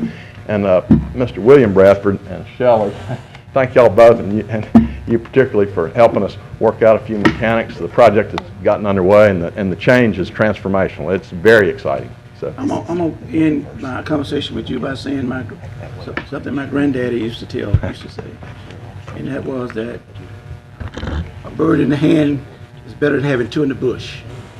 And if there's no immediate use, and that building could sit there for another years, it's going to continue to become an undesirable structure that going to need some attention.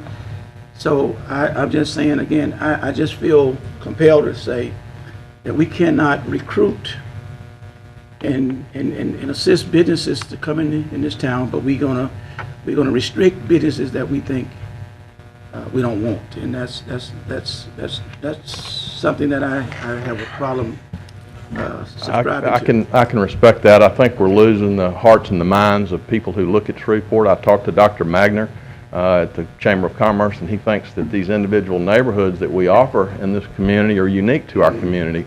And he also made the comment that if we start tampering with the sort of land use and the nature of these neighborhoods, that we may be losing one of the true values that Shreveport offers. And so I think it's a tough spot that we're all in.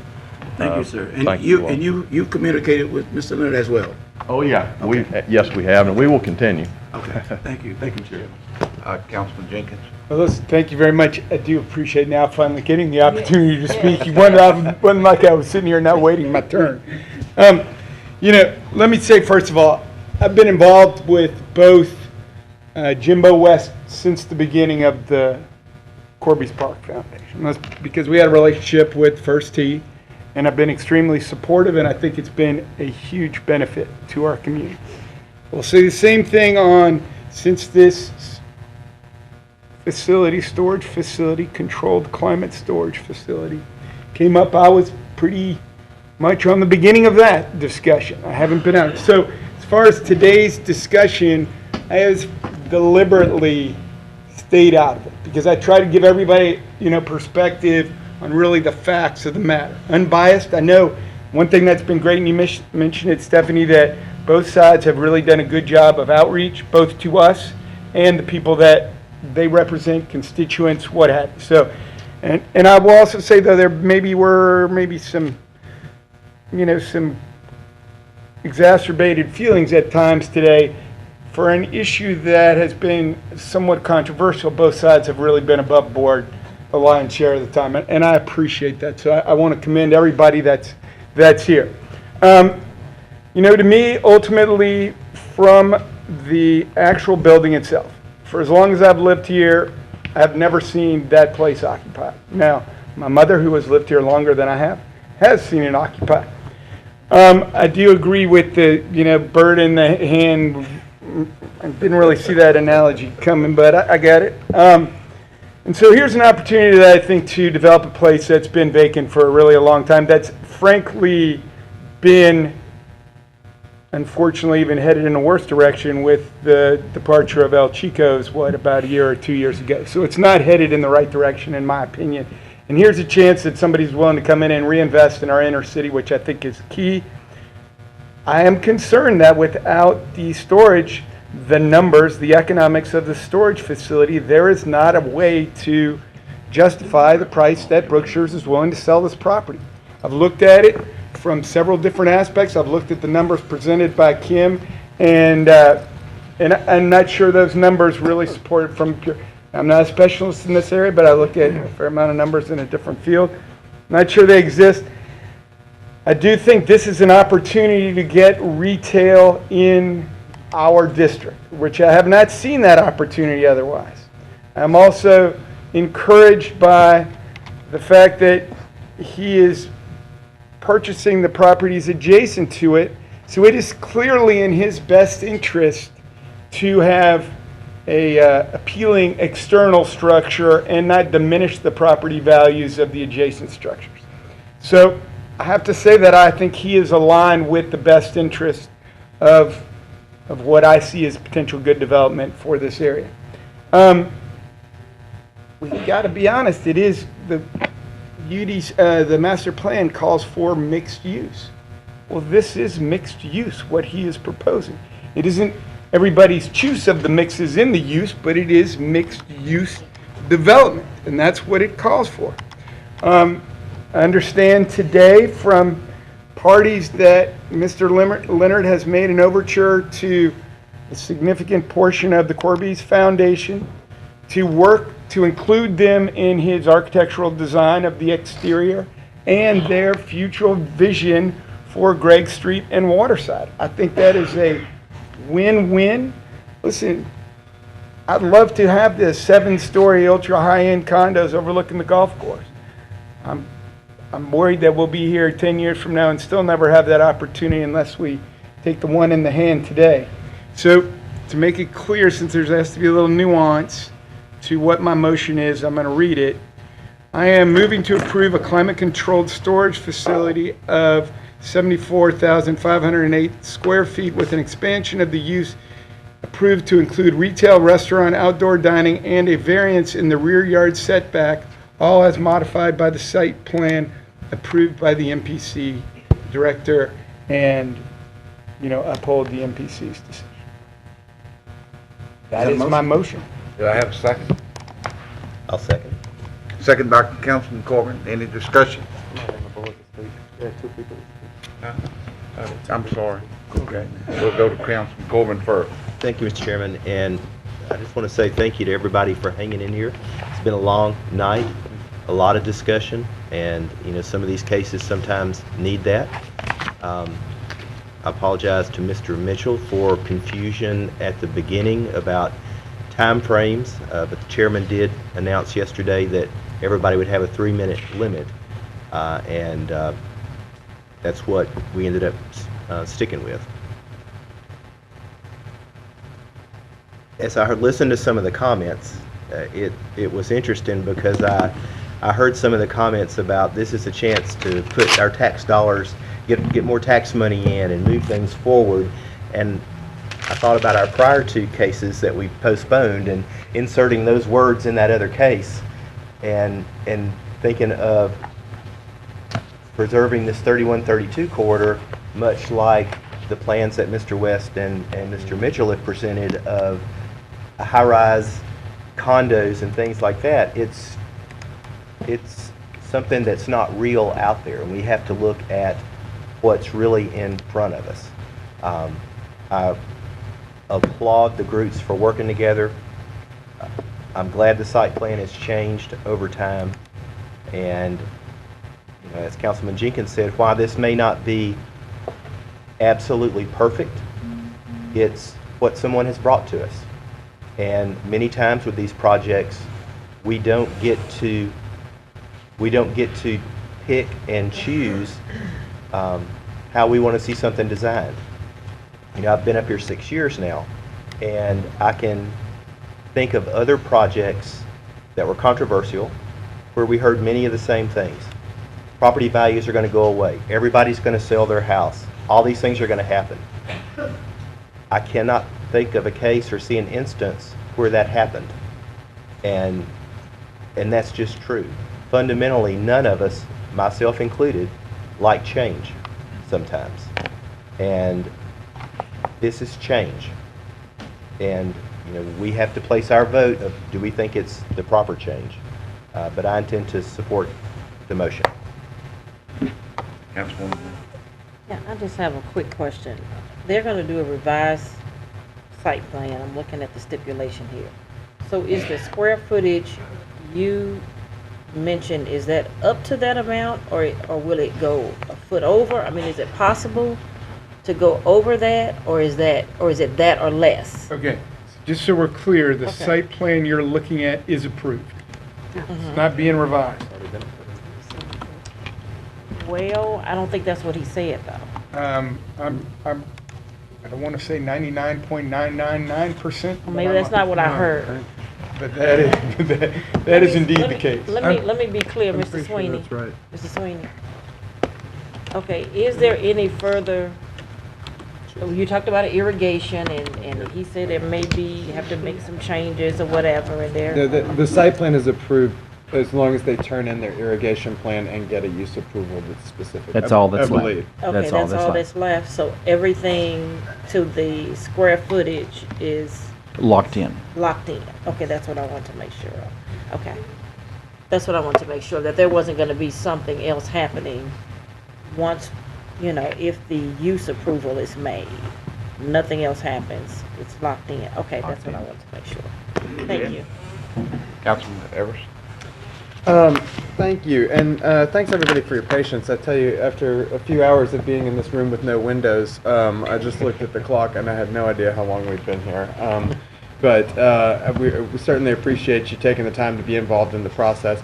I'll say just up front, just point blank, this is a really difficult one for me because a lot of people who are the most vocal feel one way. They're, you know, a lot of the people who I know very well and who I can, you know, hear from a lot are in opposition to this.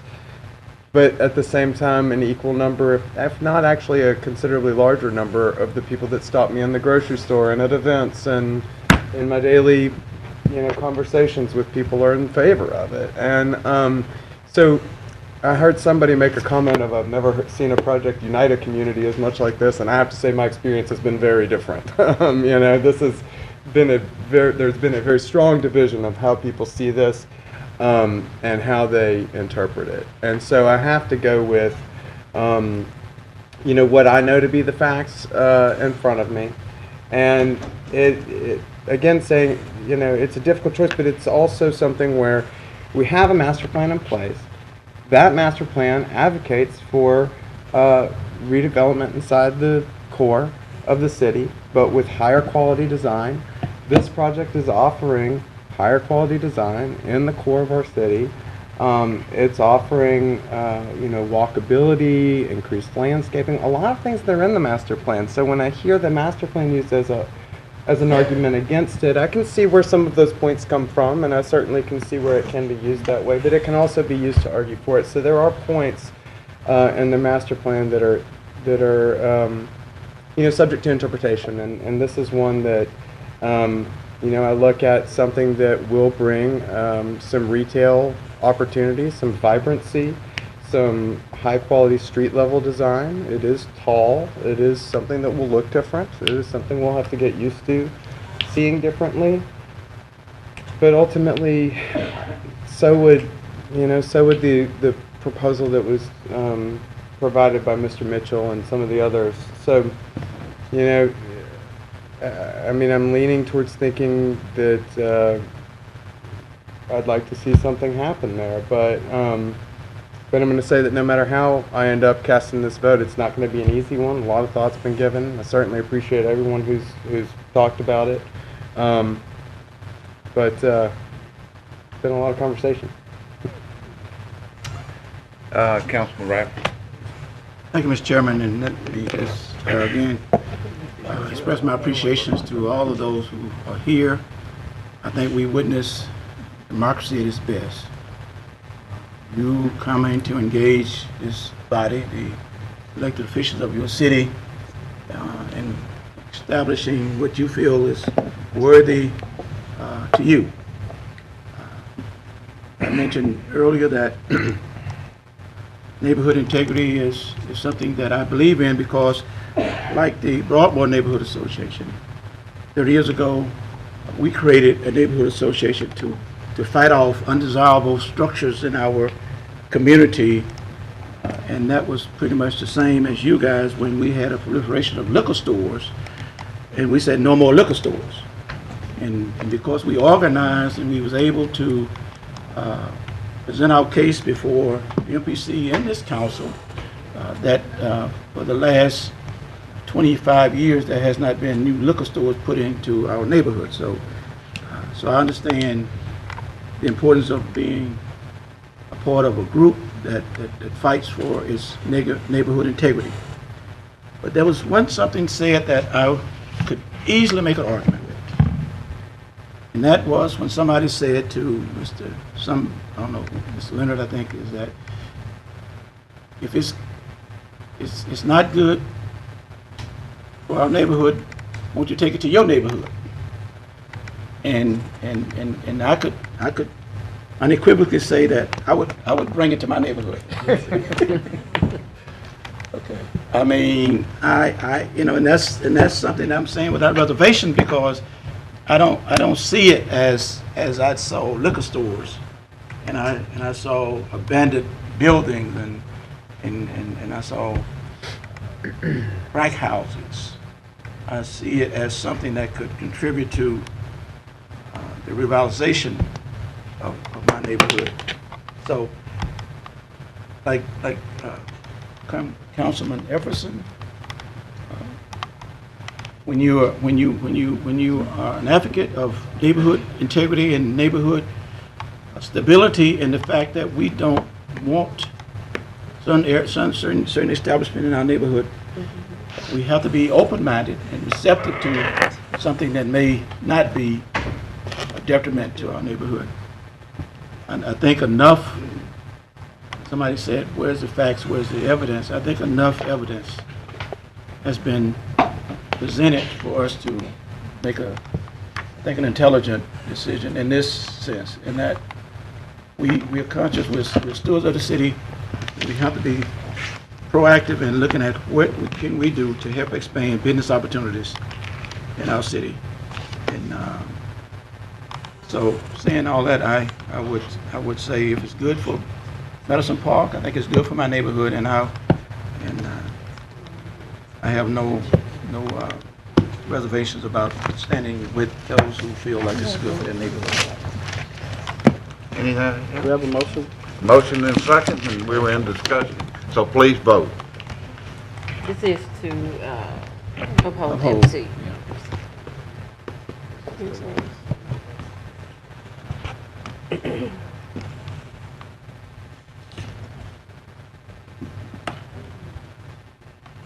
Five, 4, 5 to 2 against. Motion carried. We'll move on now to reports from officers, boards, and committees. Any reports? Ms. Thompson, is there a clerk's report? Mr. Chairman, the office has received the appointment of 2 assistant city attorneys, Ms. Farr and Mr. Adams, as I reported yesterday. And we also received a letter of appeal in case number CA-2-17. Okay. Yes, we have set a date for that. February the 14th, 2017. Mr. Chair. I read it also. This question is directed to the city attorney. Yesterday, we had the opportunity to engage Ms. Farr. It's been a practice, if needed, if the need to expedite this appointment is warranted, we could either suspend the rules and go ahead and do it. What do you do? I would love to have Ms. Farr confirm today if that's the pleasure of the council. That would be very helpful to our office. Mr. Adams is currently moving from down south Louisiana, so you all have not had an opportunity to speak with him yet. Mr. Chairman, I move that we suspend the rules and move forward to confirm Ms. Ford. Motion by Bradford, second by Councilman Everson. Any discussion? Mr. Chairman, I'm sorry. In all due respect, I got to get the mayor input on this. I don't want to.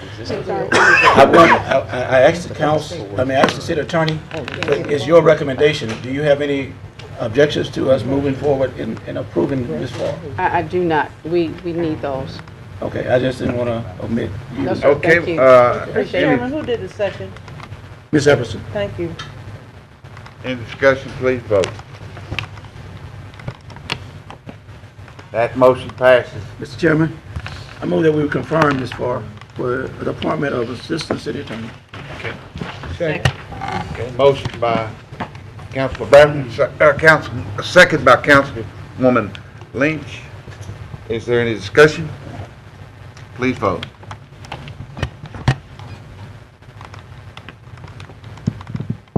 And that motion carries 7-0. Thank you. Any additional communications from the mayor? Thank you. Council members? Now, I want to be clear, the groundbreaking for the fun wellness in the morning? It's in the morning at 10 o'clock. Okay. Ground growing. Well, Ground we're not calling it groundbreaking. Ground growing, something like that. Ground growing. I'm looking forward to social Come to the media. public comment section, I believe, Maury.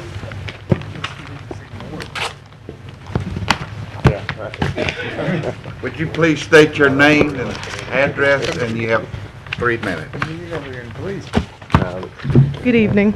Good My name is Omari Hosang, 500 Clyde Parkway, Suite 200.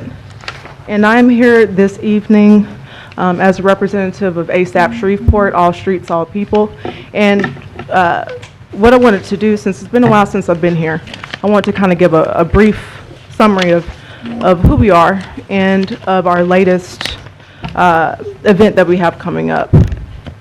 So ASAP Shreveport is a campaign that was created in response to the uptick in violent crime that took place this summer.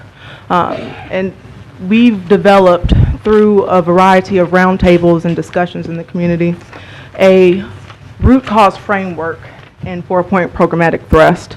So essentially, that means that we believe that crime and poverty are caused by 4 factors: lack of employment, inequity in education, health disparity, and economic disparity, especially as it relates to minority-owned businesses. So specifically, I'm here today to talk about a meeting that took place last Tuesday, a school board meeting wherein the school board passed a resolution to merge Fair Park High School and BTW High School. Now, ASAP Shreveport has not taken a position on that, so I'm not here to defend any particular position. But what I would like to do is take a moment to present a couple of facts. So, in the Cattle Parish school system, 68% of that population is African American. And of that 68%, you have 80% of that African American population that are at a C grade school or below. So, we believe that this is the definition of inequity, that we are allowing our students to be educated at subpar educational institutions. And so what we're doing, ASAP, we are creating, or we have created, a call to action whereby we are inviting each and every member of the community in Shreveport to talk about not the merger per se, but the inequity that points to the fact that there was a public outcry, a community outcry. Just like today, many citizens are here from their respective neighborhoods to talk about the building, this discussion that's taken place for the past 2 hours. But what we're talking about is not preserving our neighborhoods, but saving our neighborhoods. I look at the seal up here of the city of Shreveport, union, justice, and confidence. Would we say that with 80% of a 68% population that are at underperforming schools, that our students and their parents and their families and their communities that they represent should have confidence in this city, confidence that they'll be able to graduate, go to college, get a good paying job, and be able to contribute to their communities? I think the numbers point to the opposite. So February 1st, the first day of Black History Month, we are having a roundtable at the Common Ground. Okay, the time has expired. But she's not a part of the appeal. Can we extend her to finish her remarks? Yes. Thank you. February 1st, the first day of Black History Month, we're inviting every citizen to come to the table and participate in an equitable conversation about how can we save our schools. That conversation will be facilitated, and we will give citizens, public officials, students, and their parents the opportunity to talk about and contribute potential solutions for how do we deal with inequity in our school system. We believe that this is a huge issue, right? And we believe that many people have been silent. But we think that this is a great time for people to show solidarity with the students who have no choice to go to any other school, who have no choice to go to a private school, and show each and every student in our school system, in our city, that we do care about the trajectory of our lives. We believe that if the silence does continue, that we as a community will have to come together to show the fact that we believe that this is a very important issue wherein, despite whatever district that you may represent, these are our children and these are our schools. So even if you cannot attend the event on the 1st, which is a Wednesday night at the Common Ground, we invite you to please share the event. Speak with people about the event. Speak with people about the inequity in Shreveport so that we can develop a plan and create a plan that is actionable where everyone can participate. So once again, that is February 1st at the Common Ground, which is 6806 Southern Avenue at 6 p.m. And it is a citizens roundtable. Thank you very much. Mr. Everson, I believe. Mark, I have a question. Murray, I just wanted to mention real quick, in reference to the event, I'd like to suggest reaching out to the principal of Cresswell Elementary. Cresswell is a school where, just some 2 years ago, they were talking about closing it, Yes. along with several other schools that serve a very close-range population to Yes. it. Mhm. And this year, they are celebrating an increase of 22 points in their school performance score, Mhm. all while taking in students from other elementaries that have been closed. So they're dealing with a transitional, a population of students who've been kind of moved and placed at a little bit of a disadvantage on starting the school, but they're doing it right, and something that they're doing is working really well. So I just Absolutely. want to mention the principal of that school is very good to talk to and helpful and full of ideas. So We would love to have her as a part of our conversation. Thank you. We're definitely looking at models because we believe that models help us build a plan that can be workable. Yes, sir. Let me express to you, Omari, my appreciation to you because and to ASAP because the time that you have come here to share with us some things that you feel like are part of the solution to some of our far-reaching issues of the city. Mm-hmm. I can't tell you that education is at the top of one of our list of the need for this community because education and economic development go hand in hand. Mm-hmm. Too often, this administration is faced with companies or entities that want to come here and they research the schools, they research the workforce, and they say, well, we don't think that you could supply us with the workforce in the special position that we need. Matter of fact, Marshall Dixon just 4 months ago came here and said that they was expanding their company into a more technological, another entity, another division, where they need high technological people who had the background experience. And they said that Shreveport did not have that clientele of workforce, and they would have to take their new division to Texas. So getting them at this end, and I was at the school board meeting, I think, along with you, and to even consider some of the disadvantages that our Kettle Parish schools are facing, I think is scandalous. Because we keep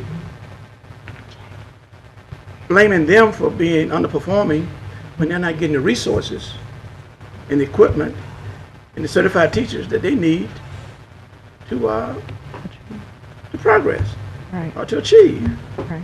So I welcome this discussion. I plan to be there. Great. And I again applaud you for all that you do and all that your organization is doing. I think the mayor would concur, but she's an educator at heart. And we've had, matter of fact, we had a conversation yesterday, I think, Mayor, where it's not positive for us, not positive for the school, but we got to redesign Shreveport and Kettle Parish schools to where we complement each other. That economics could be driven by a progressive, achieving school district, and that's one of our goals as we engage here on this body. That it's not our preview, it's not in our jurisdiction, right. But we can certainly send the message that we want to see better schools and better education opportunities coming to these students of Kettle Parish. Thank you. We appreciate that support. Thank you. Thank you. Lamar Holden. Sammy Smears. Absent. Any other business for the council? This council meeting is adjourned.